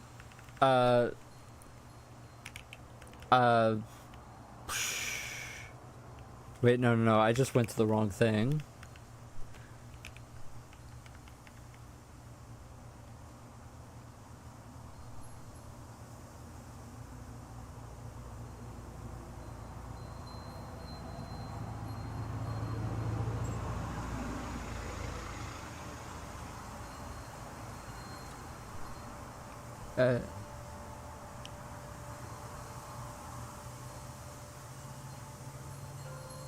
Oh, shit. Brother man.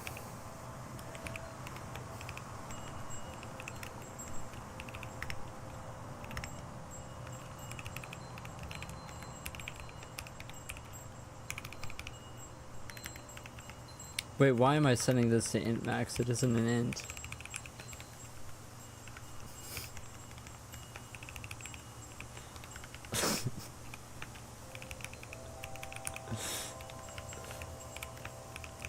You know that it's bad when I'm like typing everything out.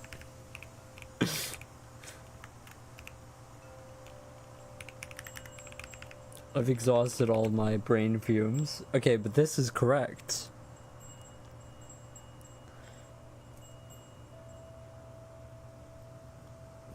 We're just gonna do it like this, okay?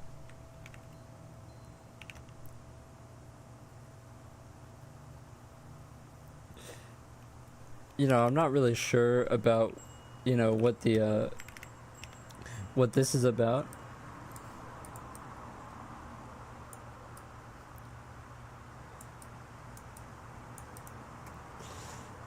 We're just gonna ignore it.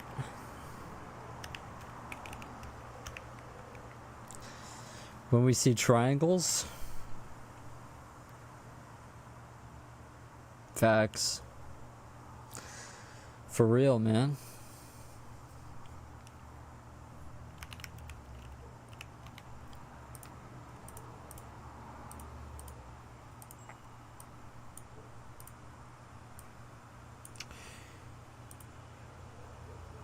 The things I would do to the nuclear person that programmed that, I mean, like, at this point. Oh, thanks, Adam.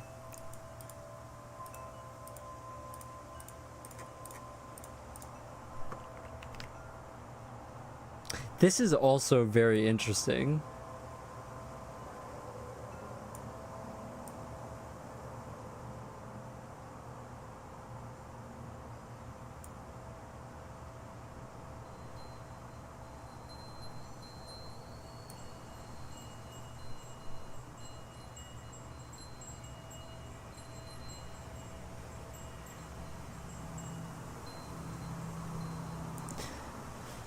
It's not necessarily an edge case. So this UI element count is 59 and this text box count is 59, right? So this iterates through all of the UI elements. This number 59 is way too big. Whew, it's a really big number. Should not be that number, okay? So what's happening? We know what the bug is. We know what the bug is. We know what the bug is, but it doesn't matter what the bug is, okay? So here's what the bug is. The bug is that this text box count is not getting decremented, okay? We are not decrementing this. That's the problem. You want to know what the problem is? It's that.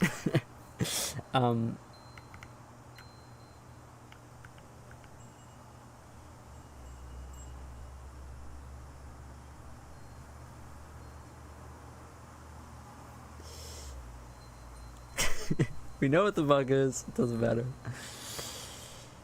Is there a reason I picked nuclear? I don't know. It's really easy to set up, dude.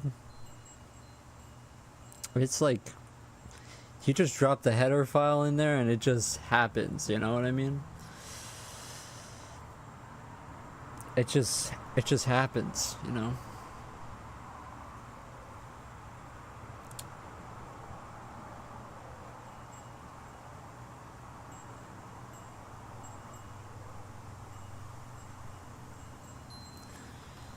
Like, I want to prove it. I want to prove it. I want to prove it right now.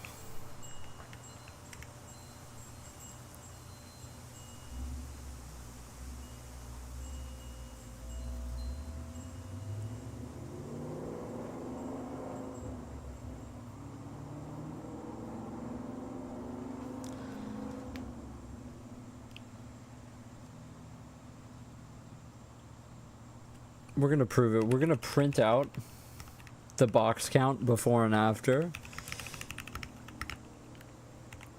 I think we're really zeroing in on the issue here because that number is way too big. Okay, so we're gonna see if we ever actually decrement the number.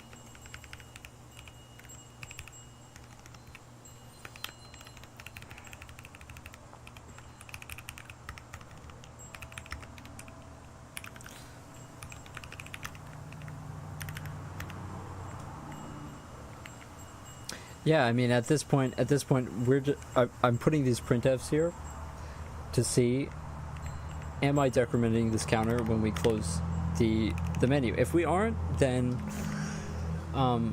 it must mean that this pointer check isn't working. And if that pointer check isn't working, then I think we just don't use the pointer check. I'm just going to put inside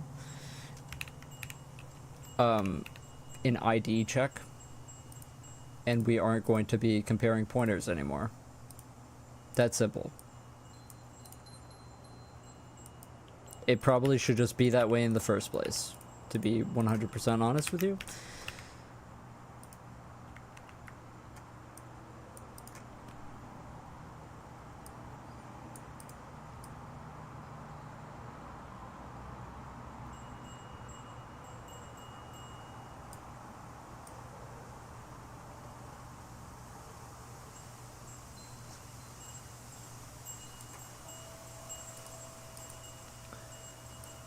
One, two, three. For 3 options. The last one never gets removed.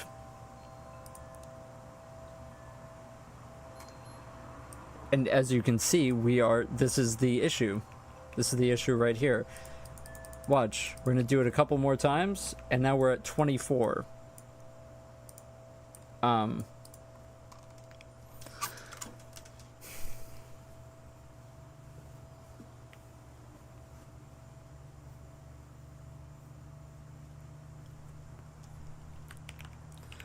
So yeah, we know what the bug is.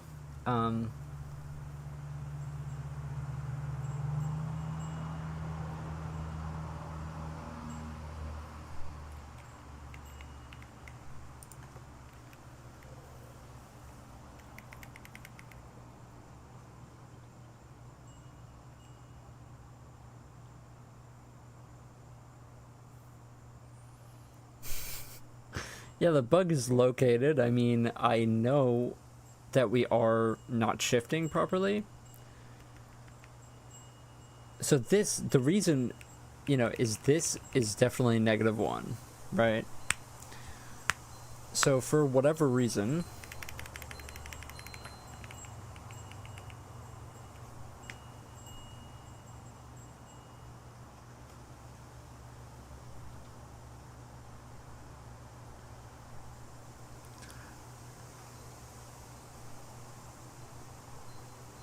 it's just so strange that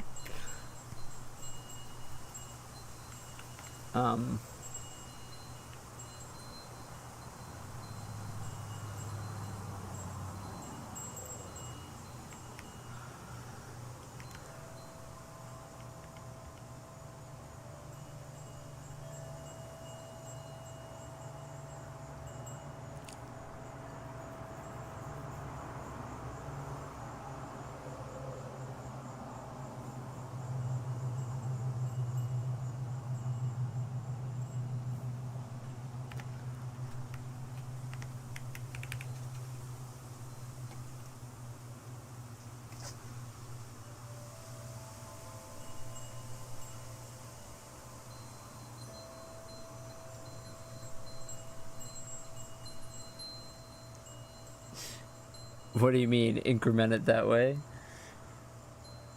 What do you mean?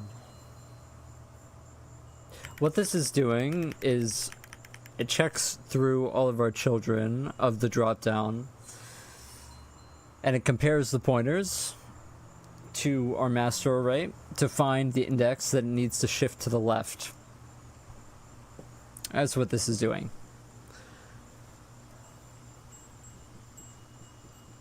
But it doesn't find the last one.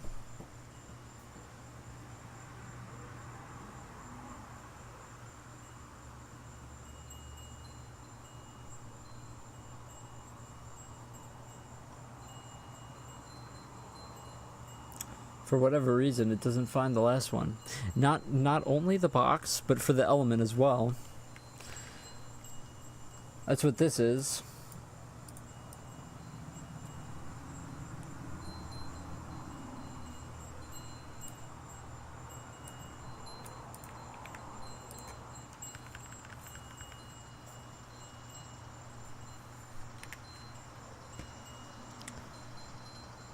What do you mean starting from the end?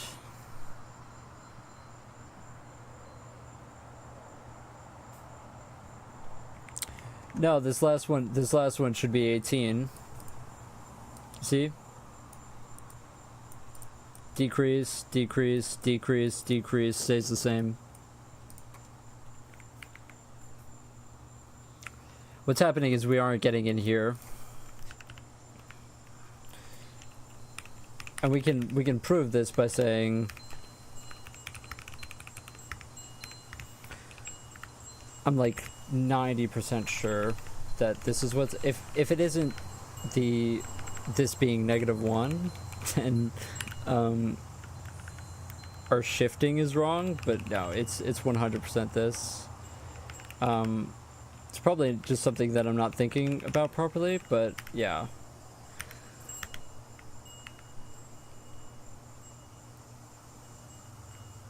This is the way I do everything though, pretty much, is with this shifting left, so it's definitely not an issue with that. It's probably, I don't know why it's not finding it's exactly the last one, right? So I think we try this with, I can prove it here because I can do,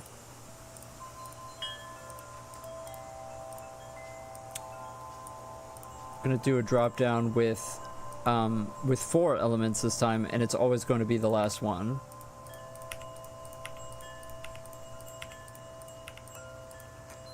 Or more than that, I think that was 5 elements, right? And let's check the log here. See, -1.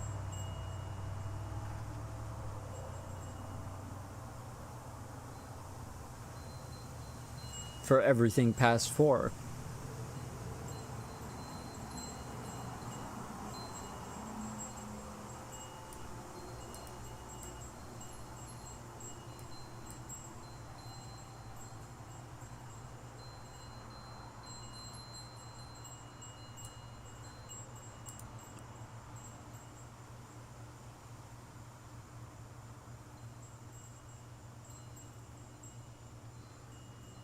Wait a minute.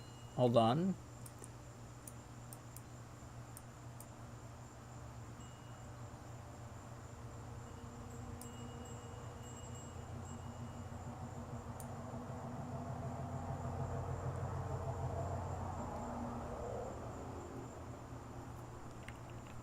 Okay. Let's do it the other way. I don't really care. I don't really care why it has to be the other way. I'm not gonna question it, okay? At this point, hey, is what it is, okay? Listen, I don't make the rules. I don't make the rules.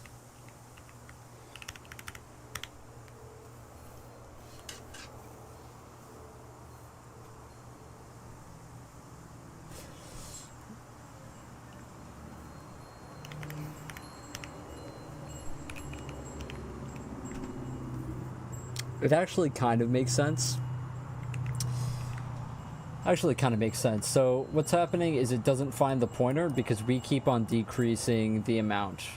We continually decrease the amount until this index should be 23, but our count is already 23, so we don't reach 23, right? So we always have to remove the highest count, which just so happens to be at the other end of our array each time. I know that it seems complicated because it is, but that's what's happening. I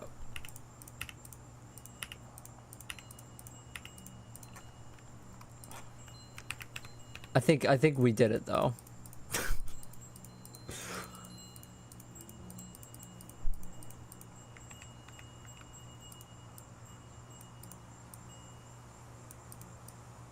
No, we didn't do it. Oh, wait. Wait, yeah, we did it. We did it.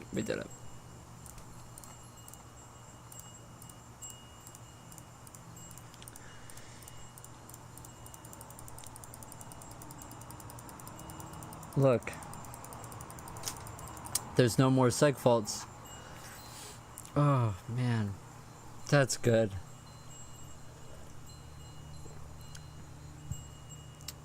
Four hours and 33 minutes. We just had to loop through the array the other way.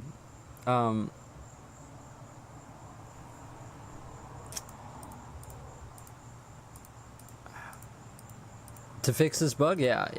We were in it for the long haul, believe it or not. Oh, that's good.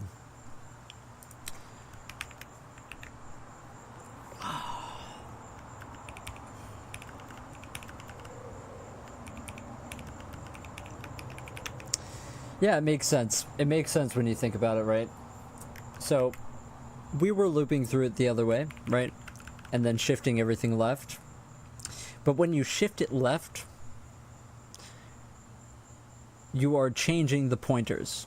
You are changing the address of the memory. So, our pointers were pointing to memory that we had already let those pointers go, right? Because our left is now pointing to our right.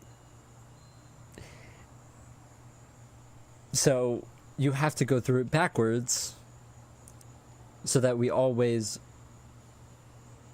you know, are not turning our own pointers into garbage, essentially. That was painful though. Wow. Okay.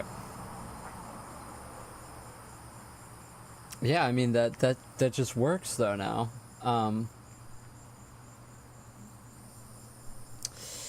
Okay, so oh man. I'm so happy that that's done. I'm so happy. I'm so happy that that's finished. Okay. So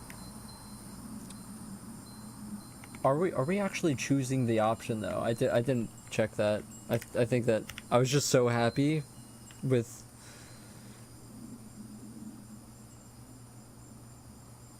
Thank you. Believe it or not, I think I've run into that problem in a program I made a long time ago, and it was the same issue. So I should have recognized it, but regardless, I'm just happy that it's over, you know? Okay,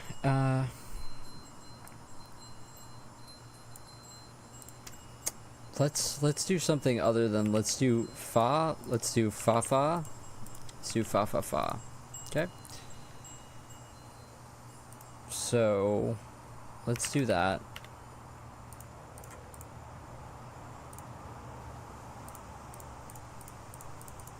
So the reason why this is, please make the font smaller. Okay, so this isn't updating this. I mean, we can just force it to that because we don't have like an update loop for this, so I'm just going to do, first of all, we have to make sure, right? So if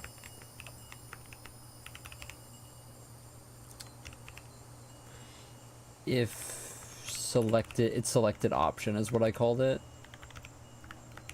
If we have a box there, then we are going to do this. Oh,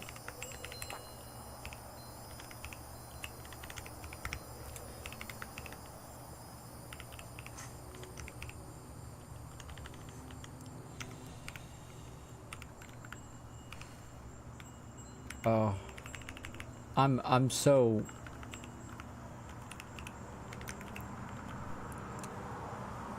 right.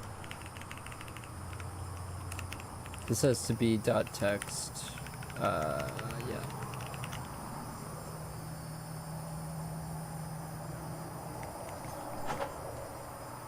Okay, let's check that.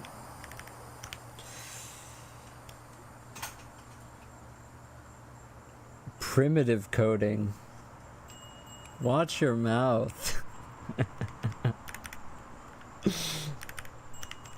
Hold on, you're calling C primitive? Jeez.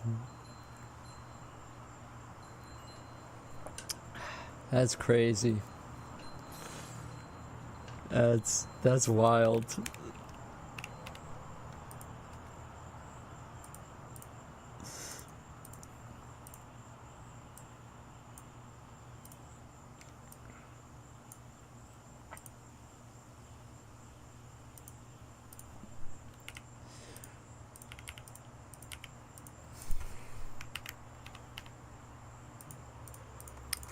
Yeah, the reason why it doesn't...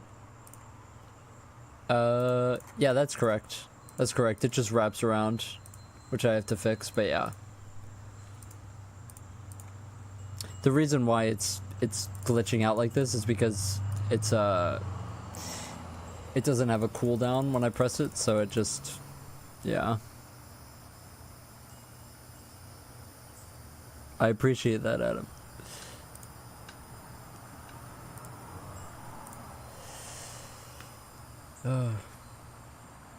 It always feels good when you fix a bug like that, because when you're trying to track the bug down, it's kind of like you revoke your own programming card, you know what I mean? It just feels good to have it back. That's all. Okay. Now that that's finished,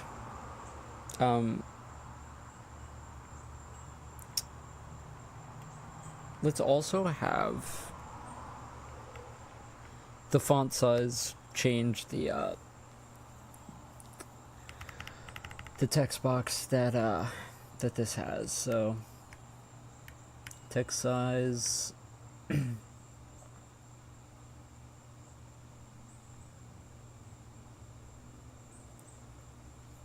wait, I just forgot to do this. I just forgot to change the box.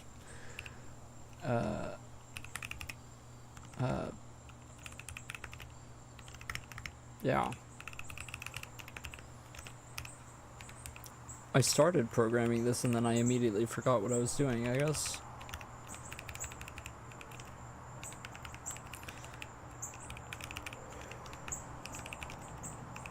The imposter syndrome creeps in? Yeah, pretty much. I don't know, I've kind of always felt since I was like a kid that like people were gonna like figure out that I was a fraud or something all the time. Maybe that's imposter syndrome, maybe, I don't know.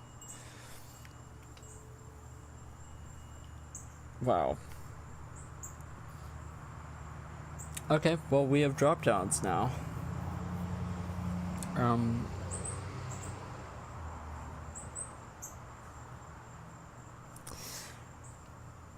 The question is, how do we actually tie these IDs to something?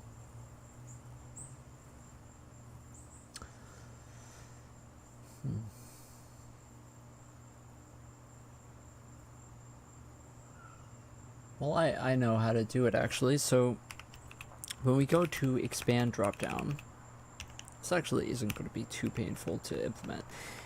So we have to bind here. We have to bind something with itself to control based on... maybe that's actually in choose option.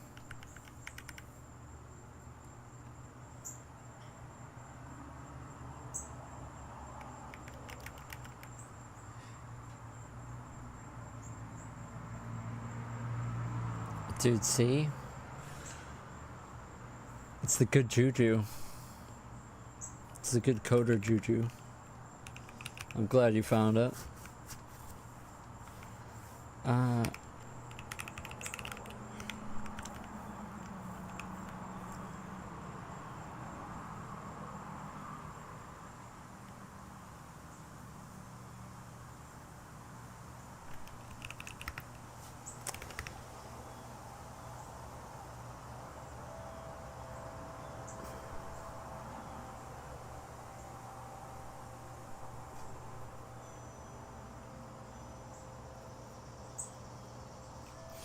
Rip.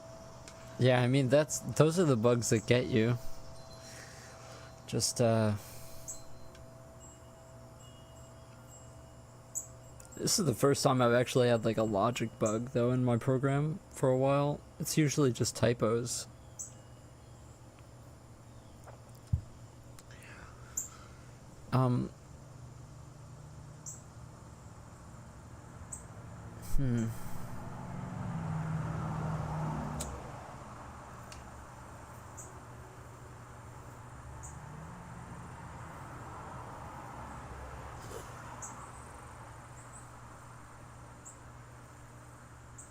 I mean, I feel like you just have an int.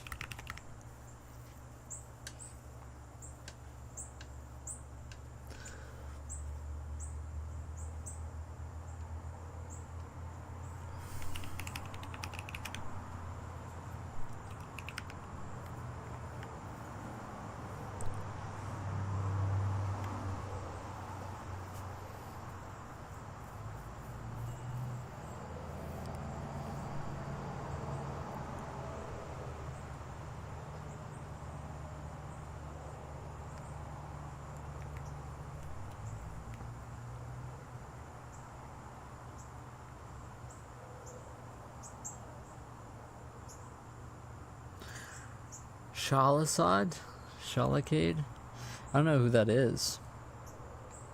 My profile picture is from a game called Hypnagogia.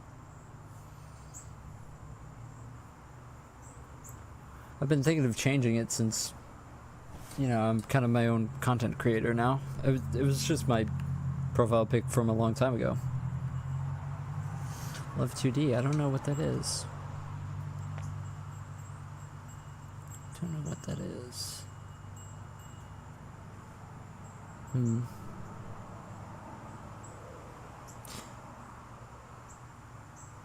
Yeah, I don't really know how to do this.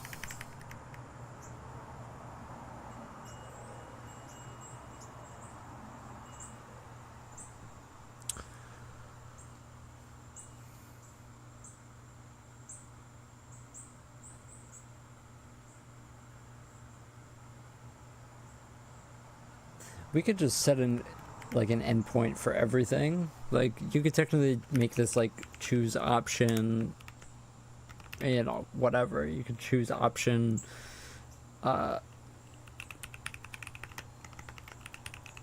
you could do this, right? And then just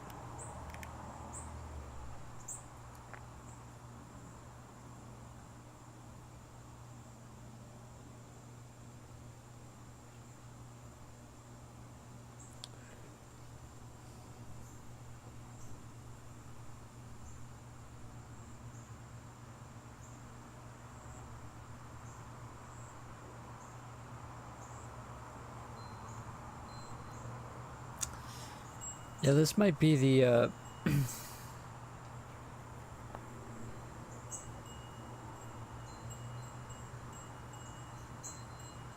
oh, multi-threaded, that's cursed. That's cursed.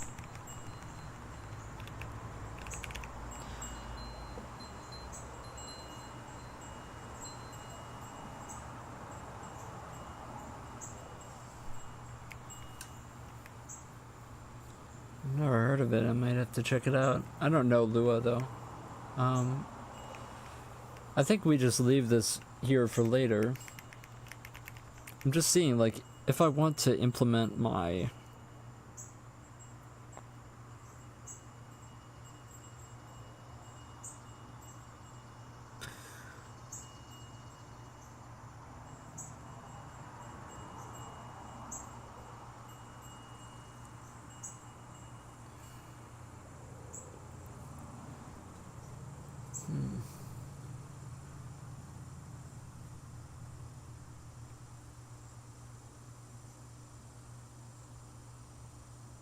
So what I'm thinking about here is, like, how do I control something with this choose option? Because choose option, it can just, like, basically it can take a pointer to any int, right? And then change that to whatever option we select. But I mean, the question is, how do I get a pointer to something, like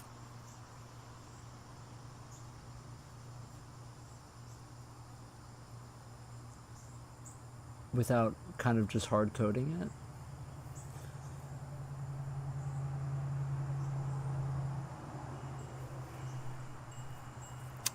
Obviously, nuclear, you just hard code it, right? You just like, you know, this would be the choose option texture type. And then you just put inside of here all your texture types, and then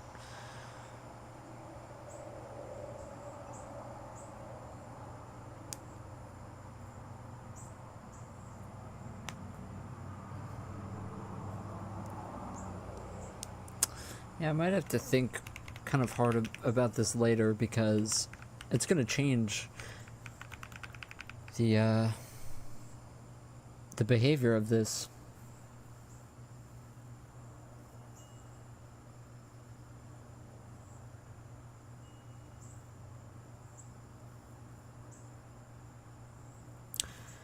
Because, like, let's say this drop down is controls the texture of your selection.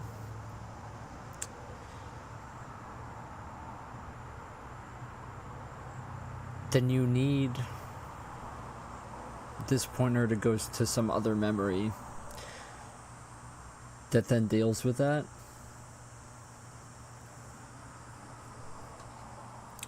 So this is kind of like an architectural thing that I have to think about now.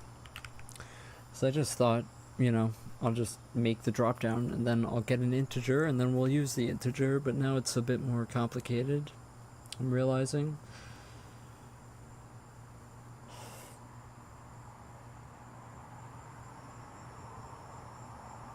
Like, let's see even... Where do I use combo boxes anyway? Like, let's get an example here. Interactable types.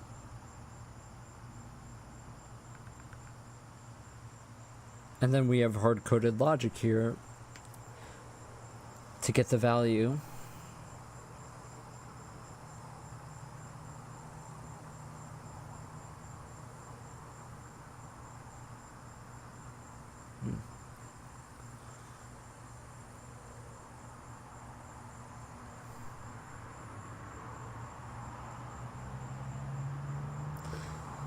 Yeah, we could make like a function that goes like, it's the same thing as NK combo.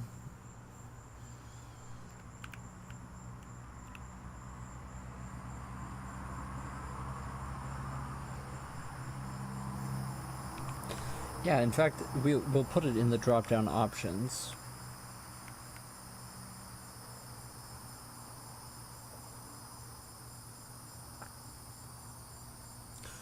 We do have to hard code it though. There's no way around it.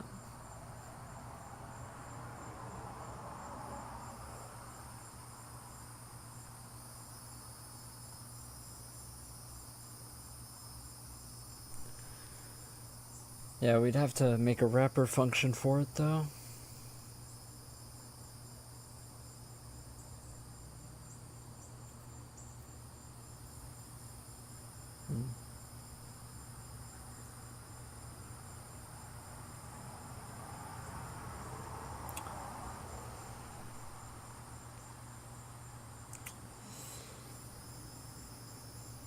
Yeah, you know what? I think that we're just gonna leave this for later, because it's something that I have to kind of like draw out and figure out how I'm gonna do it. But for now, let's just work on, just wrap up the event handling scroll bars. That's something easy that I can do right now.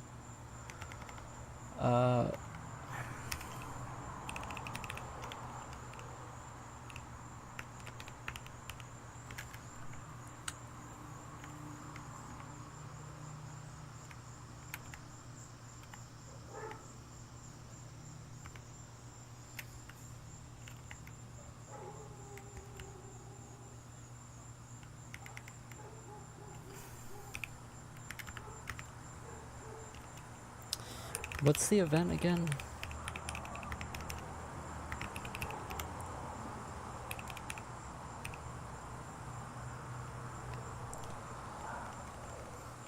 I might have to look up the documentation on this. I don't really remember this. Is it wheel? I think so.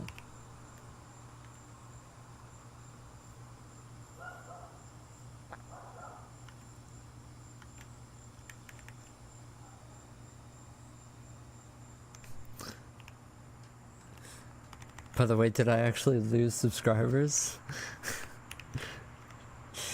I think I actually did, but it turned around by the end of the stream. Believe it or not, I'm pretty I do look at the, you know, if I lose or gain, and believe it or not, people do unsubscribe. I don't really understand it, but believe it or not.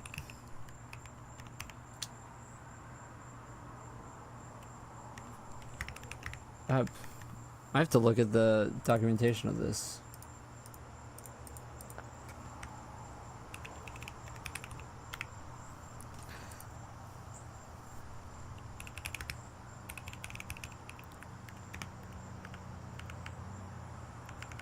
I have example code for this somewhere, but I just don't.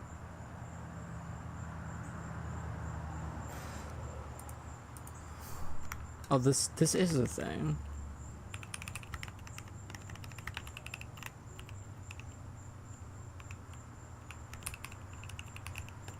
That is a thing. Yeah, I was like tripping out there.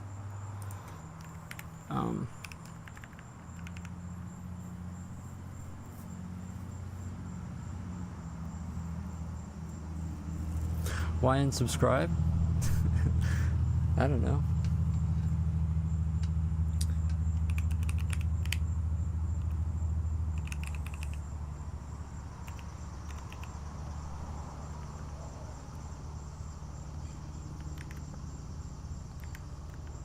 Is it direction?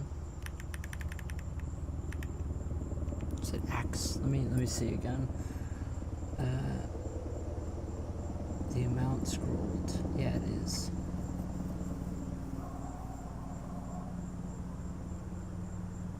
It's Y. Y is the amount scrolled vertically positive away from the user, negative towards the user. Okay. So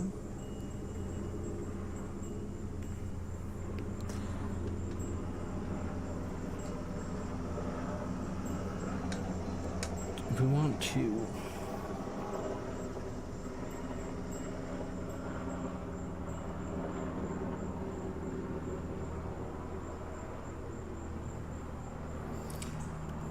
honestly, we should handle that inside of here.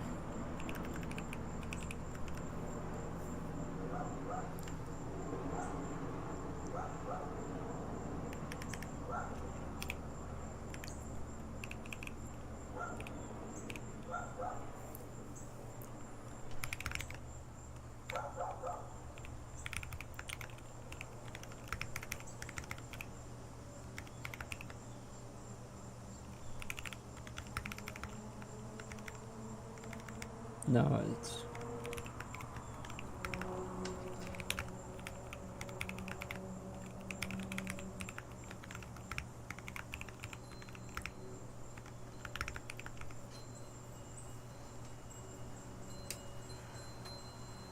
ray tracing for the 1,000 subscriber special.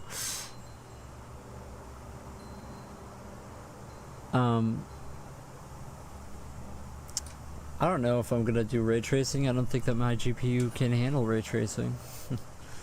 Maybe I'll do global illumination or something.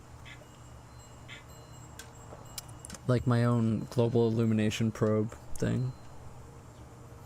I started with a raycast engine actually. That was how this started. That's why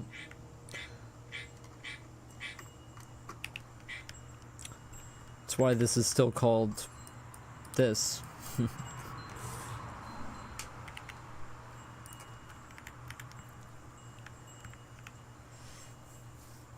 I have to find...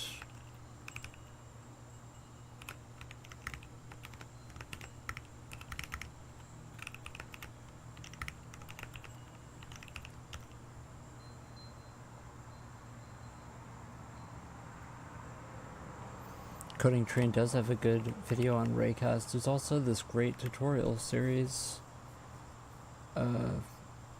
that's written out in blog post form on some website. That's what I followed.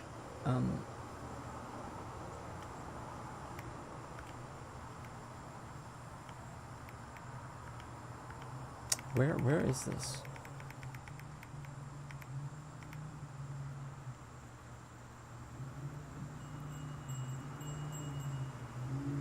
Do I seriously not have it?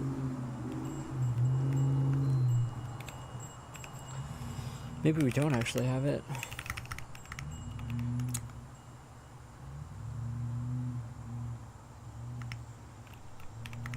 We'll just loop through it because I want to check this out.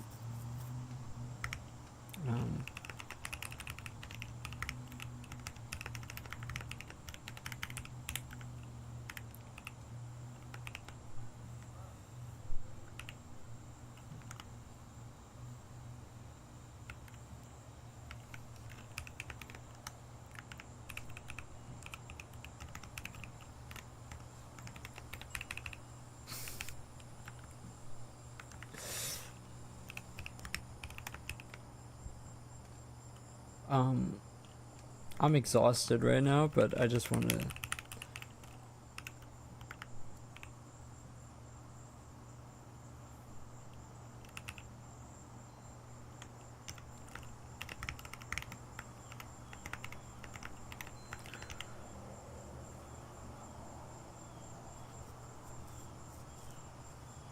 How old am I? I'm 24. It's actually like a really great blog post because it teaches a lot of raycasting stuff. It also teaches a bunch of things that the other tutorials don't teach. Like, for example, how do you make floors properly, you know, and get rid of that fisheye effect.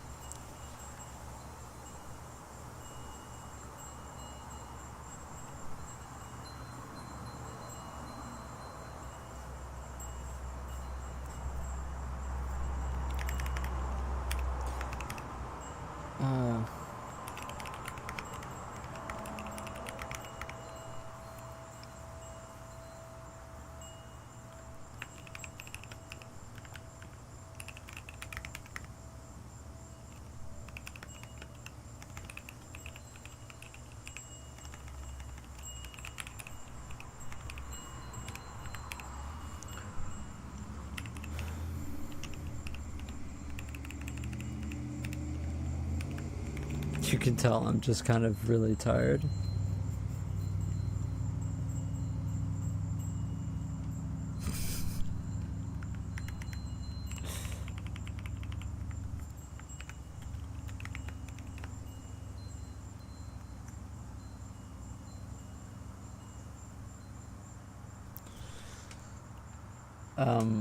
Okay.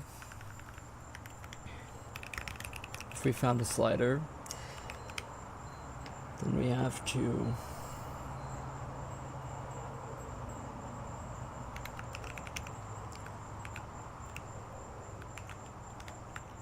hold on. Let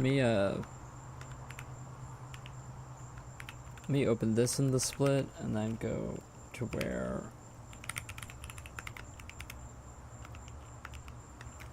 this is.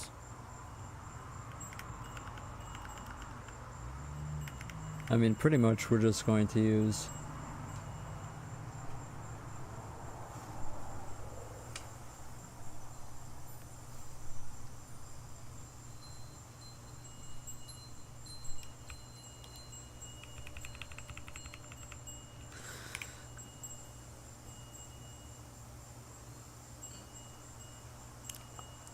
I don't really think it's your fault for not prompting properly.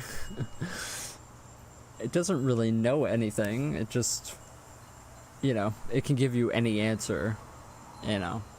Very unreliable. Let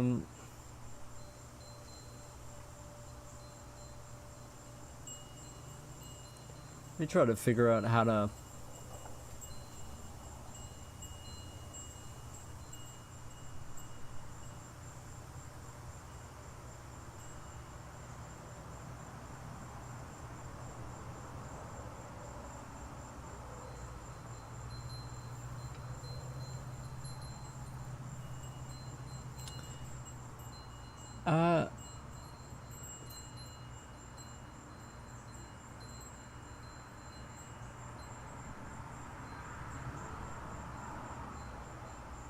I've got kind of an idea.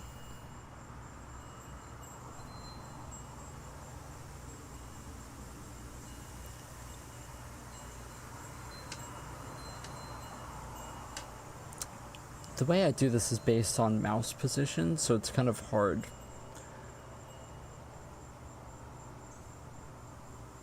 to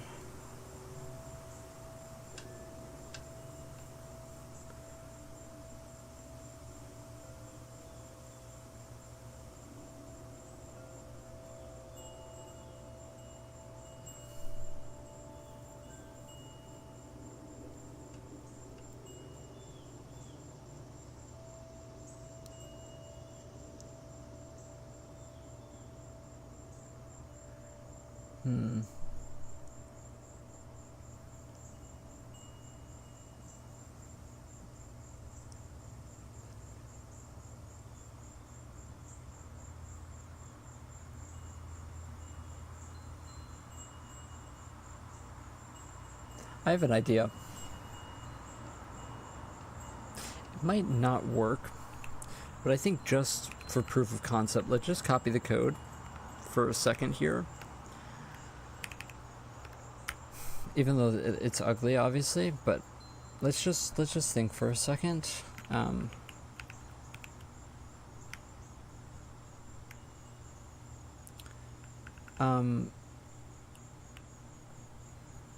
Obviously, this is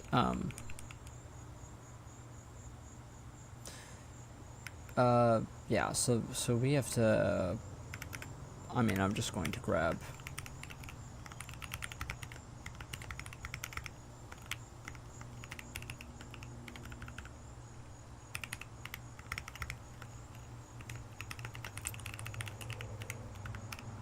I have an idea here, and it's just literally to add onto last end pause a certain amount of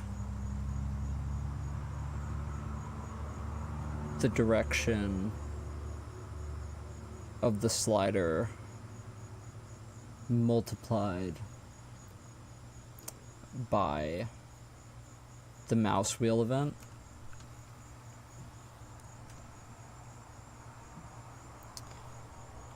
Let's just name it the same thing, that way all the errors go away easy.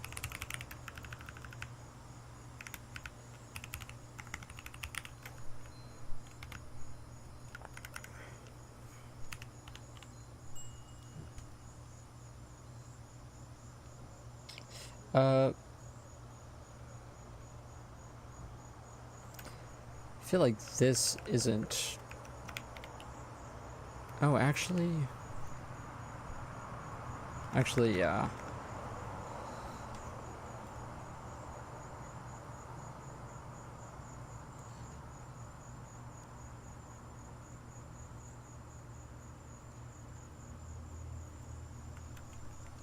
Sure is tired and having ideas.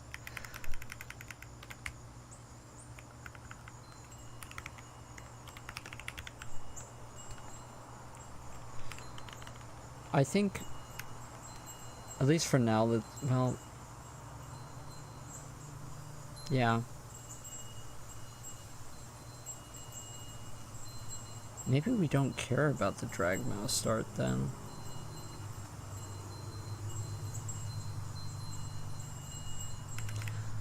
let's try it. Let's try getting rid of this, getting rid of all of this. And instead of using drag mouse start,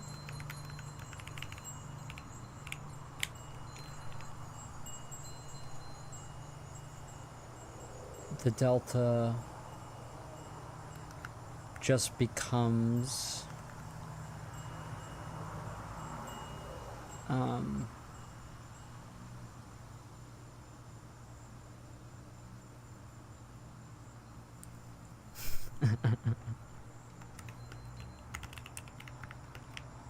oh, it's so true. That's actually so true. Am I thinking correctly about this?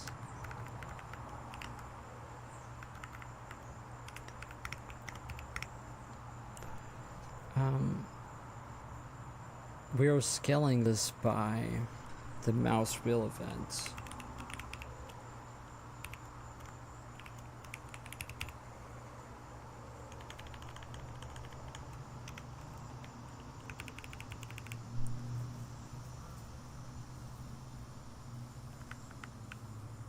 Oh, I meant to write. What am I doing?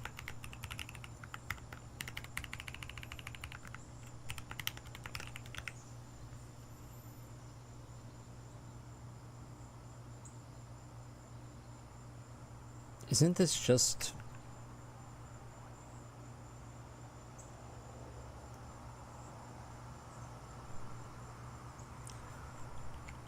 Let's send it.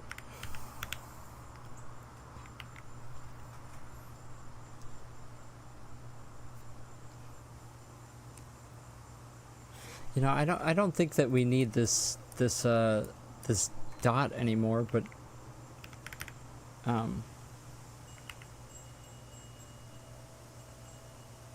actually, yeah, we do. We need a... I mean, it's just getting the length, basically.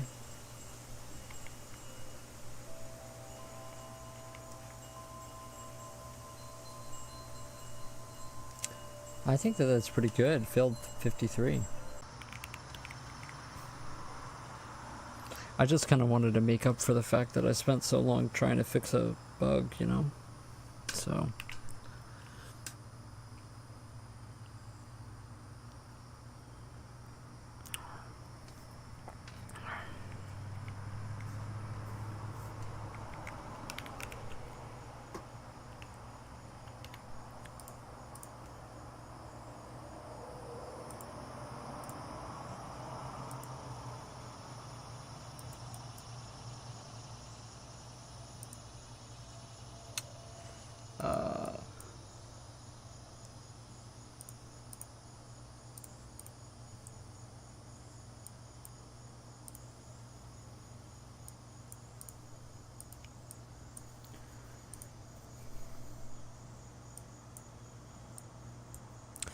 Please stop, please stop.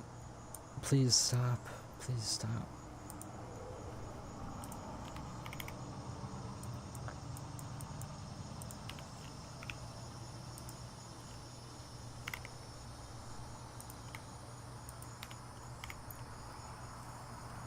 Okay.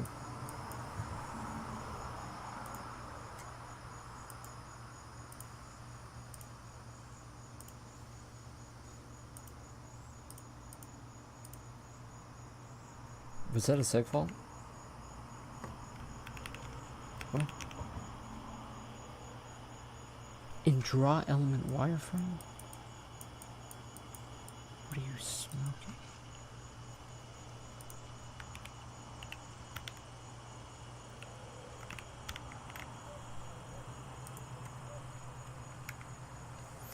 Yeah, Aria, lock. You gotta leak all your dirt that you have on me. I mean, how's that?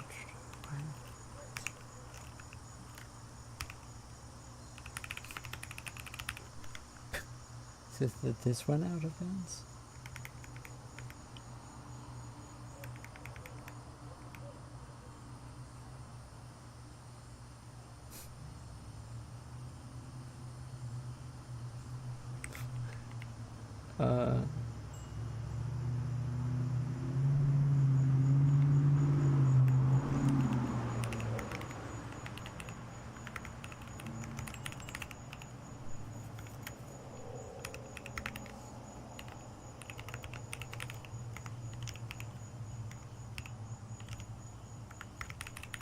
I mean, what?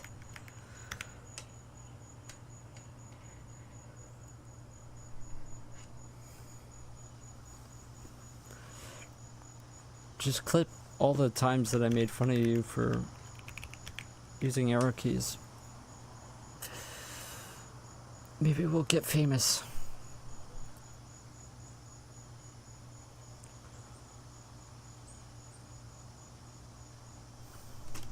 Okay. After this, I'm done. I promise. I just want to finish this.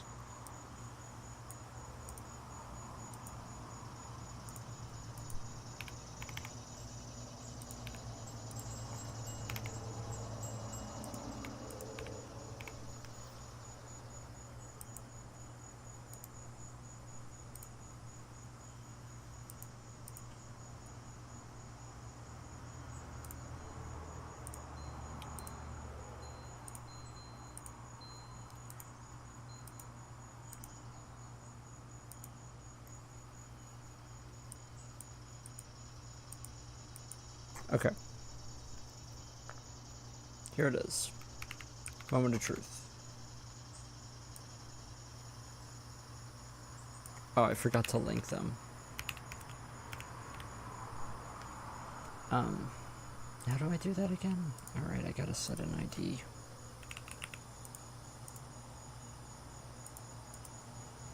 Oh. Whoops.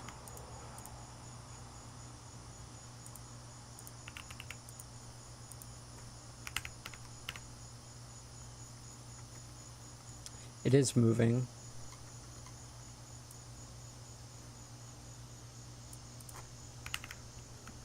Hold on.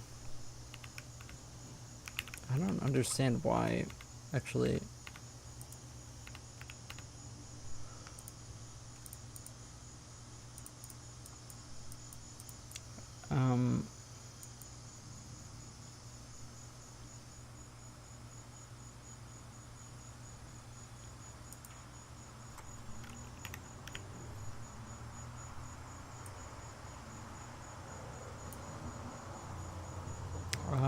That's weird.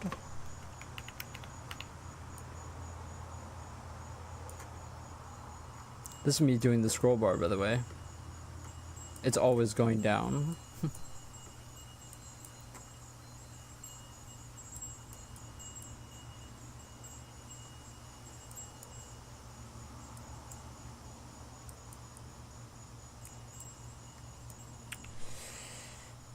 Okay.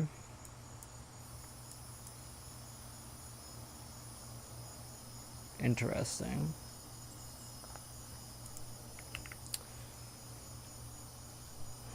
We may just have to leave this to next time, to be honest.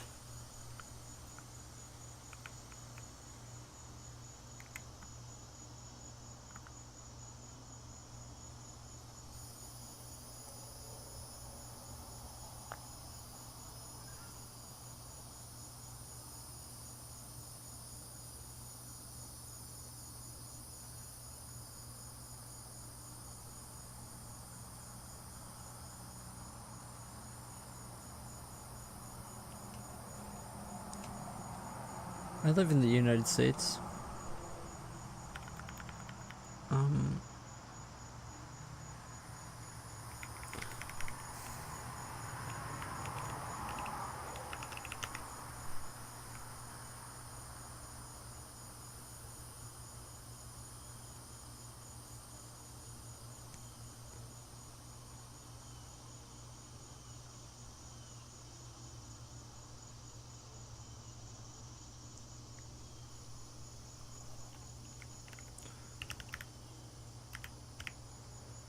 I just want to see if we didn't break sliders completely, separate from this.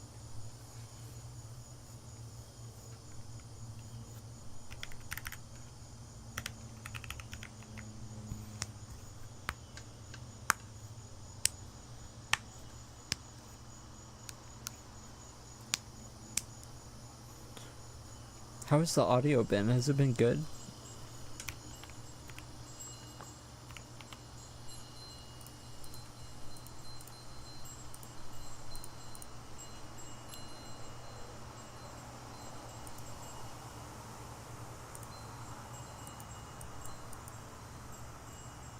I'm glad.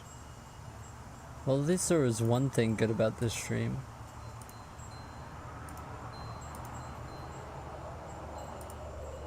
A billion people joined, and then I just couldn't fix a bug for like 5 hours. I feel like I blew it, but whatever. What can you do?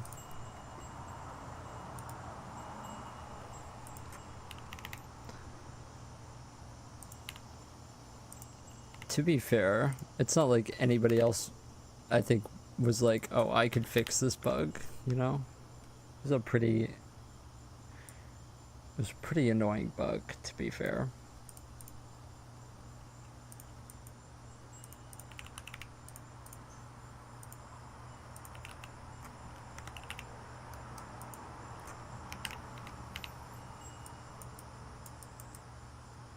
Yeah, this still works.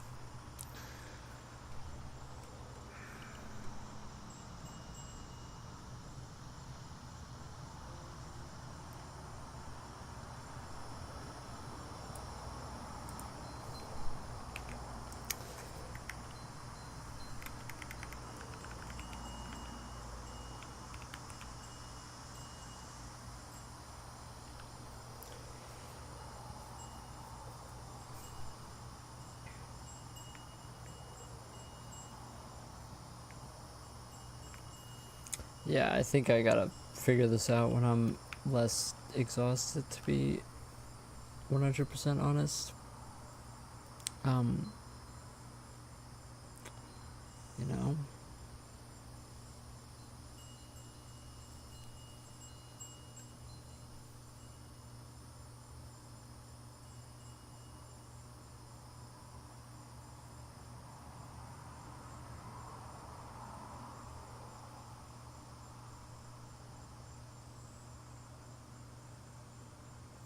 Yeah, I stream pretty regularly, like usually every 2 days is what I've been trying to do.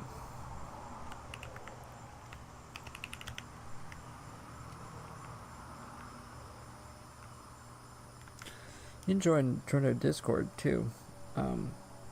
We're all devs in there. Alright. I'm exhausted, to be 100% honest. I think next time, hopefully, we will, what we're going to be working on next time is going to be the shader refactor. This is what that's going to look like. I'm going to make this into a thing.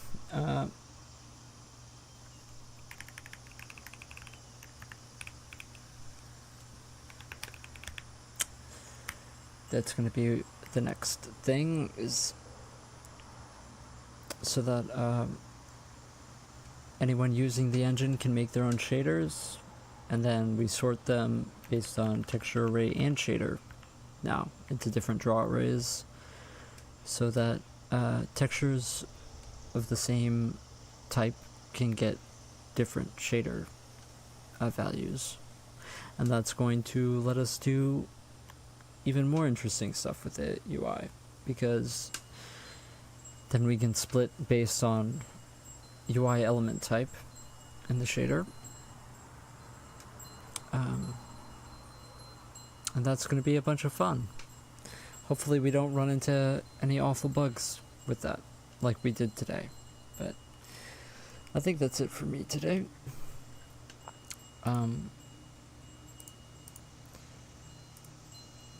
Thanks for watching. I hope next time isn't as painful. Okay, guys. I will I will see you around.